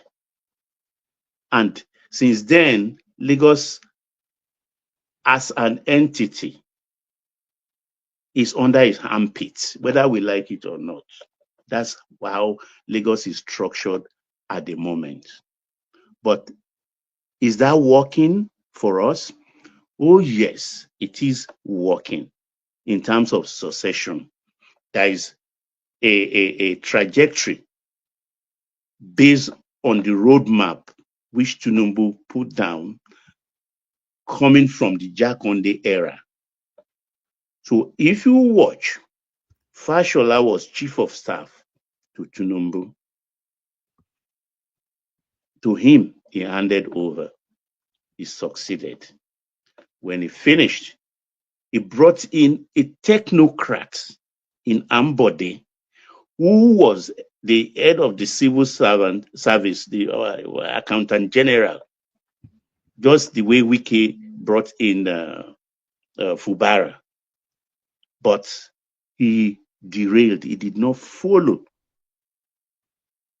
the laid down blueprints because there is a program, special program to take care of the Lagosians, the aged among us, families that were there in the beginning. through extra budgetary means or otherwise, they are taken care of. He stopped that. He started doing that to his favorite, who were promising him second term. The blue line, the icing on the cake of the progressive infrastructure for Lagos, it did not add 1 foot of rail line in the 4 years. And people revolted that Tinubu should come. This is the language we are using. Tinubu should come and carry his load off Lagos. It was a contentious thing. And when the thing was dragged up to the Oba's palace, when it comes to issue of Lagos State in this kind of thing, in the goodies that are being spread, no PDP, no APC, no SSDP, no this. We are one. And on that, they pinned him down. When Sanwo-Olu already was serving, when Fashola was there, he served Fashola. He was serving Ambode also. But he has, I'm putting it in quotes now, he has health issues. Sanwo-Olu had health issues.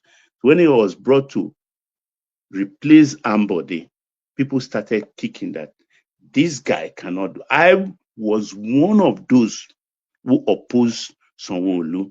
And as I'm talking, I slap myself repeatedly that you don't judge a book by the cover, because Sanwo-Olu has surprised everybody. Everybody. Because he surpassed even Fashola, who received every money denied Lagos State Local Government Council by Baba OBJ. Fashola got the whole money at once. That was how Fashola was able to turn Lagos State into a massive construction site, expanding. One of the highlights, it was the Adeniyi road. I never knew that road could be dualized. I never knew. Fashola did it. Not only that, there are dozens and dozens of roads he used that money for. But Sanwo-Olu has come and done even better. So that thing must continue. Hamzata is there right from the time of he served the president, he served Fashola, he served Ambode, he served presently as deputy governor. So he is entitled. One, he is Muslim. Sanwo-Olu is Christian. He will not. No, let me. He is Christian. Hold on. Let Zita come in. Land the point, and then I think she wants to push back against what you're saying about her land, and then Zita, you come after, and then Oriola wants to come in as well. Baba, it's Lagos politics. You should just take it to Lagos, Joe. You know. But is Baba still there? Yeah, I'm there. I'm just explaining how the politics works in Lagos, and you don't change a winning team. I'm an ardent football fan. Died in the womb. You can never. The one rule is that you don't change a winning team. It will be a disaster. The Ambode one was an aberration. We will not repeat that mistake again. That's it. Oh, all right, let Zeta come in, and then after Zeta, I'll play about 3 clips, and then after those clips, Oriola comes in, and then we try and move the conversation in a different direction. But Zeta, you don't agree at all, do you? I don't agree with what he's saying. The deputy governor is not going to be the governor of Lagos State. And again, the second thing he said Lagos is a Tinubu's armpit. You see, when people say things like this, it shocks me. Like, when you say Lagos is in the armpit of Tinubu, and when they see the beautiful things in Lagos, and they say it's Tinubu that made it happen, it becomes a huge disagreement. But let me say this. Tinubu, as a person, is not single-handedly a determining factor of who becomes the governor of Lagos State.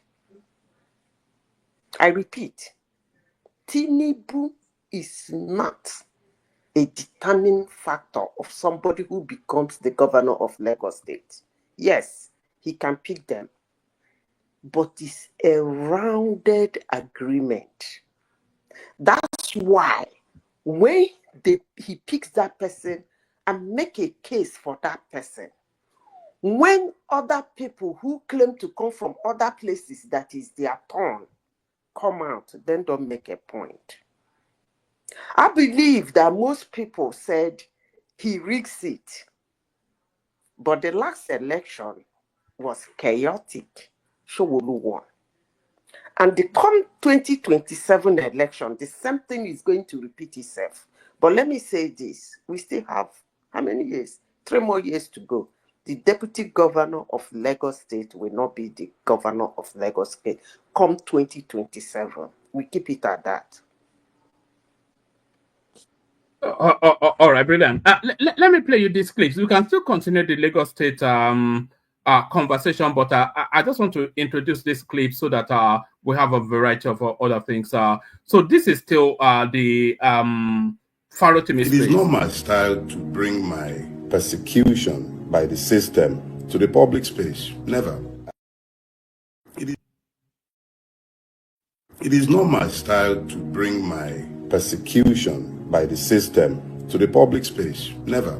I have dealt with the numerous challenges and attacks that I've experienced in my life from the system and operatives of the system without coming to the public to talk about them, because I believe they are private to me, and as a citizen, quote and unquote, we will continue to test the boundaries of the law to find solutions to these problems and challenges. For 6 years, I was dragged through the courts. I was sentenced effectively to a term of life imprisonment unless I paid the sums of about, I think, 214 million naira. The EFCC was pressed into evil agency. For 6 years, I was taken through court systems. It took the Court of Appeal to free me. You can look up the case. Farotimi versus the Federal Republic of Nigeria. I never came to the public space to talk about it. I took it. I never once came to you to tell you what I was dealing with. 6 years. It took the Court of Appeal, Lagos Division, to free me in a 2-to-1 majority decision, something that should never ever have proceeded to any court. I suffered the betrayal of one of the gods of men in this town, left wounded, grievously wounded on the battlefield. I never once came to this place to talk about it, and I still would not. In 2021, a traditional ruler in this town sat at the head of a plot to murder me. I submitted petitions to the Commissioner of Police at the time, Akim Udumosu, and I did submit one to the State Security Services, Shangisha. Nothing came of it, in spite of the fact that names were given. Specific location was provided. Nothing came out of it. The only reason I spoke about it in public was so that you would all be aware if anything had happened to me at the time, and even now, of the persons who are involved or who were involved in that plot. The same people trying to kill me at the time sit today in the seat of the presidency. I never came to the public to talk to you about it, and my reasons are very simple. You don't do what I do without being prepared to die whenever death comes. And I died a long time ago. Nobody is about to start scaring me with death. Let's be clear about that. So, I never bothered coming to you to talk about it. I operated a waste management franchise in this town. I did not owe Loma a dime. So there it is right there. It looks as though Farotimi's issues with Tinubu, it goes deeper than just wanting Tinubu to be president. Let me play you a feedback from South Africa off the back of the liberalization of visa access for Nigerians into that country. So here is how the indigenes of that country are responding to it. Yo, what's happening, guys? It's your boy Uncle P. Guys, I am annoyed, I am irritated. The ANC and Cyril Ramaphosa have betrayed South Africa. The audacity to open borders to Nigerians.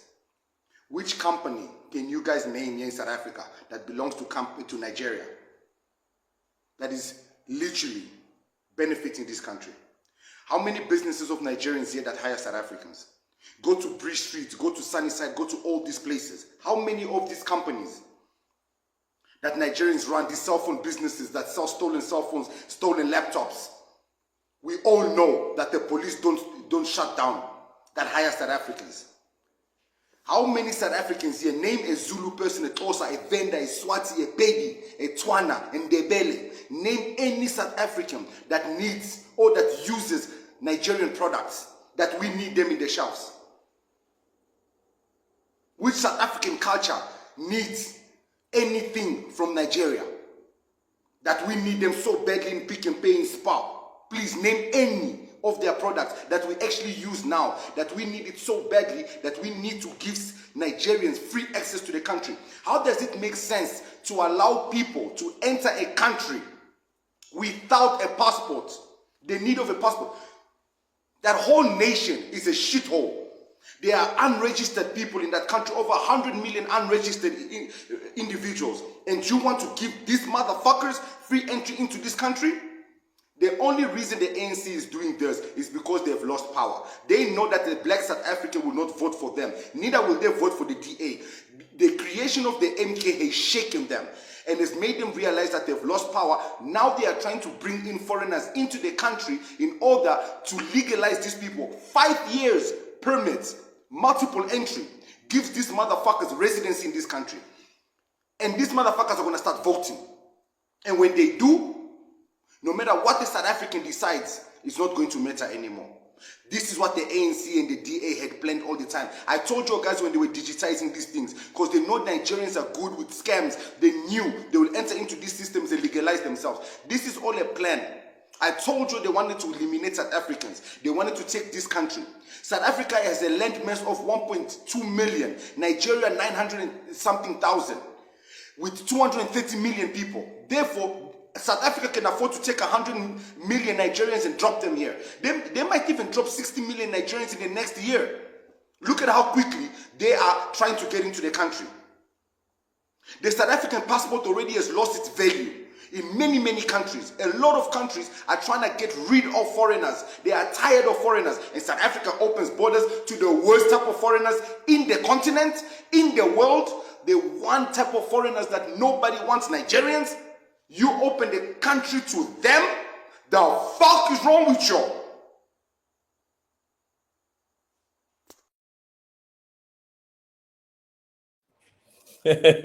One man, I'm sick to my stomach. The hatred those people have for us, it cuts deep. Oh my God. One man, can I come in? Yeah, come in and then press stage. I wanted to play you more, but carry on. I laughed off my stomach when the guy was talking. There is something fundamental he said. You know, I listen to people carefully. He spoke about replacement. And that is what most countries in the world is battling with. Not only South Africa. Okay, let me not use the word battling with. Are scared of. You see, when Republicans in the United States push back on immigration, Democrats that have opened their doors for most immigrants to own positions as a Democrat in the United States, we start claiming that it's economic. No, that's not the reason. The guy made a fundamental statement. He said, replacement. And that's what happens when you plug in immigrants into your country. There is a technical replacement. In all the guy has said, that's just what I picked out. And that's a valid point. As long as I'm concerned, that's a valid point. Is it not just echoing Americanisms, though? That's a narrative you hear from American, from even his language. What the fuck is this and all? You can see it's an American wannabe. The phrases. No, not the phrases. His politics is mirroring what he's hearing in the United States. It's just wanting to transmute that we're the same as Americans. They are trying to overrun us. Just that. No, I don't believe that. Even in the UK, even in Germany, even in France, even in Canada, in Australia, in Norway, it's not an issue. Let me tell you why it is an issue. It shouldn't be. But the thing is that it's weighing down on their economy. When you project 200 immigrants to be in your country come 2024 or come 2025, by 2024, you're already having 2,000. Where will the money come from? That's what is happening. But some people don't want to look at it that way. They feel it's no for whatever you want to call it. But aside that, the important thing he said is replacement. Nobody wants to be replaced. And that's just the truth. Even we that are in Nigerians in Nigeria, you wouldn't want to be replaced. I remember in this platform, you guys screamed because Dangote employed how many Indians? It was an issue. It was discussed here. So nobody wants to be replaced. So in as much as I know that South Africa don't know the hate they have with Nigerians anyway, but the day that president was saying that thing, you played it there, I told you he was just talking, because that's not going to happen. I rest my case. All right, brilliant. Did you want to comment on that, or let me play you a couple more, and then let me play you this. Samuel Ekpa, who has been the mastermind pushing this idea of, while he's there in comfort, taking the citizenship of another country, but yet fomenting trouble in the Southeast. And unfortunately, there are a few people that really don't understand what the man's mindset is. He's having fun, enjoying himself, partying and doing all sorts, and yet pushing people to kill themselves. Whatever it is that he's doing has affected the economy within the general area. This Monday sit at home and all these things. But I'm happy that now finally the Finnish government have seen reason, because they were provided all they needed, all the funding he's getting, all the things he's doing. He has taken ownership of the killings. He has taken ownership of a lot of things that have been going on. So they've picked him up now. And I can tell you the jubilation in the Southeast has been wonderful, because people were just tired of Was there a role played in the arrest of Simon Ekpa by the military by providing information? No, it's a holistic idea by all the security forces. We looked at where the money, we trailed the money, what he was doing, the comments he was making. He's there live on TV, fomenting trouble, saying all these sorts of things, commanding people and action being taken. And when these things are done, he takes ownership of those things. So these are complaints. So that is the documentation of all the things, everything had handed over to them, and they've seen it, and they don't understand that. Look, keeping him there is a minus for them. Yeah, because it doesn't mean well. Okay, so let's look at this sit-at-home thing. Is it that the military's intelligence is not as good as it used to be? Because the allegation is that the military doesn't even know where IPOB and the ESN, their security agency of IPOB, is. Is it that the intelligence of the military is not as good as it used to be? You see, one thing I need to clarify. Before now, we used to have conventional kind of warfare. One country fighting another country. Then the intelligence will have to go and look at those things. Now, you are dealing with non-state actors. Non-state actors are just ordinary people. If they don't bear arms, you don't know who they are. They're just ordinary people. So that makes it extremely difficult. And so even with the intelligence that you try to do, you have individuals that you cannot tell what is their intent. And then you have these people with ideologies. Those are the ideology, there's no way you can look at his mind and see what he's doing. But we're leveraging on technology. We're leveraging on because human intelligence for us in an asymmetric warfare is critical. That's why I mentioned that you must get the buy-in of the communities.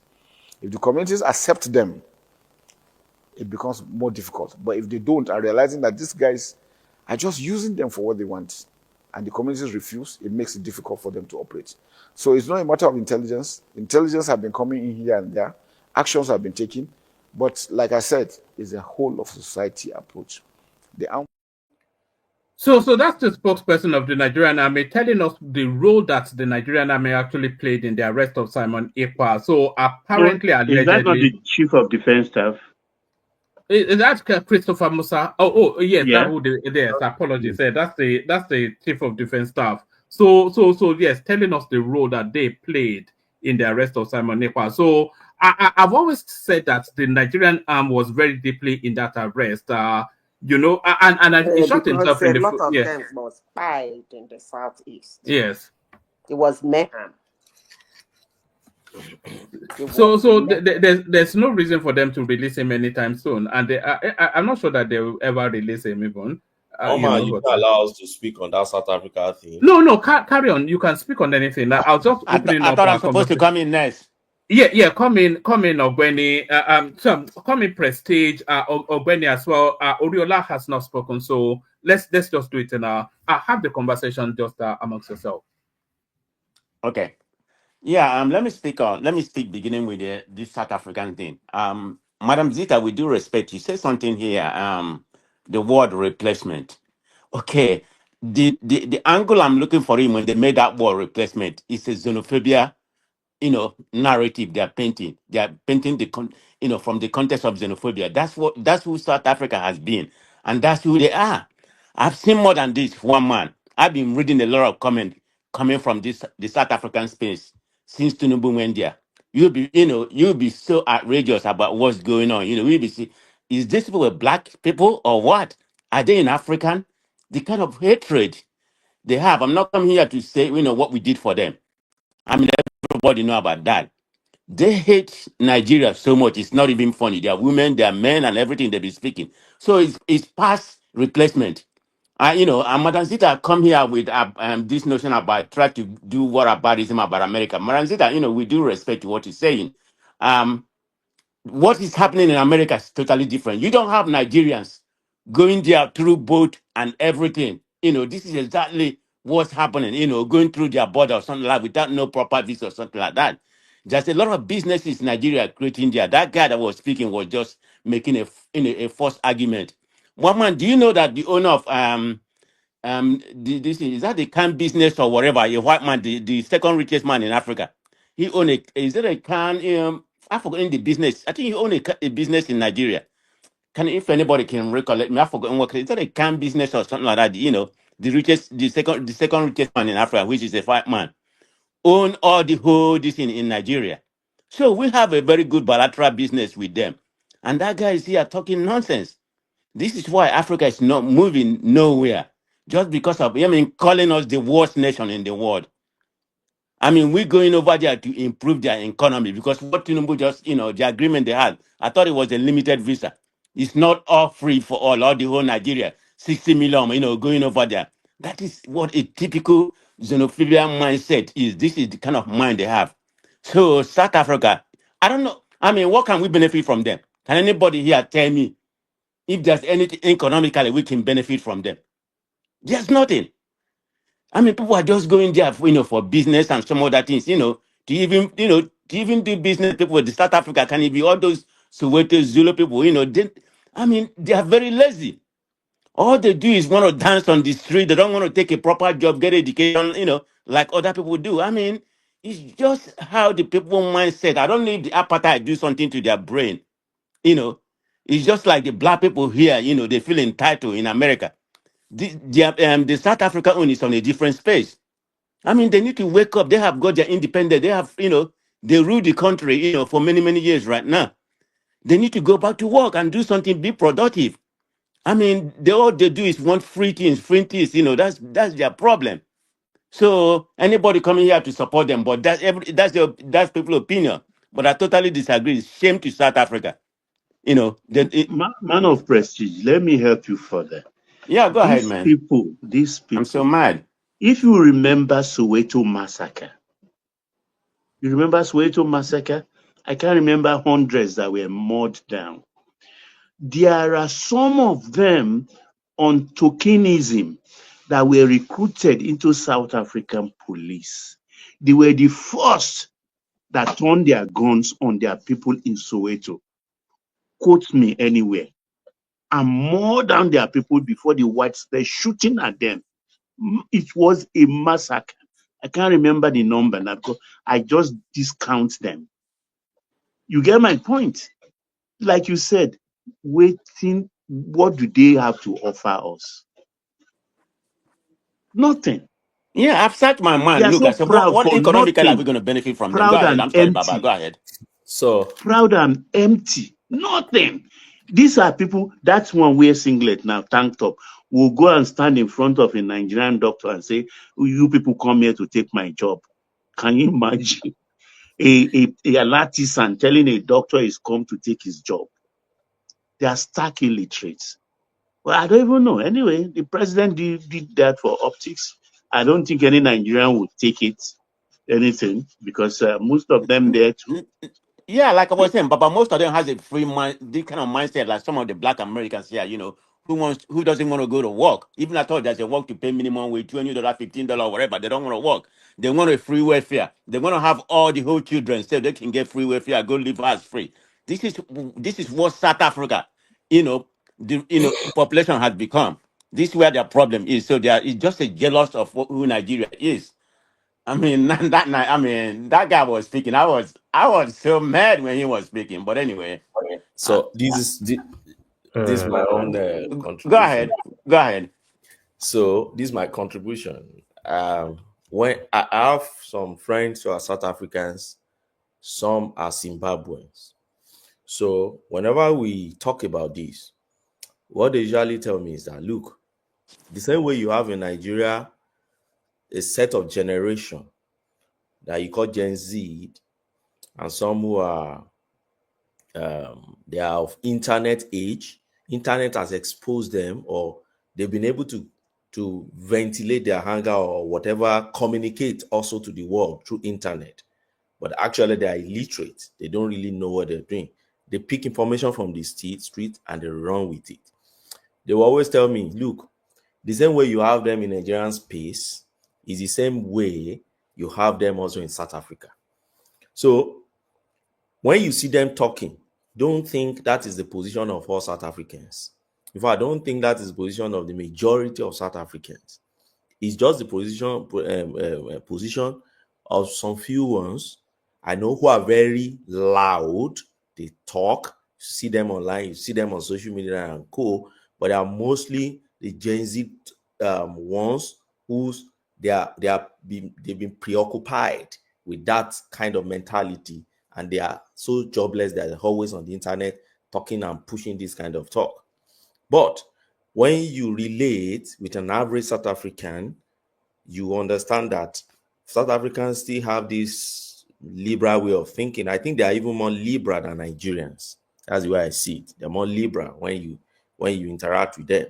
For instance, most of the issues on homosexuality, abortion, and all these things that they go around with in the Western world, an average South African, they go along with the Western mentality. They're not like us who are still very conservative. They're not that conservative. They are so liberal. Look at the bishop that died sometimes back, that activist bishop. I've forgotten his name. Desmond Tutu. Desmond Tutu. Daughter is a lesbian. Still a lesbian today. That's Desmond Tutu. You could imagine even one of Mandela's daughter too. So you could imagine an archbishop in Nigeria, a daughter as a lesbian. They will remove his faculty immediately that day. What do you mean? Peter Obi's son is a homosexual. Donyo Okupe's son is a homosexual. Charlie Boy's daughter is a lesbian. These are all publicly known now. We are not as reserved. Do you not know? Obi's son was on Gay Times in the UK. Okupe's son is on Gay Times in the UK. Let me help you to complete your list.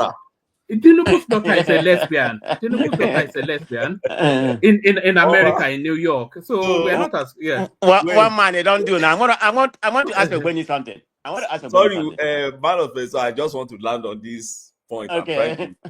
I'm trying to clarify a fact. I don't know what my this Obi son and everything. If you leave Obi. No. I wasn't even pointing at Obi. I'm more saying that we're not as conservative as you think. The upper echelons of our society, all their children are homosexuals. So Wama is different. Yeah. In all the lists you've given us, you've seen or find somebody like Desmond Tutu in that list, who was a bishop of Anglican Church and their overall head in the country, and has a lesbian daughter and went for the marriage. or the wedding. Went for the wedding and was in good terms with the daughter throughout until his death. You hardly find that in Nigeria. If you find such, see Bobrisky now, we don't pay me that guy's life now. The guy don't leave Nigeria. So what I'm just bringing out is a majority of them that have come across, they are more liberal than us. They are not too conservative like us. And when people say, okay, man of prayer said, oh, what do we really find in South Africa? Man of prayer, don't say so. There are many business enterprises that belong to Nigeria. And that's why I said that guy is one of the uninformed ones. They don't know what they are talking about. They are the Instagram generation people that will only go to Instagram and Twitter to read comment of 2-3 paragraph maximum, and then they build arguments on it. There's so many Nigerian businesses in South Africa that is flourishing. Are you aware that Dangote just have a joint venture with what's this company? Sepaku Holdings. Dangote has 65% of that cement, and they are making Sepaku cement now in South Africa. And that one is just here talking rubbish. And he's telling us how many Nigerian company is employing South Africans like ShopRite and Co. Gullible, ignorant. He doesn't know. The major cement factory that you have in your country, a Nigerian owns 64% of it by a joint venture. You don't know. There's Access Bank in South Africa. There's First Bank in South Africa. How many South African banks do you have in Nigeria? He doesn't know. So these are just Oando. I think Oando has packed this thing now. Okay, look at this Flutter Waves and Paysticks. It's the major online finance and all these things they are using in South Africa, like their MasterCard and others, owned by Nigerians, right? Flutterways and others owned by Nigerians. So, but he doesn't know. So can we blame him? He's not well informed. And so when I check what's the population of Nigeria and South Africa, over time now it has fallen below 500,000. South Africa is 60 million. So is it that 500,000 that is coming to overrun you guys? For what?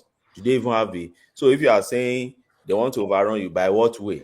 They coming to vote. If they coming to vote, then change your law so that it won't allow them to vote. And I'm not even sure they allow them to vote, you know. So that's my point. I think it's just... Can I let me ask you Wendy something, Larry, before you come in. Larry, before I just want to ask him something. Can I go on? You can go ahead. Yeah, sorry, Larry. Okay. Oboni said something. I totally agree with most of what Oboni said, but the place that I have a little bit of issue when you say something, the low key segment of Nigeria and South Africa, that can pick up information and run with it.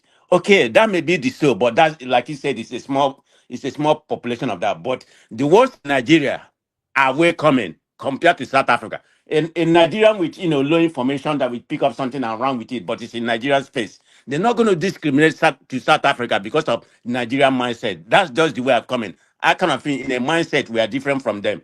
That's my point. Okay. Sorry, let me quickly join you on that. Man of President, I don't think so.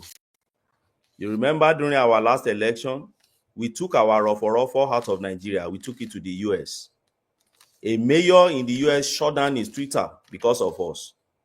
A whole university shut down their Twitter because of Nigerians. So I won't, and that's why I said let's look at this thing deeply. We're louder than them when it comes to come out and be loud on issues that are so flimsy. Because we had an election in Nigeria, somebody won. We started, did he have certificate? People started, they bombarded Nigerians, bombarded University of Chicago, what do you call it? Twitter, they shut it down. They bombarded Mayor, they shut it down. And so on and on and on. So, that's why if you compare the two, you understand that South Africans are still liberal more than us. That's the way I see it. Anyway. Okay. So I understand the perspective in which everybody is actually handling it, right? Everybody, okay, the guy was saying a whole lot of things. We are all not pleased with what he said. But we can also dispute the fact that some of our people have not also been good ambassadors in those spaces. You remember, I think it was 2 or 3 years ago when they took their cultism to South Africa. It was huge. in South Africa, we can actually say this issue of drugs don't exist. We know it happens in South Africa. And aside that, Yahoo. Most of the Yahoo boys in Nigeria, their destination in South Africa.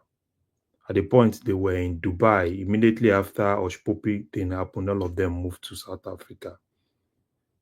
And if you look at some of all those guys, how lavish they are, right? They showcase a whole lot of things, right? And a lot of those things happen. And we can actually say, oh, we are doing a lot, but the average guy on that street does not even know those things. They know more about the people they see in the clubs, the people they see, the cars and everything. And fine, there are legitimate people Nigerians in South Africa that are doing great things. But there are a whole lot of people that do not even belong to that space. Let's not deceive ourselves. It's something that, we see it in Lagos, we can overlook it, and, we see some of all those things. But it's obvious in South Africa. We had a whole lot of them, a whole lot of Yahoo boys. That's their destination. At the point, Yahoo boys were moving. They were moving to Dubai. At the point, they were moving to Malaysia, and those places, those places were beginning. When those places were hot, all of them moved to South Africa. At the point, some of them moved to India, to Ghana, but Ghana, had to show them out, and a lot of them are actually in South Africa now. If you look at some of the life that some of these guys live in South Africa, right? They buy, you see them with the most luxurious cars and everything, and it's not like they do things. We know all those things. So people will always naturally, let's not deceive ourselves, they will naturally, go against some of all those people. You understand what I'm saying? And in most cases, because of those people, they will tend to label us. There has always been competition, Nigeria versus South Africa. Competition has always been there. But we have some of our people that are also not good ambassadors, and they are so lousy, right? You see a whole lot of things that happen. And in some cases, you wouldn't expect people not to push back. They will definitely push back. And an average Nigerian, we see a lot of all those things in Lagos. If you go to some of the Lagos clubs and you ask yourself what exactly is happening, and it's a natural thing. So, in as much as we don't really like what the guy says, let's also tell ourselves one truth. Our people also need to go there, be good ambassadors. You don't need to go to spaces and yeah, we are Nigerian guys, we ball and stuff like that. But some of all those things are really getting out of hands. And a lot of people are not even pleased with some of those things. Even some of us here to us also not even pleased with it. Go to Lagos this December, dirty December and everything. See what is happening.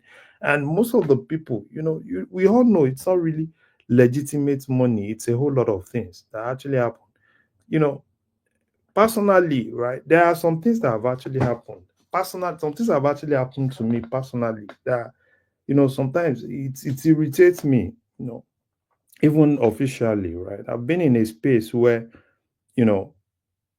IPs were supposed to be blocked, right? And Nigeria came up, kind of like block Nigerians IPs and, and stuff like that. And these are things that, were given to my team to work on. And I felt a little bit. And it's a normal thing. People always want to safeguard their space. So sometimes when, in as much as we don't really like some of all those things, our people too need to be good ambassadors.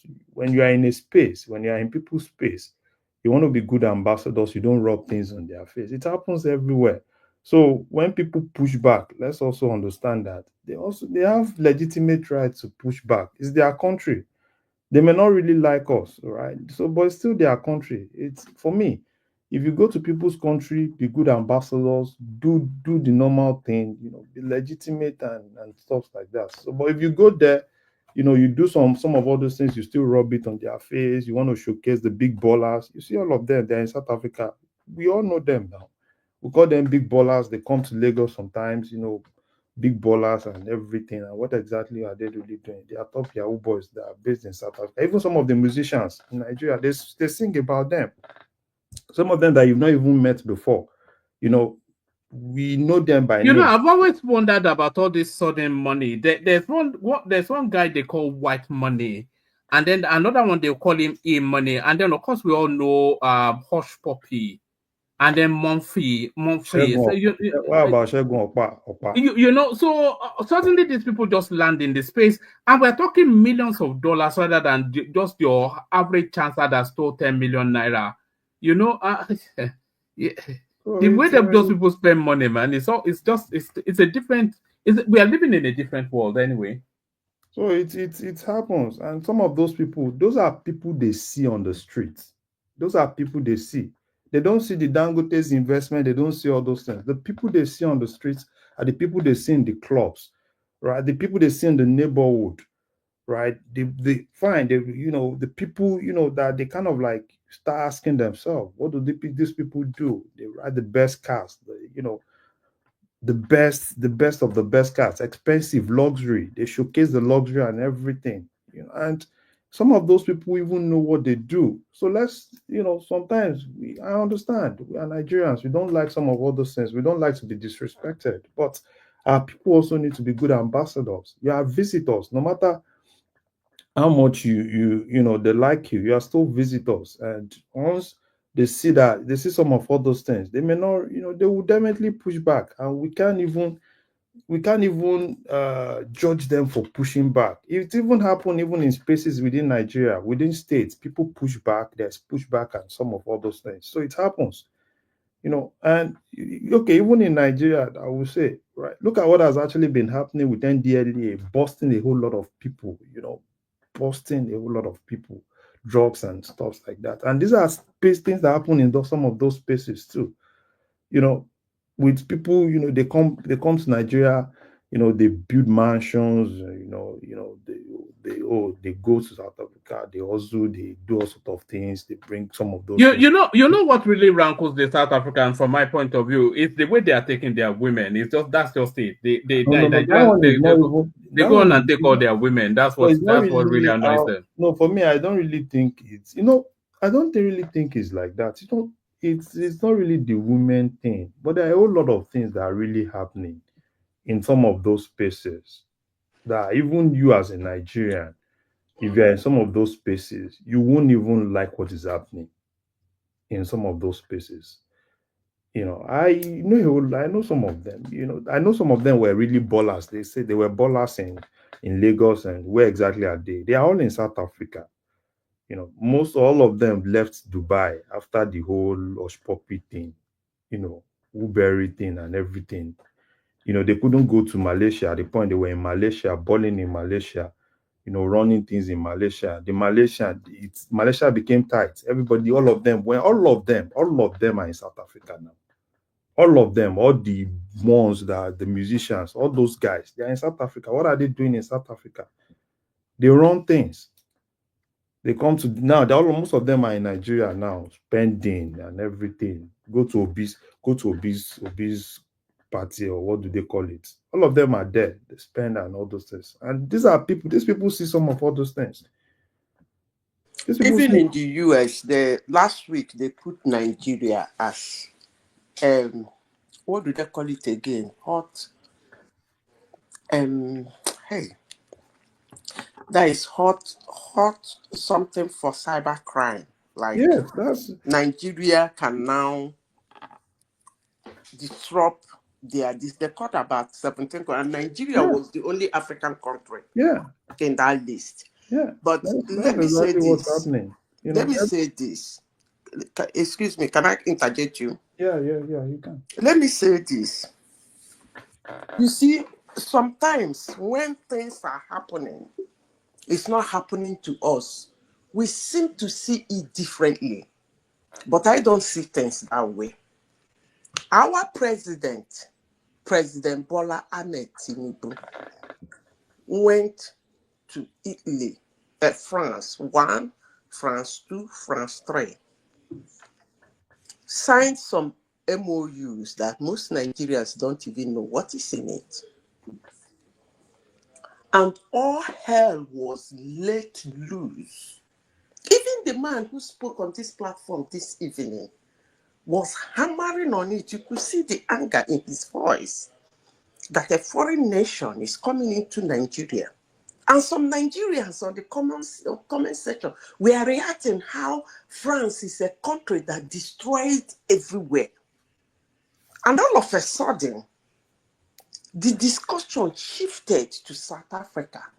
And a video of a South African reacting the same way, in the same circumstances, on what his president said. And we think he's stupid? Really?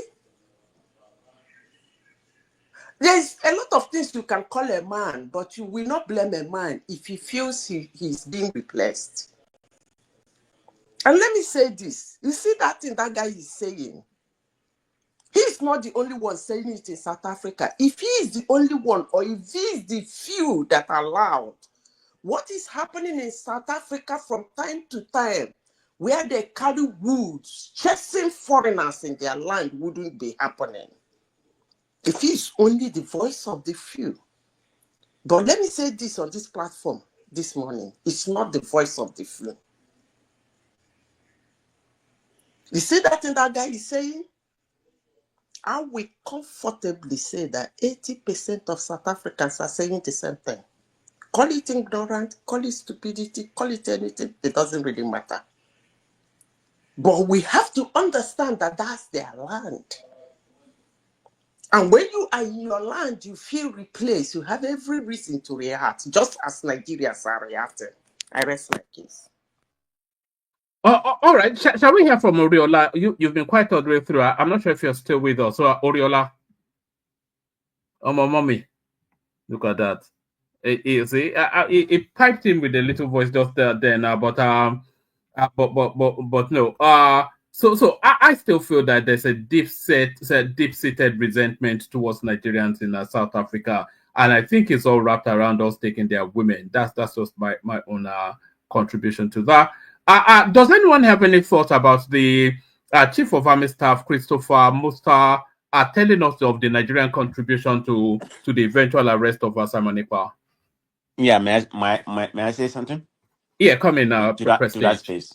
Yeah, I think what the chief of staff said is correct, but I'm gonna push forward when it comes to the southeastern part when what he said.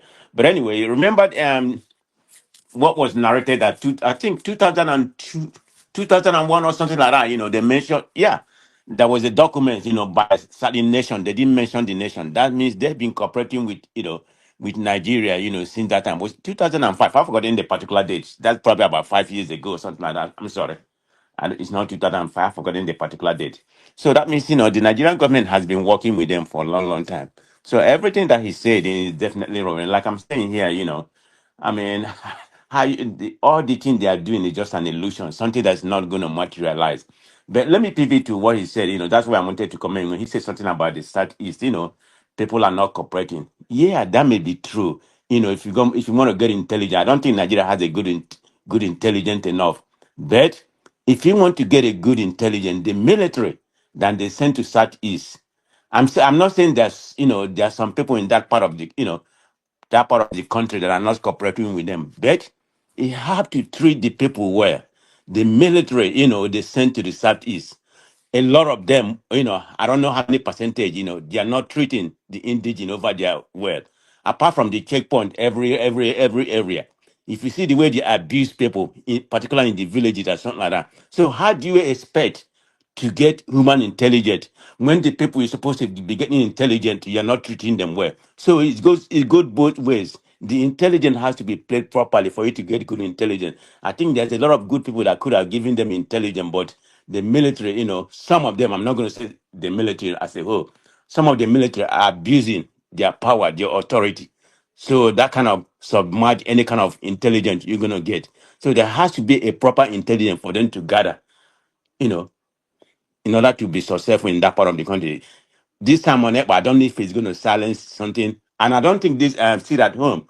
It's only happening like in the village and something like that. It doesn't happen in the city. I mean, not when I go home in the city. I've never seen any sit at home in the main capital. I mean, that's where I'm based. So I can only speak within those areas, that are based. Percy, it'd be very interesting. So they've already planned their convention in Finland. So there was no stopping that. But and the date for Simon Nipa's appearance, I think it's in that either March or May. I think it may well be May. So, and they're not offering him any bail opportunity. So it's been removed from circulation for about 4 or 5 months. So it'll be interesting how that place is. Is it Ngozi Oraboize that will hold that I think the space? lady is from USA, right? I don't think she's strong enough to hold that space. So it'll be interesting to see how that space. It may well collapse on itself. That space. I think I had she's from US. She's based in USA. I don't know how true is it. Some name. Yeah. She's a doctor. She's a doctor in the unit, or maybe a nurse. So she has she's a doctor anyway. So I'm not sure if that's a PhD or a medical doctor, but she's based somewhere in the United States. Well, I'm going home soon, so I will give you information on what's happening. If the sit at home actually happen, I will make sure I get some information. I'm not going to say that I'm going to the main village to find out if it is happening. But I will try to get some information to see if it is actually happening, like on Monday or whatever. Yeah, what you could do is sending clips. Sending clips. And what is it, Madam Zita? That's still sitting at home. Yeah, but not I'm just in saying it doesn't happen like in the main city or where, that's what I'm saying. They are still. Okay, but I'm going home, so I'll find out about that. I'll let you know. Maybe you make a video for us. But I will let you know if it is still happening or if the situation has subsided a little bit due to this time on Ekpa. But I don't know. I can't say what I don't know. I don't have information. I think they are used to sitting at home on Monday. Yeah, it's just like telling federal workers in the United States to go back to the office. That's what is happening in the Southeast now. I mean, that Monday, I think Madam Zita, the whole thing is nonsense to me, okay? Because it's counterproductive. I mean, I don't want to even come here and say about what kind of damage it has done to the Southeast. I mean, I'm not against the agitation. I mean, everybody has a right to agitation, but the methodology is what my concern. You are killing people. You are siphoning people money. That time Monekwa is not just a fraudulent, he's like a racketeering. I hope they keep him there. No, I don't want them to bring him to Nigeria. Let them give him justice. They want to lock him up, coming back to Nigeria, that would be a different case. You'll be like in Nnamdi Kanu. It would become a hero, wouldn't it, if they took him back to Nigeria? Let them keep him here, keep him there, okay? So that would be better. One man. When I go to Santa Claus Wonderland, Santa Claus Wonderland is in Finland. I'll go this time. When I go, I will try to go and see him in the. I'm taking a picture of him. Look at that. No, Madam Zita, he has a lot of followers, and don't let them kidnap you now. Finland. Yeah, I thought he has a lot of followers there. I'll leave that, I wonder what the Nigerian population is in Finland. How strong a presence is it? There's another guy that comes here from Finland as well. The Prime Dot. He's in Finland, isn't he? Of what places that Nigerians will land up in Finland? Can you imagine? And it's not even a way good to the economy. It's not even doing good. I think most of their supporters in USA, they have a lot of supporters. I don't know how many percentage, but a lot of them, in US. It's the Americans that drive it now. That's where the money comes from. Yeah. And in the UK, one man, this thing, the man is not actually iPod. So it's not actually gonna stop what is happening. He's not iPod. But I pop enough for sit at home though. Nnamdi Kanu has said severally that he doesn't want to sit at home. I've told you now that sit at home. The first time he started, they were not complying. When the buying started, this guy commanded that if they see anybody outside, they should buy the person. They put fear in the people. But as I speak to you today, it's not actually a command from anybody. I think they have extended their weekend till Monday. Honestly, sincerely speaking, it will take a drastic measure from the eastern governors from the eastern part of Nigeria to get those people to start going to work normally like a normal Monday.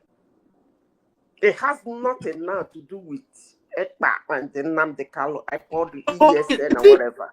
Wrong, contrary to the entrepreneurial, business-minded sort of image that we have of the Southeast, though. Okay, wait. So for them to miss a day to make profit, it seems somewhat counter what we know about. Yeah. remember, it is Monday, not Friday, not Saturday. They know what they're doing.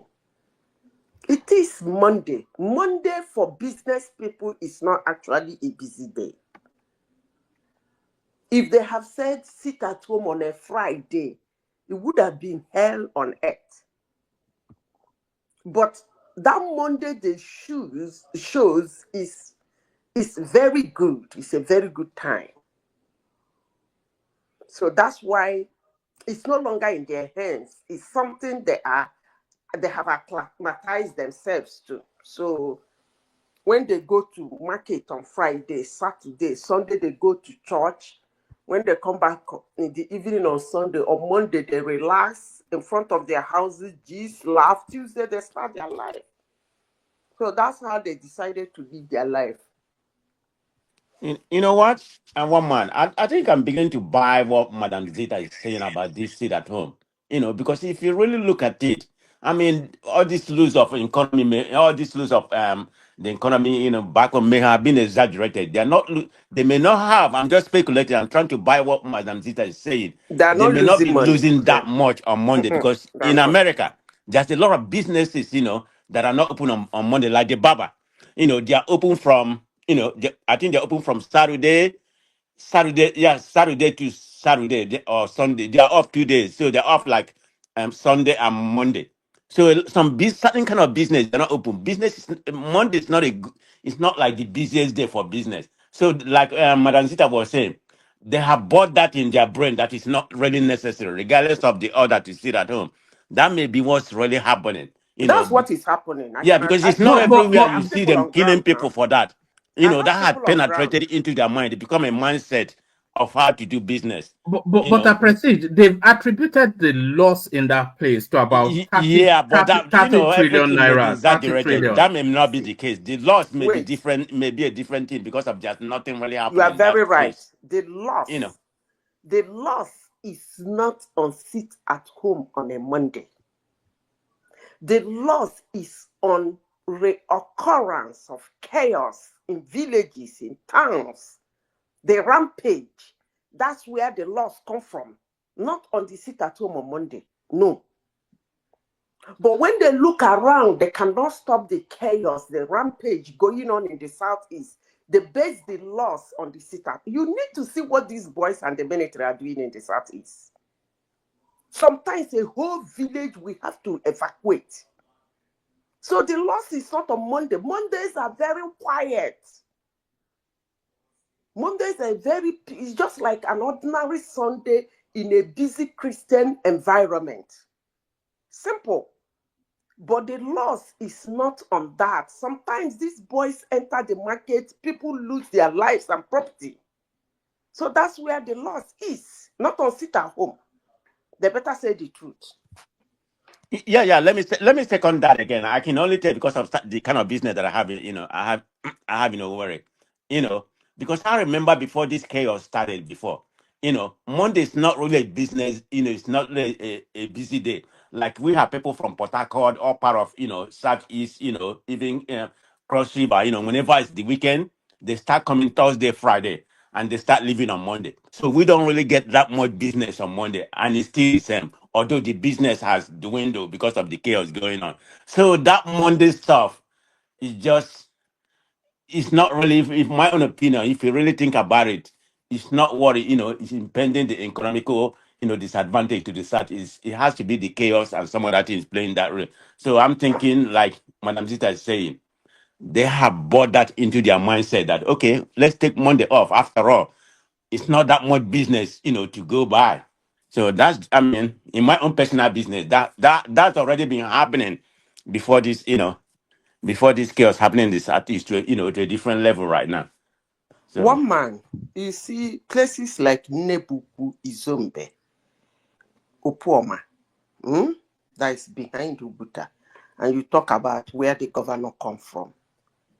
There are sometimes a whole month no business activity. I'm not exaggerating. This is a global platform. Why? Because of the chaos between these boys and the military. So the loss is not because they say people should sit. Yeah, if you say human loss, I agree with you. But if it's loss in business, deliverables, it's not Monday.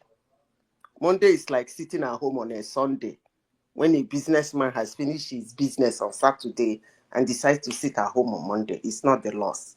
It's the loss of the war that is going on there. That's where they're losing business. Some villages, they set it ablaze.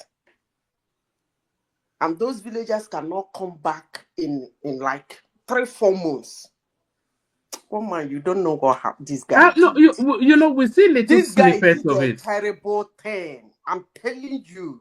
And it's very bad. Does he get the blame though, or does Nnamdi Kanu get the blame? Nnamdi Kanu opened up that space now. You see, I can discuss Nnamdi Kanu. Nnamdi Kanu is rude, arrogant, and pompous.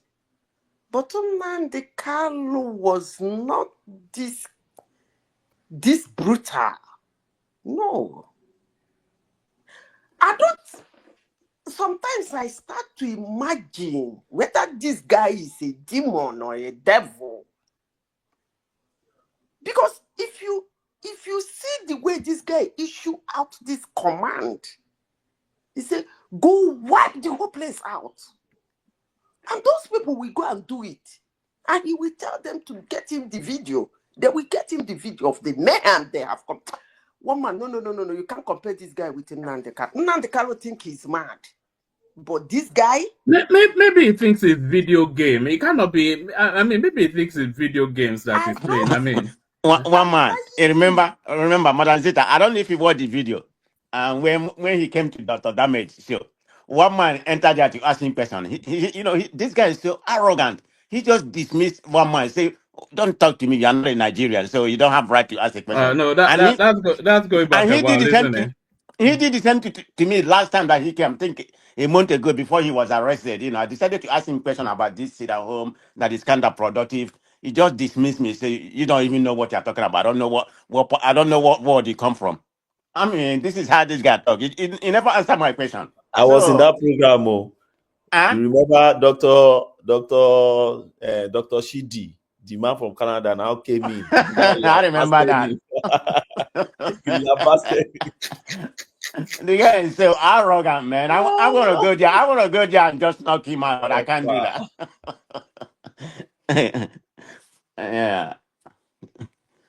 I don't know what kind of brain he's functioning with. I don't know who that guy is. Honestly, I don't know from... Sometimes I wonder, is it that he's seeing that thing as a movie? It sees it as video games. I think it sees it as video games. You know one man, he's not a lawyer. Do you know that? He's not a lawyer. He's married to a lawyer. They have a law firm. No, he's not a lawyer by profession. I thought they said they had I thought they said they had a master's in law.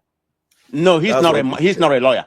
The wife is a lawyer who practices law. So they own a law firm. He may work there or doing something, but he's not a lawyer. But he has, he belonged to a party before.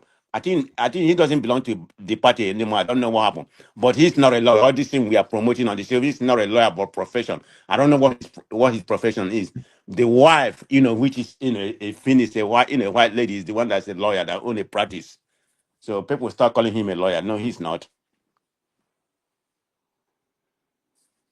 All right, but there it is.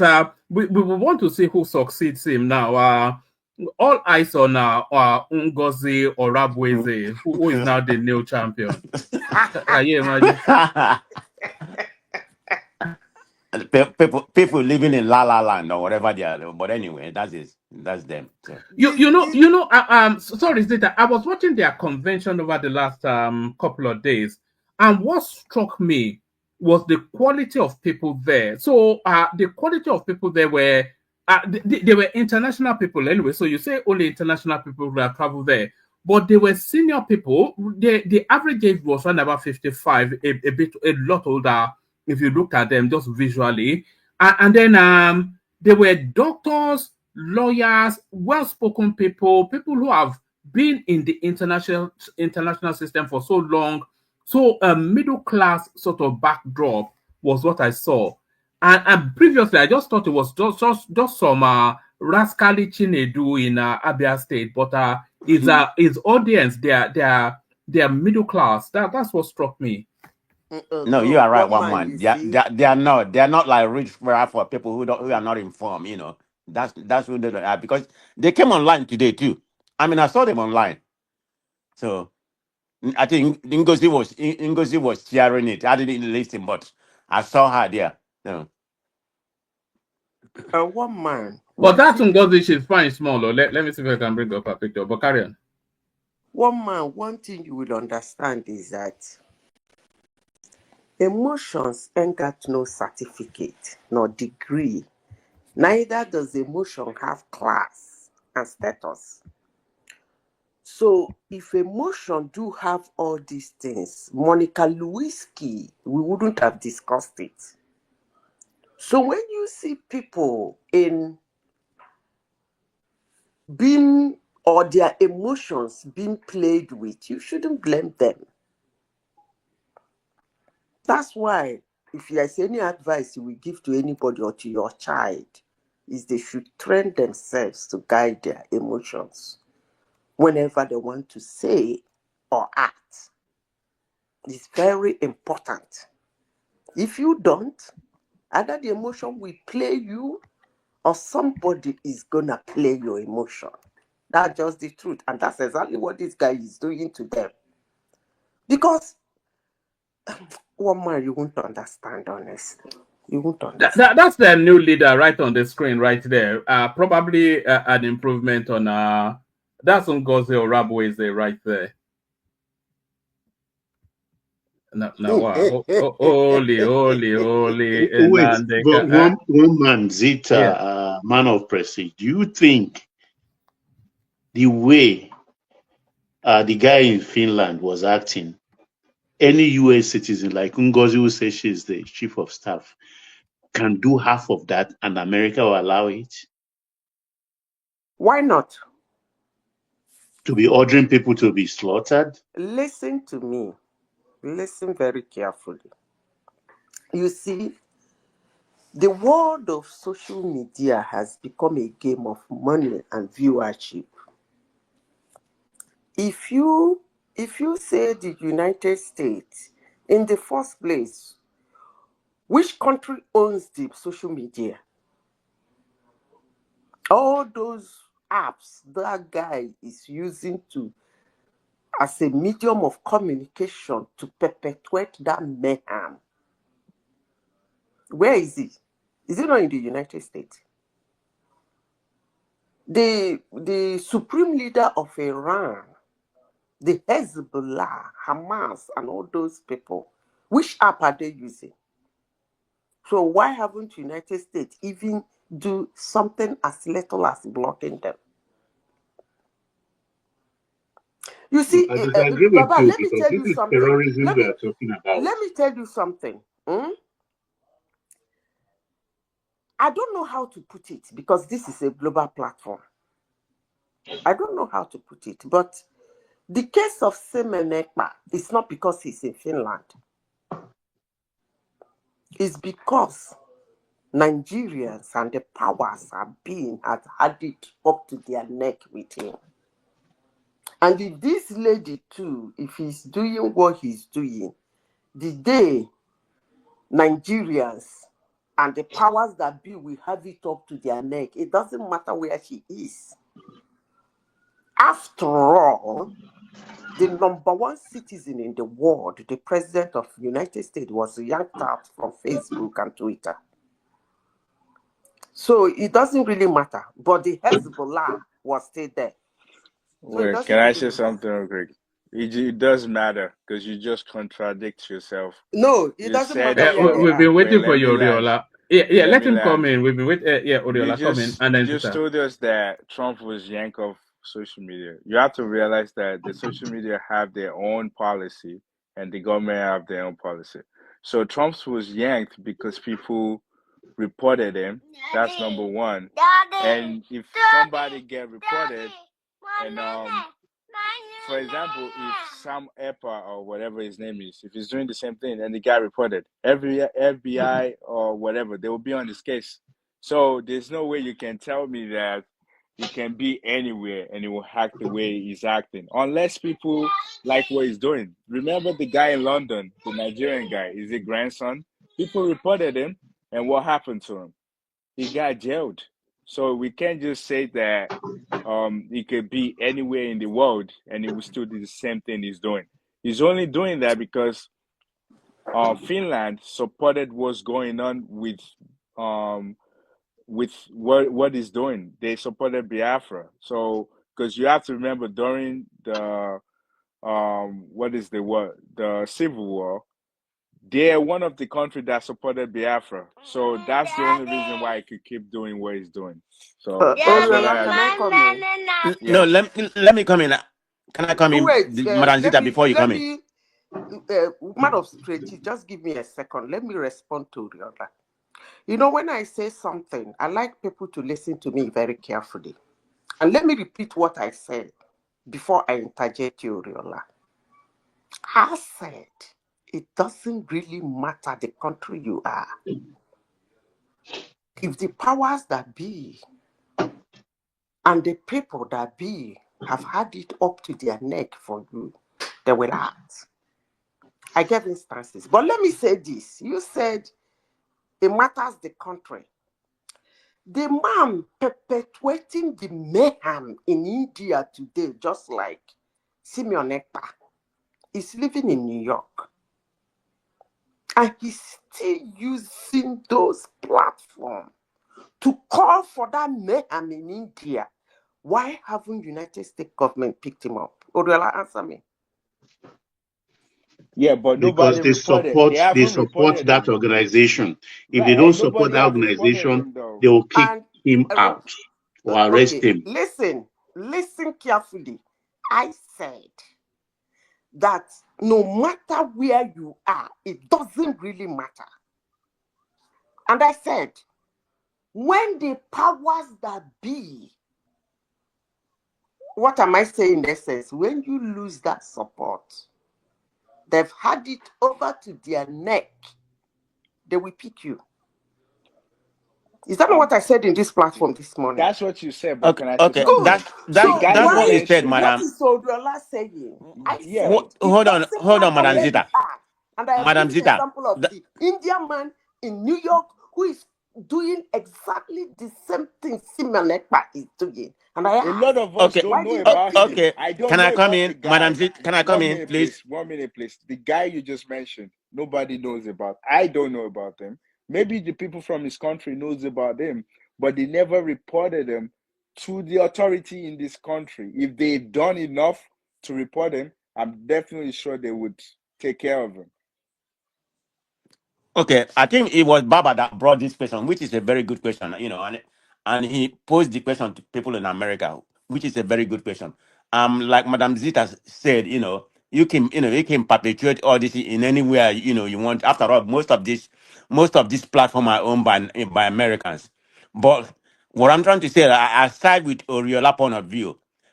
All this in, if Ngozika has taken over the place right now and he's perpetuating this, become what Samuel Ekpa is, and we in USA decide, to take it up against him and report him to the FBI and keep on, protesting, let's assume we protest in different cities. Believe me, the American government is going to start looking for her. It's just a matter of people reporting her and taking action and say this is what's happening. But if we are Correct. silenced, they're going to just call it Correct. another social media contest. So Correct. that's the way I see it. See, the people in Finland never reported Simeon Ekpa. I repeat myself again. The powers that be that are supporting you, keeping silent on that shenanigan you are doing, the day they have had it up to their neck, they're gonna get you. But if you think that the country you are matters, or that the people in that country that is demonstrating against you because they come from the same country with you matters, I rest my case. Tell me, hold on, Madam. Tell me why it doesn't matter. If, okay, let's assume this Ngozi took over right now and become what Samaneba is right now, perpetuating, coming on social media. If she just doing all this like it's creating a contest, that's different. But if you perpetuate it and people know there's a racketeering going on, fraudulent, and people, even Nigerian government, our representative, what's the name of that lady, decide to take it up and report it to the government, don't you think they'll be looking, they'll be looking into it I immediate gave years? you an Overnight, they will example pick her of the. up.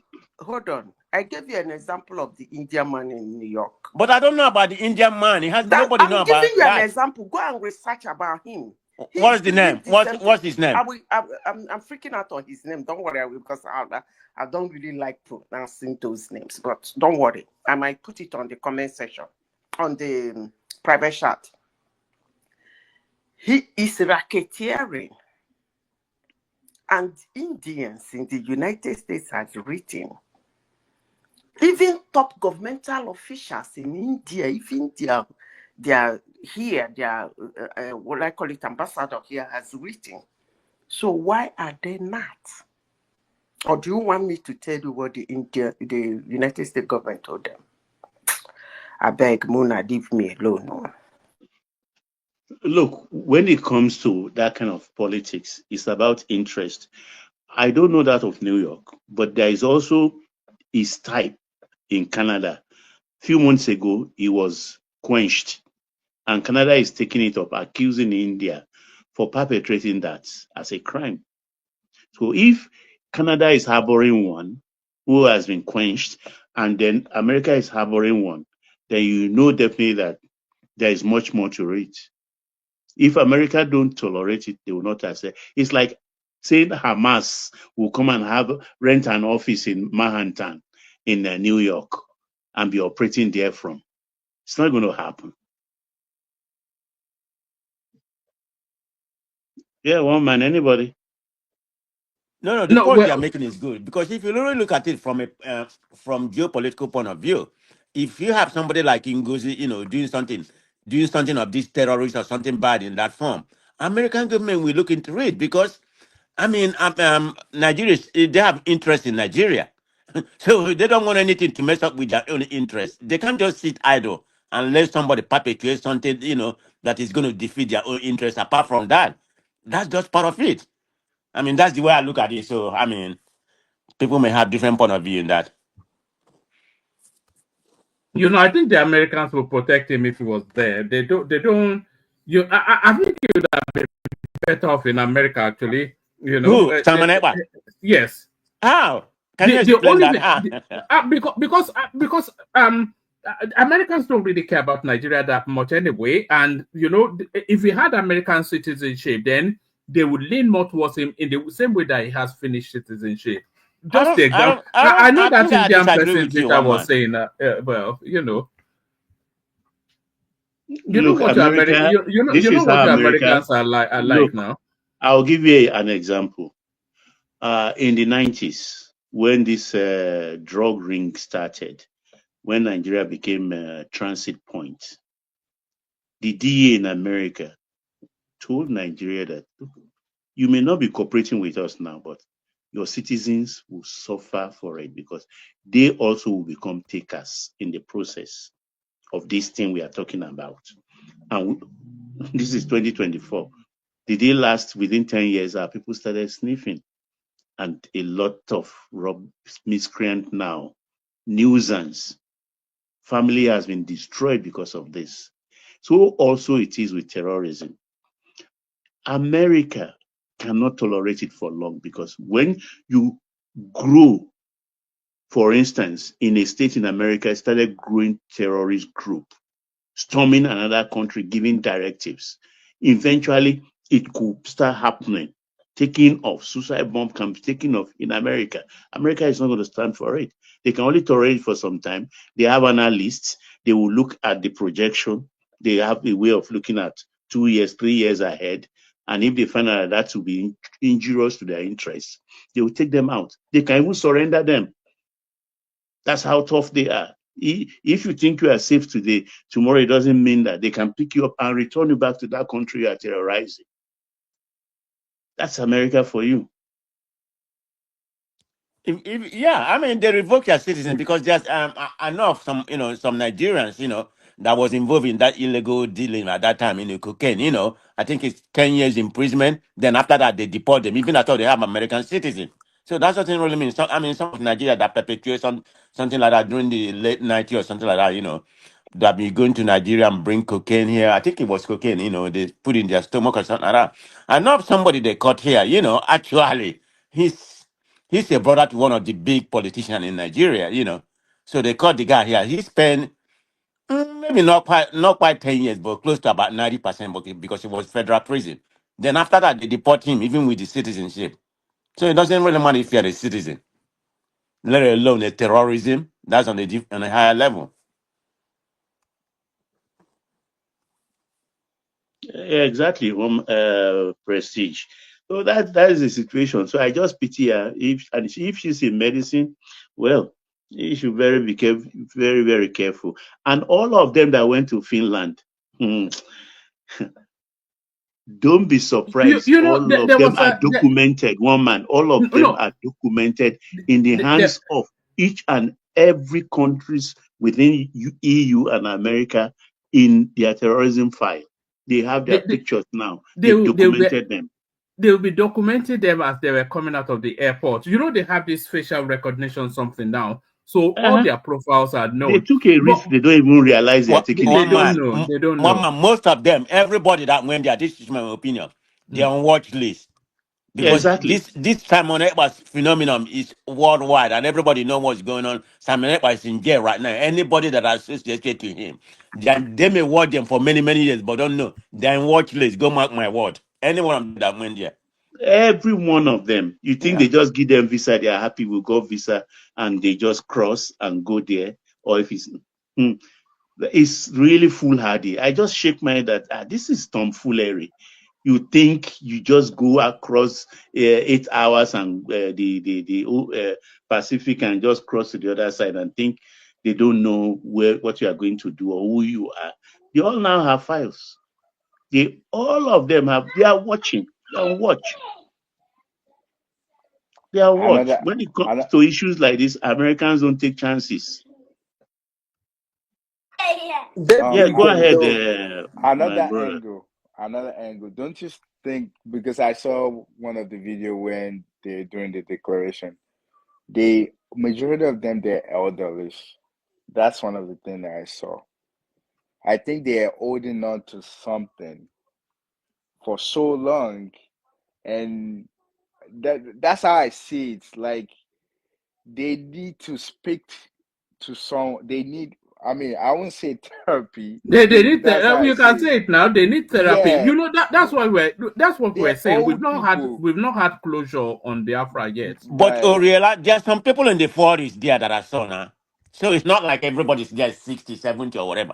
I saw some people in the 40s. So, Well, I mean, they might just got that from their parents. But majority of the people that I saw that are dancing, that are jubilating, they're all like elderly, probably in their late 50s or 60s and even close to 70s.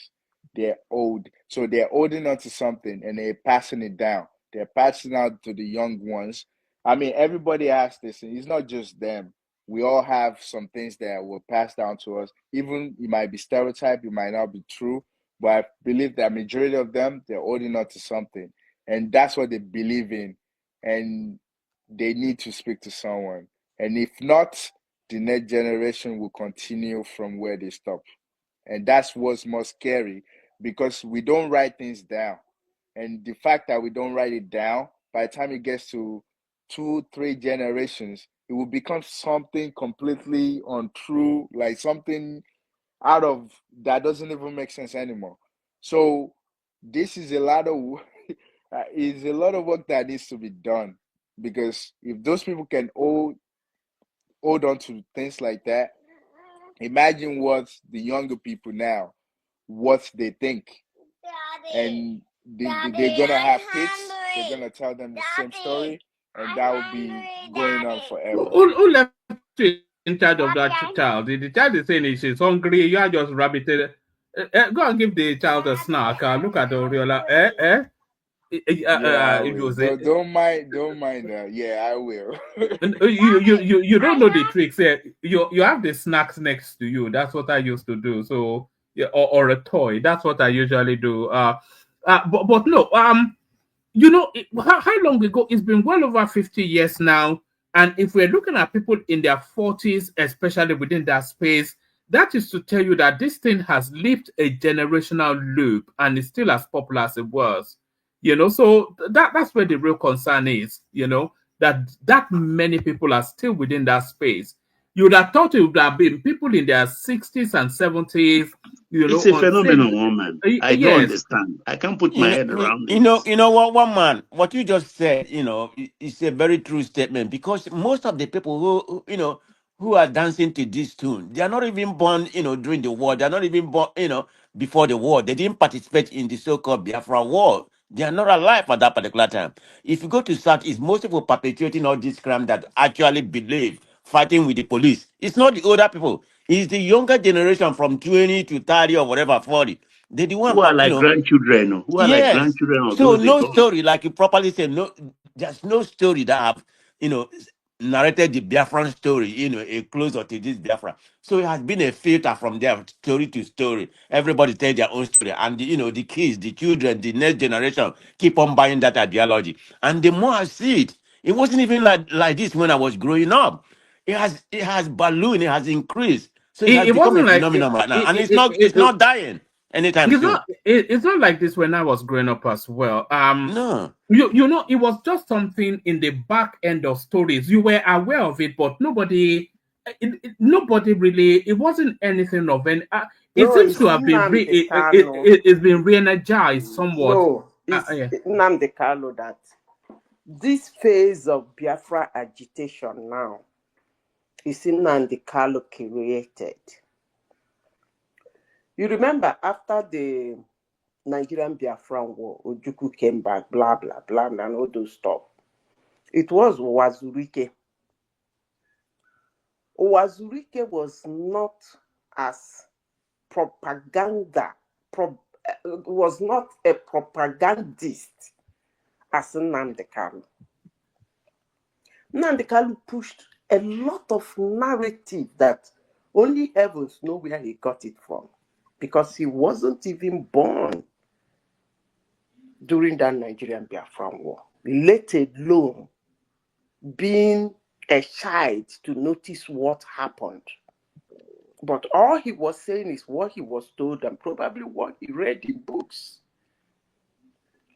So he was pushing a lot of things, and then Wazirike did not have this his radio, whatever.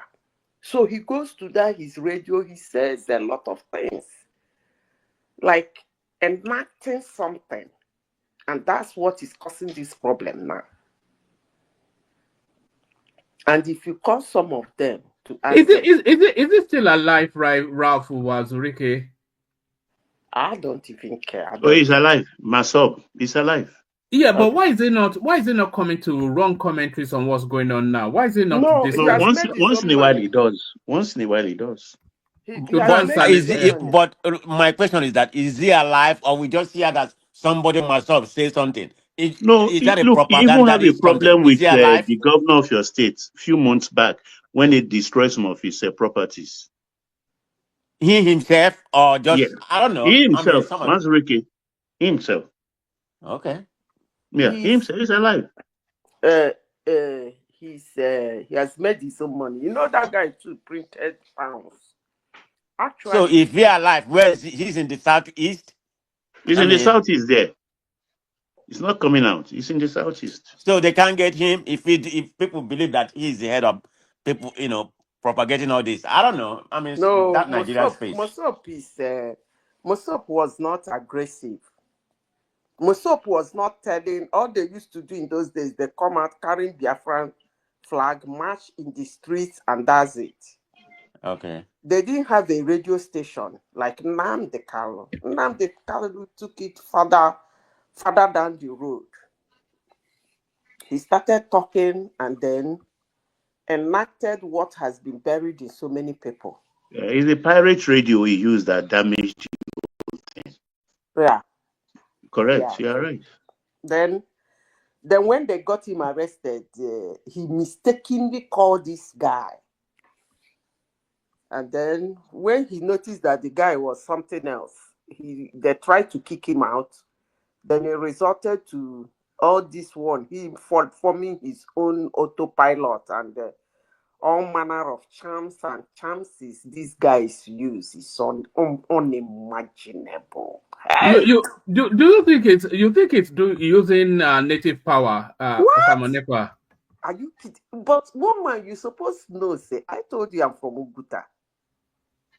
My backyard is fire. That's where the thing is happening. Go and ask anybody. Wait a minute. So, Madam Zita, you believe there's something like all this nonsense voodoo, native power? You believe in Okay, that kind of stuff? I'm not, it's not a question of, Man of prestige. I don't. I Make it don't. they can do I, in Bodia. Don't worry. can I finish?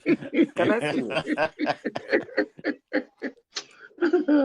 You cannot, it's difficult for you to convince somebody in what that person is seeing. When they say they will let the military, you think they will let the military is passing on the road, then they will let them and shoot them? Remember, Nigerian military is one of the best in Africa. I know how the military used to get some of them. Not by a shootout, because it doesn't penetrate. It doesn't penetrate at all. Right before my eyes, it doesn't. These guys wear all manner of chains and rings in their hands that only them and heavens know what that means. But when the military shoot, it doesn't penetrate. But the military know how to get them because they're well trained. So for me to sit down here and tell you that do I believe in sham, you wouldn't be asking me to say what I am seeing is aberration because somebody dropped dead and the other person didn't. So that shouldn't be an aberration to me. But let me tell you, it's not ordinary. That's all I can say. And I make bold to say it. Even the military man speaking on NC, if you go ask him, he will still say the same thing I'm saying. There are some military guys that they will buy their friend on combat. They will travel home, more especially those from the north, and go and prepare and come back for them. So that's exactly what is happening in the southeast. They will travel home and come back. They will go and prepare. When they see the display of these boys and they escape them, they are coming back for them well prepared. But as Ipa is in Finland now, so and they don't have voodoo in Finland, so I'm not sure. Okay, let me tell you. You are making me to call names, so but I wouldn't. There's what Yoruba people call, is it Aja? Is it not Ish? If it's devil, Aja, Aja. Aje? Is it Aje? Aja. That is when whatever I say you believe. What do you call it in Yoruba? That's Baba said. It's a sham. Ashe something. When they take it, whatever they tell you, you believe. And you think somebody in Finland cannot use it? If pastors can use it, and you think somebody in Finland cannot use it? Oh, wow. No, I think that's a for share. That's a for share. For share, yeah. A for share, yes. Mm-hmm. Now, wow, that guy, man, it's just it's so young as well. I think it should be around about 42 look, thereabout. One man, all this charm and everything is just an illusion, okay? It's because people believe in it, so that's why I hurt them. I don't believe in it, and it's not gonna hurt me. It's just an illusion, okay? I mean, nothing like that. I don't think there's anything like that, being created, or any human being in this life can create any charm to, to be able to do something, or, I mean, that's my belief, because, and nothing is going to happen to me because I don't believe in that, shenanigan, so that's me. Yeah. See, when we say things like Don't say this, that in Yoruba land, or they will test you if you say that in Yoruba. Anywhere, it doesn't matter, Yoruba, Igbo, They will smack you something that will make you. It's not going to happen, one man, not to me. You will crow like a cockerel. Can I say because you believe in it, that's why. Well, okay, Can I say something, one minute? yes, carry on, Zeta. Okay.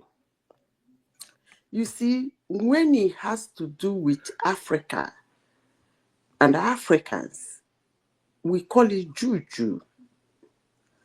But when it comes to the West, we call it science, right? Man of president in the United States, one man is in the UK, somebody else is in Germany, the other person is in Cyprus, I'm in Tromso, and all of us are speaking with a little wireless thing in our hands, or maybe a screen in front of us. No wire connected with it. And if I want you to see my face now, you can see my face. And they have taken it further that it might be even add feelings. Because the algorithm for deep fake has to do with blood and sound. What do you call that? Technology? Really? You believe in it, you are using it.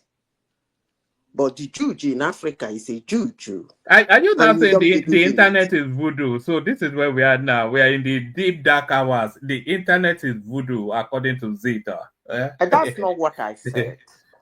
Don't quote me. I just gave you an example. And when things like this happen, you put it together. Don't overrule it. Sit down. Think. I am in my house in the United Kingdom. Zita is in Tromso. This guy is so place. We connect. You call it science. You call it technology. But for that, you will say, God, I thank you for giving man the wisdom to do this. But when it comes to Africa, it's a juju. And therefore, you don't believe in it. Can you sit down and process? Because I'm into tech. Can you sit down and process how these things come about? It's an assignment to all of you. Okay, Madam Zita. Hold on. You see why I'm disagreeing with you? The two comparisons you just gave is science, and you try to make this one to be a certain kind of science of an illusion or mindset or something like that. There's a machine created for this, science we are talking about that was able to, do all these things that we are doing right now, the AI and something like that. It's different from this unimaginary science you are talking about. It's not that's going to make imaginary. people. Yes. This one you are seeing now. Are you What? seeing the connection? I don't see the connection. Because it's Western, you buy it. You don't even want to think about it. You are okay with it. Yeah. Okay, good. Let's be okay with it now. You delete something from your system. It said deleted. I go to the cloud. I pick what you have deleted. And the cloud is not seen. It's imaginary.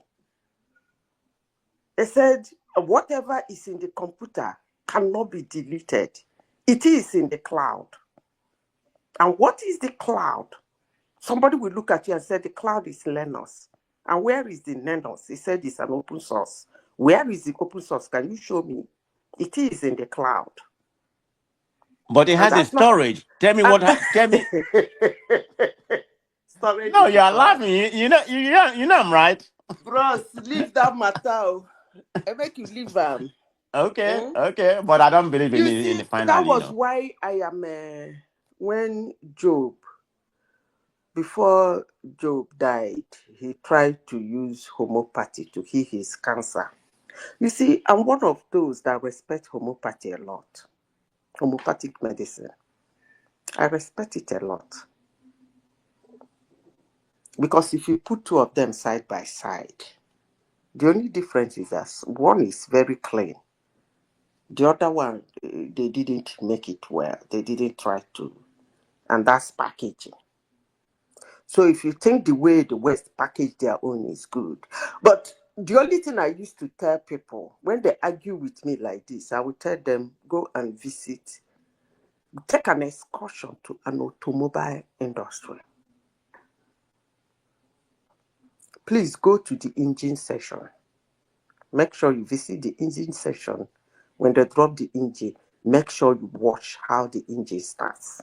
And then come back, we have a good discussion and a good conversation, probably a debate. But if you have not, I don't think I have a discussion with you. Because if you think their own is science and tech, and somebody says something is in the cloud, and you ask him, where is the cloud? He said, cloud is nylon. Ask you, where is nylon? He said, it's an open source. Where is the open source? Open source is in the air. Anybody can go there and do whatever you want to do. And then you come up now and tell me it's storage. That's okay. If you are good with it, that's fine. But I will not say that what I saw is not real. I'm not going to say that. What I saw happen in Imo State is real in my eyes. It's not an aberration. But if you say you don't believe in it, that's your opinion. That's fine. I'm not going to argue. Nobody is even forcing you to believe in it. But the day you see it, you see it. But I've given an example. What they use. You see those Shimonek pattern, because the way they command those boys and they go and do those things is ridiculous. That's my own thinking. I believe he's using one man. What do you people call it again in Yoruba? What do you call that? Your jazz in Yoruba land? Afoshe. Afoshe. The moment you put them for your mouth, I command you, one man, better start coming to Tromso. You go enter flight like a madman, start to the come. So, you know, they used to use those things to get girls back in those days. They'll just say, follow me, you know, and then the girl will just be in a trance to follow them, according to the myth. So let me ask you something, Madam. Is probably familiar with what I'm about to say? All this code, we have like the Waco stuff that happened in Texas. So do you believe those people are not just gullible people who don't have anything to do? They lost their mind that believe in that guy. So you believe their charm. I mean, what's your opinion on that? If you're gonna come with this narrative, I do understand what you said. The Waco. You remember the story about the Waco, Texas? All those people. I can't remember. Maybe if you remind me, I will know. I've forgotten the name of that guy, in a church, that have people that believe in him, until I think the American police, storm India, and everybody, a lot of people died. That one is not this thing. That one is not charm. That one is emotions. Okay, what's the difference between all these people who believe in Samanekba? Is it not emotion or gullible? No, what's the difference? No. I'm not talking about people who believe in Samanekba. Those ones are different. I'm talking about people who carry his actions. Right. I know where you're going. There are two different sets of human beings. Believing in him, what he's telling you, that man might be emotion, but sitting down in Finland, commanding somebody to go to another person's house and buy the person and get you the video. When I look at it, I think it's only a madman that can do that. But if anybody says it's normal, that's okay. No wahala. But Yoruba people, are you there? You've been very quiet. I'm here. I'm just looking at Afe Babalola dancing and it's side by side. Yeah, I saw that clip. Is it really him? Is it the one on Instagram? Oh yeah, that's Baba for you right there. Yeah, but that was was that recent or? It was. I think it was during his 65 something in bar celebration or something like that. So that's after he's tied Falotimi to the desk. No. Way before then. Okay. Way before then. Way. They don't know what they hit this time around. They don't buy market. Yeah. That guy feels so important of himself. Oh. I'm looking at it Adewale, from one of the I would have been bloggers. happy if he. I would have been happy if he tried an Ijebu Egba man. But he No. tried Ekiti. Ekiti of all soft spot. After I was a little bit confused if the guy is If you actually from marry an Ondo. Ekiti woman and you offend her, she will tell you, "Ma para misi Lorun Leni," and she will start using her head to hit the wall. You don't buy markets. You never know that. I'm watching it from one of the blogger, their favorite blogger. This man, he won't go there without fight. He will slug it out with you. You think you have a loud mouth? If you know what they did the rest of the Yorubas during the Kiriji War, the Ekiti soldiers. Ekiti Parappo. Ekiti Parappo. You know, we are the only states in Nigeria. Sorry, Corin. Go on. We are the only state in Nigeria that have that Ekiti attached to every town, every villages in that state. We identify as one. Our culture is similar in everything. Our language, it may differ in accent a little bit, but our language is very, very similar. Anywhere you go in the entire state, so there's no.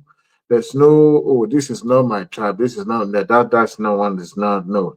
It is unique in Nigeria. That is the only state I would say that is the only state that has everything in common. Everything. Even Ogun State. It'd be very interesting if they deny this guy bail, Farotimi, and there's every reason for them to deny him bail. They'll give him bail. Why should they? They'll give him when the court invited him and he didn't turn up, so they have reasons not to grant him bail. No, this is what's going to happen. They've divided the cases into two. It's now two cases he has. One in High Court for cyber crime, and the other on criminal defamation at the magistrate court. That High Court one, listen carefully. That High Court one may take him to Abuja by Wednesday. Mark my word. That's 12 counts.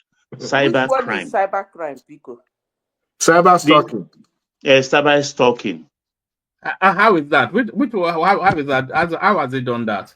He used cyber. Where that Sheun Kimbaloye's interview is what they are using for that cyber crime charge.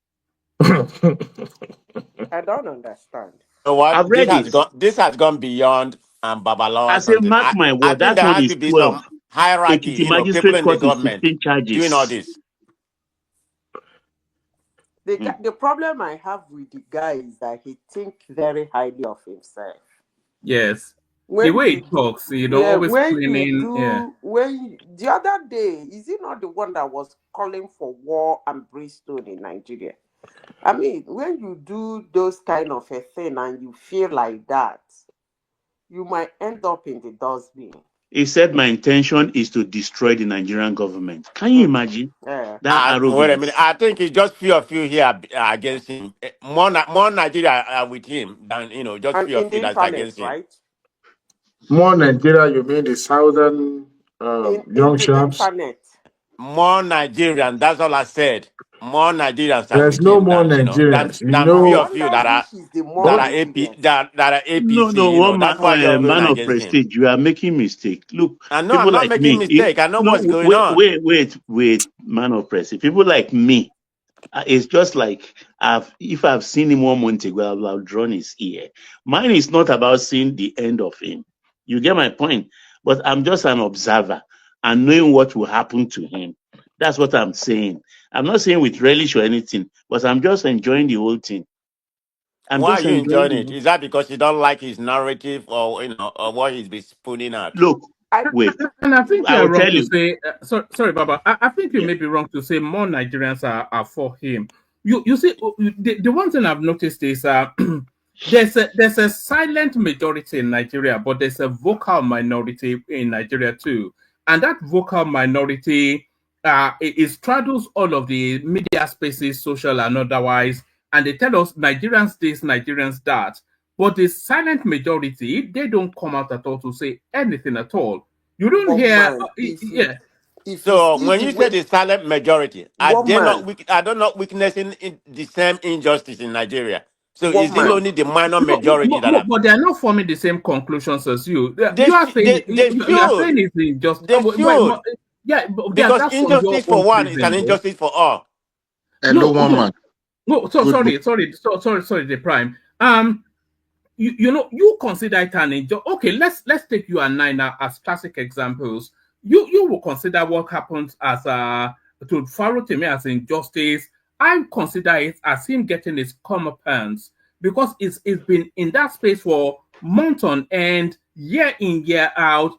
People saying that it's calling that his intention is to bring down the Nigerian state every single day is just, you know, just endless unguarded commentaries. So But he's let now me ask you one man. Has and he a lot said of people. anything to injure you as a person? I mean, he's just saying his opinion. He's not saying anything to well, he's injured me somewhat by osmosis when he says he wants to destroy the Nigerian state, a country I care Man, for. man of prestige. So Man of sorry. prestige. All right, No, go Diwali I'm and then the Yeah. listening. prime. Man of prestige. If you as you are, all right, as you as man of prestige, somebody says something that is not true about you that could cause you and your establishment, everything that's about you can cause damages to you. Now, would you just take it with stride and just move on, or you want to get to the bottom of it by trying to clear your name? What would you do? Okay, good question. I will follow the normal procedure, whatever the justice What is the system normal is there. procedure? But What is hold on. I read Nigerian Criminal Code, 375. I think 375 or 374. And it was saying that defamation, slander, is a misdemeanor. Right. But there's a caveat there. He said the person that said, that said the defamation something has to believe in them that what they said is defamation, is a slander. How you know what Dele Faro to me? Does he believe that what he said is a slander? That's where you have to go with. So what is happening is not a slander, but it's not a misdemeanor for them to come and arrest him because that's what they are going that what he Man yeah, of said. prestige, you are but I forgetting it's that read not it, a he is court. a lawyer too. So why but wouldn't he I know? read the defamation. I read the criminal No, code no, by don't myself. you understand? That's exactly what you quoted is how the United States criminal libel law is. No, I'm talking about Nigeria No. I'm 375. telling you this. No, I'm telling you that's exactly as if they copied it from the US. Okay. But so you understand? He is supposed the but the funny thing in the case of Chief Afe Babalola, he has written a petition and quoted the place where he felt he has been libeled. So it is now the turn of Dele Farotimi to now say, okay, you think this I libel? No, I didn't libel you. This is what I mean. You get my point? This is what I mean. I didn't mean it that way. So, Okay. and it goes on from there. Okay, good point. But this has to be adjudicated in the court, not arresting somebody like a mob, a jungle justice, and send him to Kitty, and remand him in prison for 10 days or who know what. That is my issue. The criminal justice of Nigeria. This is not how to adjudicate something. Okay, take it to court and let the court decide. The police But doesn't have that's to what get he involved did. and come and kidnap you. That's what he did. Master proceed. That's what he No, did. that's not what he did. They came and kidnapped him. They No, came no, and no, kidnapped him no. and took him See, to no, Ekiti. hold on. Where the law will be more, useful to Baba. Let me explain to a man of Okay. prestige. I've kept quiet in the last 3 days because I realized woman will not give me maybe 5 minutes to explain exactly what happened. A lot of us don't know how our country run. Nigerian police is one entity. Okay, look at when a policeman, let's say from Ekiti, is coming straight to arrest somebody in Lagos. First, they will go to the nearest formation, to that address of that person. It is that station, because when they go interstate, they don't wear uniform. It is that station that will now give them a uniformed policeman, armed possibly, to escort them to that address and arrest the person. Look at the photograph of his arrest where he was wearing white. Did you see a armed uniform police there or not? Even though some may be in the truck outside, did you see that armed policeman with uniform? Of course, he was Yeah, there. but no, I mean the picture is not clear, but if you ask me from what I saw, No, it's no. very clear. The video is The answer clear. is no. No, the picture is clear. Look, and when they take him, they go back to that station that gave them the policemen to now sign off and pick him and take him to where they're taking him. That is the normal procedure as police operate in Nigeria. You don't forget, every country has their own procedure. It's not one procedure for the whole wide world. That is the Nigerian situation. That is the Nigerian truth. That is Nigerian operation. That is said Lagos State doesn't have that law in their books. Fine. Edo doesn't have it in their book. Fine. But the man he maligned, he libeled the state. If you look, these old men are very clever. He started his petition by saying one of his lawyers at the airport bought in a bookshop at the airport a copy of the book and read it. Now, some people in Ekiti states, the bookshops, are also selling the books from where he bought. And the people of Ekiti state who hold him in high esteem are now looking at him as a criminal. Say, I did this all my life. Now the people I served, the people that cherish me, are now looking at me with disdain. You can see how the old man petitioned this, the whole thing. That's how experience work. So he fell into that trap himself. He himself knows what he's doing. Baba. Yes, sir. You know, Afe Babalola is smart, and I think he's kind of like most of these big men. Most of the time, when they want to get somebody into trouble like this, they'll file their charges in one remote state, not in Lagos or Abuja. That's how easy. Showore and was it Showore and Akpabi or something like it was in Calabar or something like that. So he Afe Babalola knew that Ekiti still have that in their law book as a criminal and also civil issue. That's why he managed. In that narration went like he that. played into his hand completely. Do you know that by his own admission, Afe is this from guy Ado Ekiti. A 90-year-old man, Afe is from Ado Ekiti, meaning a 90-year-old man might be at home. So I don't see anything nebulous about that. No, I'm just we want to explore everything that to your own advantage now. But by Dele's admission, he had sued somebody for defamation before. As a matter of fact, a lawyer or a judge, I can't really recall, but he actually said that in his interview that he did, and I think the judiciary commission or whatever now decided to, after the case had gone to court, now decided that they should go and settle it out of court, and eventually they said nothing came out of it. So you can imagine the history that has gone through something like this should have been able to know how this thing is going to play out, but it chose to ignore that by using the media, to perhaps maybe to its own advantage.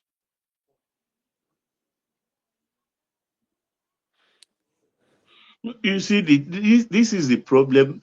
We should not always equate what happens in wherever we are momentarily to think that is what obtains everywhere in the world. Laws are different, countries are different.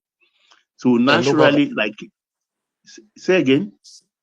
So sorry, I just came in to come and file petition against one man too for slandering. Okay. Because he mentioned,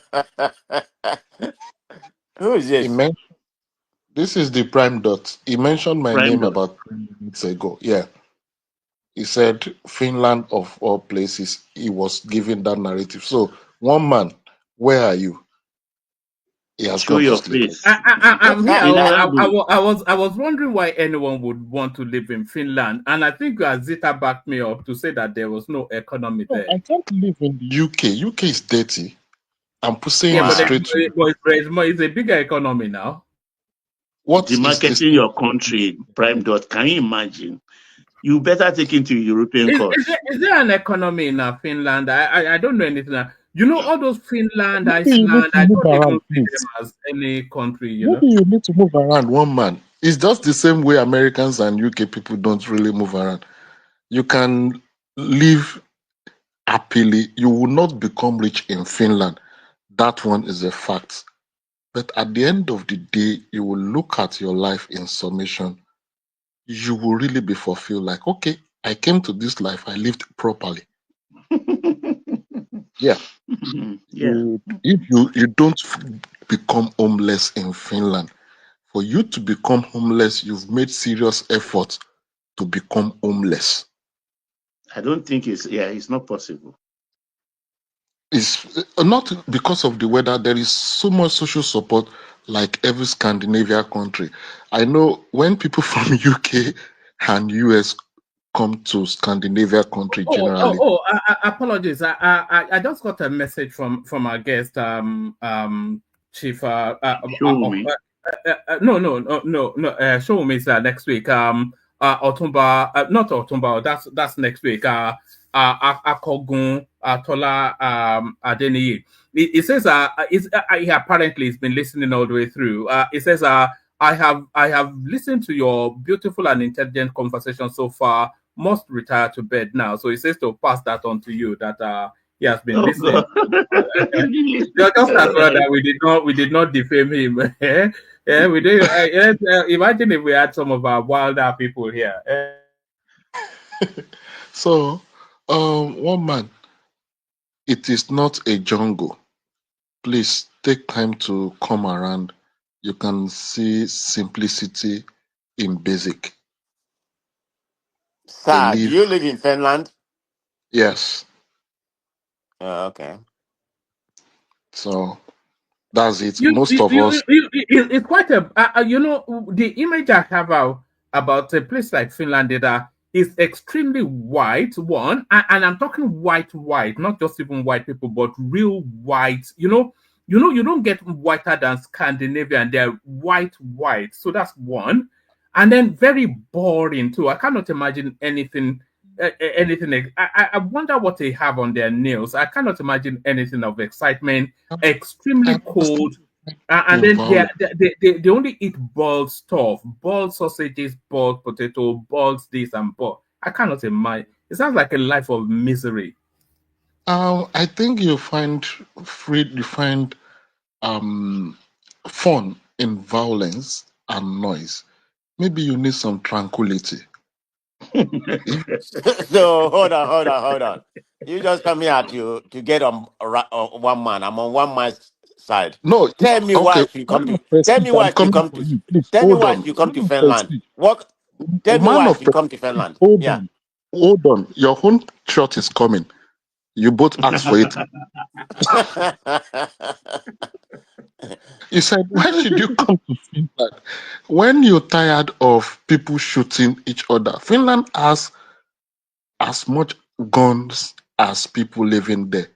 But we don't have this crazy violence in your state, in the United States. So that is one reason you can come. You're not going to become a millionaire, but you will not lack all your life. So sorry, the prime. What you just said, do they have the rights to carry there? Yes, people have guns. You go if you need guns, you go to the You mean police. hunting? You mean hunting guns or pistols? People have guns. Guns, you'll be shocked. People have guns, different forms of guns, but you don't find gun violence. So that is one reason man of prestige should come. And Samuel Hekba, What's the meal there? So forget Ekpa. Let's say what's the meal there? What do you eat? Because I hear you eat seals. Do you eat seals? God, what's wrong with you no, people? You eat seals? there is seals. We don't even What's wrong have. with eating seals? What's wrong? No, wait. One man. It doesn't seem right, does it? There is enough cows in this country that can feed Nigeria. What's the population? I just made something. What's the population? It's just 5.5. It's 5.5. But I can tell you, Can you guess? they have enough cows. That's Ikeja guess? local government. Ikeja local Can you government. hazard a guess how many Nigerians there? No, it's not even. From the look of things, I think we are less than 10,000. That's still much. That's We are still a lot. We are less than. Are you the largest black population? Oh, natural. And in Finland. That's natural. No, I think the Somalis came here in the 90s in their thousands. So they still hold the largest number. During the war, they were resettled here. And what's your relationship with them like? Naturally, things are like coconuts. They are difficult to break into, but they are soft inside. They have trust issues and they are very blunt. They will tell you what's on your mind, on their mind. If you push them, they will open their mouth, but they respect their space. They don't like crowd. You stay in your lane. The Somalis I'm talking about. Oh, the Somalis. Yeah, no. What's your relationship with the Somalis like? Being the two big black ethnic, although they don't consider themselves blacks anyway. I think without for the fear of slander, we all have idea of what Somalis are. The same way they behave everywhere in the world, that's the same way they behave. So you can form your own opinion of them from your personal experiences with them. So there's no partnership between the Nigerians and the Somali. You don't. I don't think they should be, except for just being black man. Hey, hello. There's nothing in terms of intelligent quotient. I think we are a bit ahead of them, so we find it a bit difficult to really relate with. What about the indigenes of that country? Are they white or do they have these Chinese-like features? What do they look like, the Finnish people? They are pure. They are the ideal European white people. Are they mainly blondes? You have a lot of blondes there, don't you? I know they have in Iceland. You find a lot of variations of colors here in terms of hairstyle, from black to red hair to blonde to black hair. So that's the way you find them. And do the girls like you? Not you personally, but do their girls like us? The average Finnish girl, they are those, they have it in variations. They are not the flat ass mental white lady we think. They can compete with African ladies in terms of cuffs, and those that will like you. Those that doesn't want to have anything to do with you, they stay away from you. So it's not a big deal. Is there racism there? Obviously, this is the art of being white.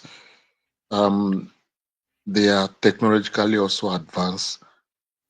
Most people recently is hearing of Finland, but the fact is, a lot of us knew their products. They made Nokia cell phone, which was a pioneer of cell phones.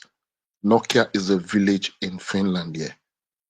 So they are known all over the world for their phones, but people don't even know them. And in terms of racism, yeah, some of them they're just being cautious. They their opinion of black people is mainly formed from the news, and there is no place there is good news about black men. So you have to also convince them, and you also have to know your position in the society that you are a second class citizen. There is no point fighting it until you can speak their language. When I think then you start to have a better shot in their society. Do the Nigerians congregate together? Do you find that you end up living in sort of the same sort of neighborhood? Do they corral you into No, you live anywhere you want to live, and you associate mainly with anybody you want to associate with. If you want to really have other experiences, you go abroad or you go home. But that's UK American party life. It's not that much. Everybody's going after his own business here. So what's the nightlife like? Do they have a drinking culture there? They are drunk people. They drink to stupor, but the country is crazily safe. You can walk. I've been to the graveyard by 3 a.m. You can walk to anywhere, anytime. You're not scared somebody's going to touch you. Nobody's going to touch you because it's going to take less than 2 minutes for the police to get there.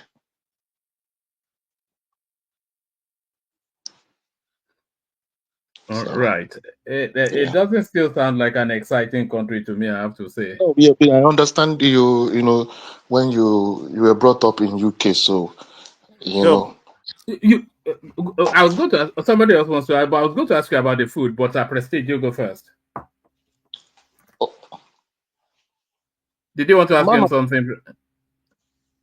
I just thought man of Prestige ego about the safety of his places. He doesn't have any question to ask me. No, I was going to ask you, what's Man the of weather Prestige. like? What's the weather like? Hello? Hello, man of Prestige. Are you still there? Can you hear me? Yeah, I can hear you. Yeah, I was asking you, what is the weather like? Or you want me to answer a question? I don't know what you said. I think I went out and come back. I don't know what happened. It's just like Canada. Oh, okay. Okay, so very cool. Okay. Yeah, I think we're almost on the same latitude with Canada also. So it's just like Canada. Okay. And is Simon Ikpa making the news there, the mainstream news? Is it making the mainstream news? See, when I hear Samuel Ekpa, sometimes I often laugh like Samuel Ekpa. I don't know how he managed to do this miracle. It's just a normal citizen walking around his life. He only gathers his phone in his room and he makes noise, and people back at home are jumping up. Yeah, Samuel Ekpa. I'm like, Samuel, what? It's just another immigrant living his life peacefully. So I don't know. It's not in the news in Finland. Who cares if the police arrest a foreigner? It's going to make the news, but anything after that, it's just another immigrant doing his own thing, finding survivor. So I think he was able to get a niche among exploiting the aspiration of people from Southeast, or probably some people from Southeast, and he I just saw a lot of Finnish media at his convention. When they were having that convention, there was a lot of Finnish media. Yeah. If you need, it's just an email. You send an email to them, they come. They've got nothing to report before. The police are chasing after drunk people at nights. So if you want to come to Finland and you need media, I will just send an email to the news. They will come around with their long speaker. They don't. Those are party organizers now. They will come around. So those things doesn't really count. They are just normal. Like you can rent a hall, send an email to news media, then they will come there for okay. They have just to get a story to say. Yeah, someone is doing this. Hey, That's the way it's done here. It's only Nigeria that is making a big fuss out of what he is doing. We see him, we laugh like Simon. Man, okay, continue to. Have you ever seen him before, Simon Nekwa, or is in a different city from you, maybe? I think I've seen him before he started all this, maybe one or twice on my trip to Helsinki. We're a small community, we can easily run into each other. So that's the kind of, so it's not a big deal, but those that wants to make it a big deal, because I don't know. And for Madam Zita that was talking of probably coming, please, you can come, it's safe. You will experience safety the way you've never felt. Like you walk at 2 a.m., nobody cares about who is going there. So Simon Ekpa is not this phenomenon or infamous phenomenon we proclaim him to be. You don't see him in that way in Finny. My brother, Samuel I Ekpa is just just, asked that's yeah, I'm just telling you now, Samuel Ekpa is just another immigrant looking for his daily bread. What sort of opportunities do you have there for the Nigerian? What sort of opportunities? The issue is the language is a big barrier.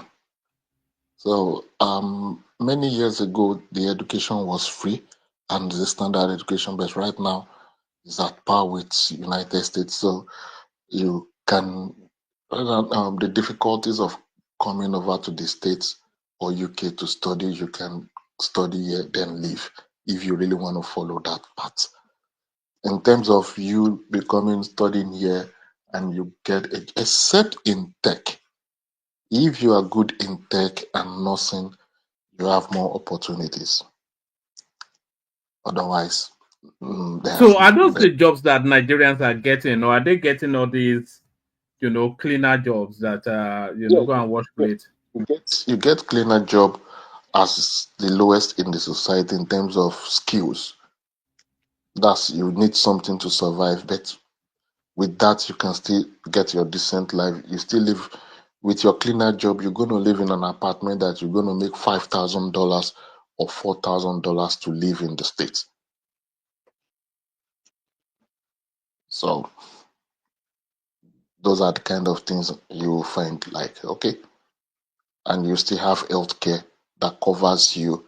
The kind of sickness you fall, if you fall sick as a cleaner, I hope it's not going to bankrupt you. Maybe the last I fell sick sometimes ago, I got a bill of 23 euros. A friend did heart surgery, he got a bill of 630 euros. So that is the kind of society. It still doesn't fill me with excitement. It still sounds quite boring, to be honest. With excitement is meant to just tell you it is not hellhole. So, yeah. All right. Thank you very much. I just returned from work. It was nice hearing you. Madam Zita, Baba, what of Baba Janle Koko? It's been a while I've heard from him. Yes, it's been taken by work. Busy. Yeah. Busy. Prime Dot, enjoy the rest of your weekend. All right. Shall we wrap it up here? I think we may well have run the course of. Yeah. I saw you on your cousin's show earlier.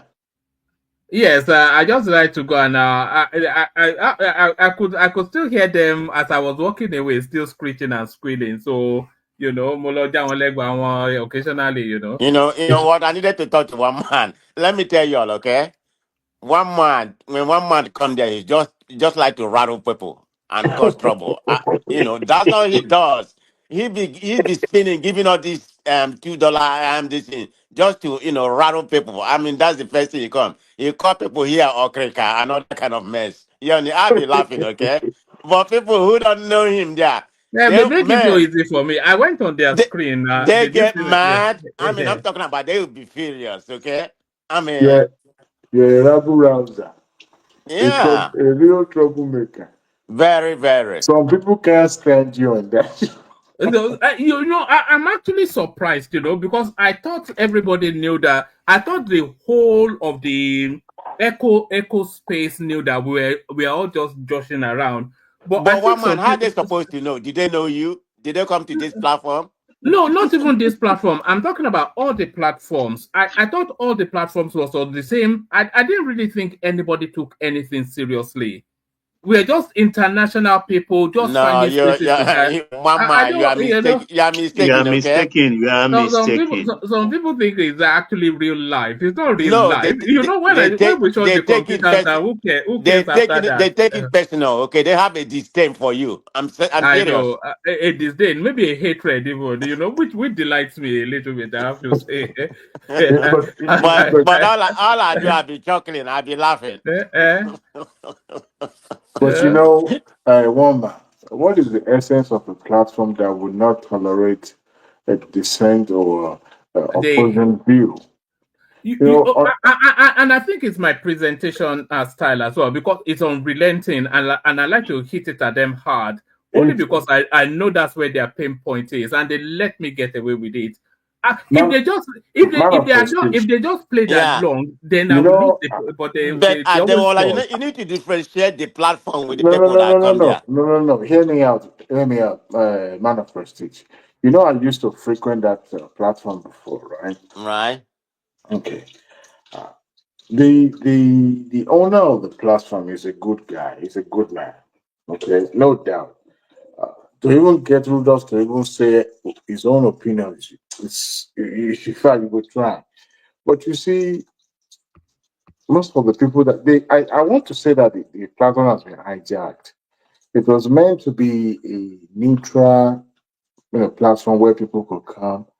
You know, we used to do ranting and you rant about something, but I realized that it gets to a personal level, and people started, when people started cursing each other, mentioning family names, it became a little bit irritating.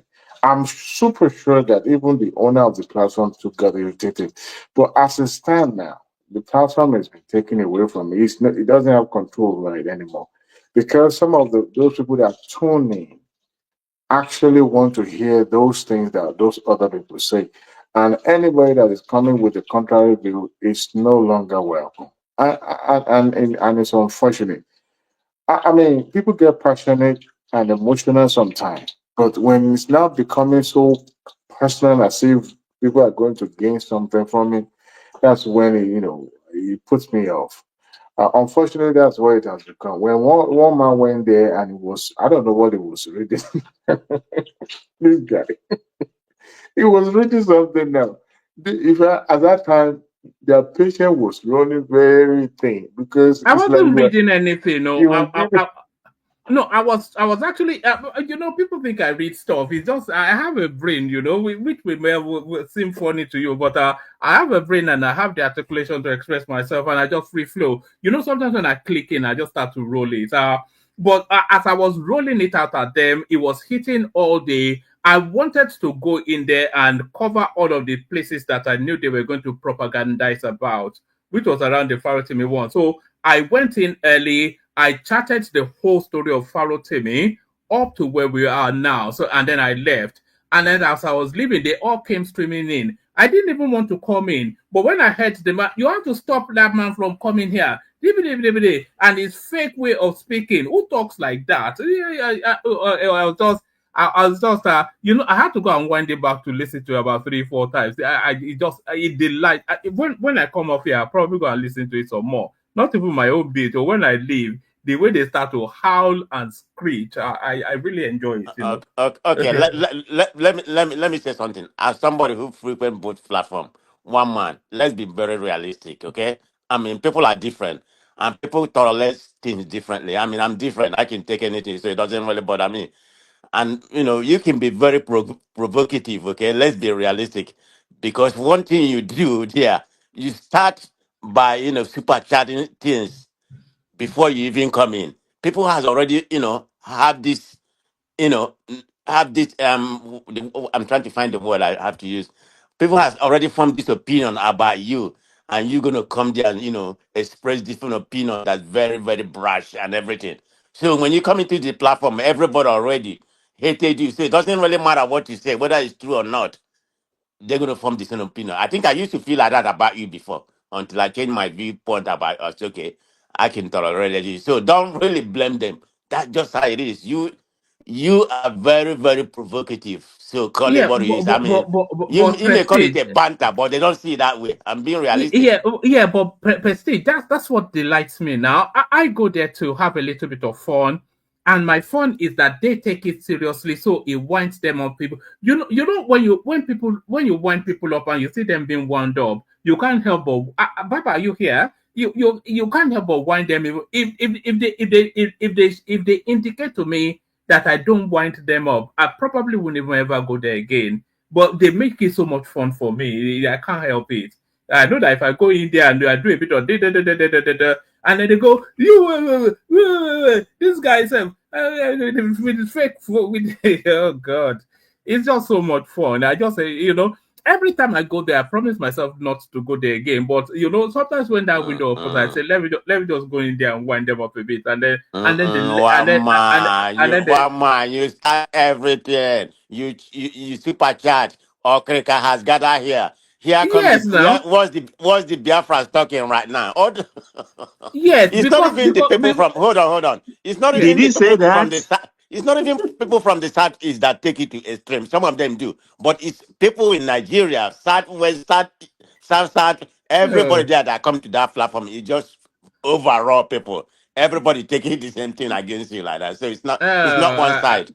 No, I don't. I'm not sure that I care enough to care enough. Man But of prestige. just. Did he really go there and said you or Krika people? Yeah, No, ask one man now. no, Ask him. I didn't say that. Or when did I say What that? man? Come on now. You want me to bring the chat? You never say people about Okrika people gathering here. No, And you have said something about every time they come. I You may say what super is chat what it. is It was in Gibberish? the heat of the moment, What is but you did. Gibberish? Biafra has gathered here. Come on, one No. man. I didn't say that. I may Yes, you have super did. chat. I may have super No, chatted I'm it. saying this. I'm saying super chat. I didn't say what Oh, you said when you come in, but this is your super chat, 2 or 3, before you yes. come Now in. it's just to support the platform now and to encourage people to By super insulting chat. people With there, calling them and you Okrika. expect them It to doesn't tolerate really. it. Well, I expect them to super chat back to counter me. That's why I'm just trying to encourage them This to is super every chat. day, okay? Baba, Eh? this is every day, okay? Yeah, but I'm I'm in contributing. stitches. Am I not contributing to the platform? I super chat about 3 4 times every time I go there. Nobody's prohibiting you from coming, okay? My own issue is that I'll be laughing, I'll be chuckling every time you come in, okay? Because I they're can gonna say picture them stoning him. Stoning him. they're gonna say here come the devil.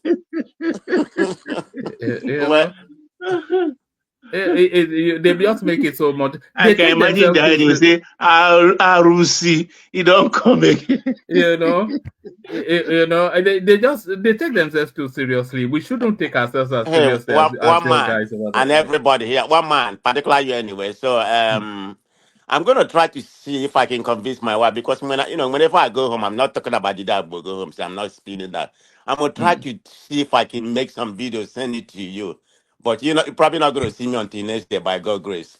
So this is probably my last night. Okay. Then we That's why have I'm staying up here. all right. We I have to wish wish you you a safe Merry Christmas journey, then. Yes, sir. enjoyable holiday, I will and try. don't play too hard. No. The first place I'm gonna go when I land in Lagos, I'm going to Amala Joint, okay? Yes, that Wow, everybody does wow, that. wow, wow. Yeah. Eat some The- panla for me, I beg, and the- Bokoto. I'm yes, gonna try. I'm I jealous mean, already. my first meal is gonna be Amala, and yep. That's what I normally Okay, you are a eat. Surulere boy. Go to the usual joint now. You know, Shita. Yeah, I know about that one. Yeah, No, go there. Go taste Shita. It's not there. yeah. But anyway, good night, everybody. Okay, one man Good greet you, bye. night. Okay. All right, sleep well And and All Merry have a right, very all Christmas. nice right, Baba. Merry have Nice a very talking to Christmas you, nice in Baba, and evening. advance. everybody. Okay, and Merry my brother Christmas in Dole. advance. All right, bye bye. All right, Bye. so that's Man of Prestige. So safe journey to Man of Prestige. Who Okay, is All going right. one to? man. Good night too. All right, good night. Adewale. All Good right, night. Zita. yeah. Good night. All right, so that rounds it off. So thank you everybody that's turned up and to Good night, the Baba. Yeah, and to the we're going to hear from Remy in a moment, and then we'll shut it down. And to the Rudolph people that are listening, because I know quite a few of them do. I don't take it so seriously. I just come here. I consider you guys friends. I don't really care enough to care enough. You shouldn't really care enough to care enough. Peter Obi doesn't know you. If Tinubu doesn't know me, who cares about anything? We only don't just don't make it easy for me to rile you up, because I'm one of those people in life that like to rile people up. So if you make it easy, then I'll continue to rile you up. But don't worry about it. We will continue to come into your platform every so often. But that's just it. Remy, are you there? I'm there, but nothing to say because yes. All right. Thank you, everyone. The super tata was Ayo. So thank you, Ayo. Of course, I know that I always come through for the platform. So thank you, Ayo. Thank you, everyone. See you tomorrow.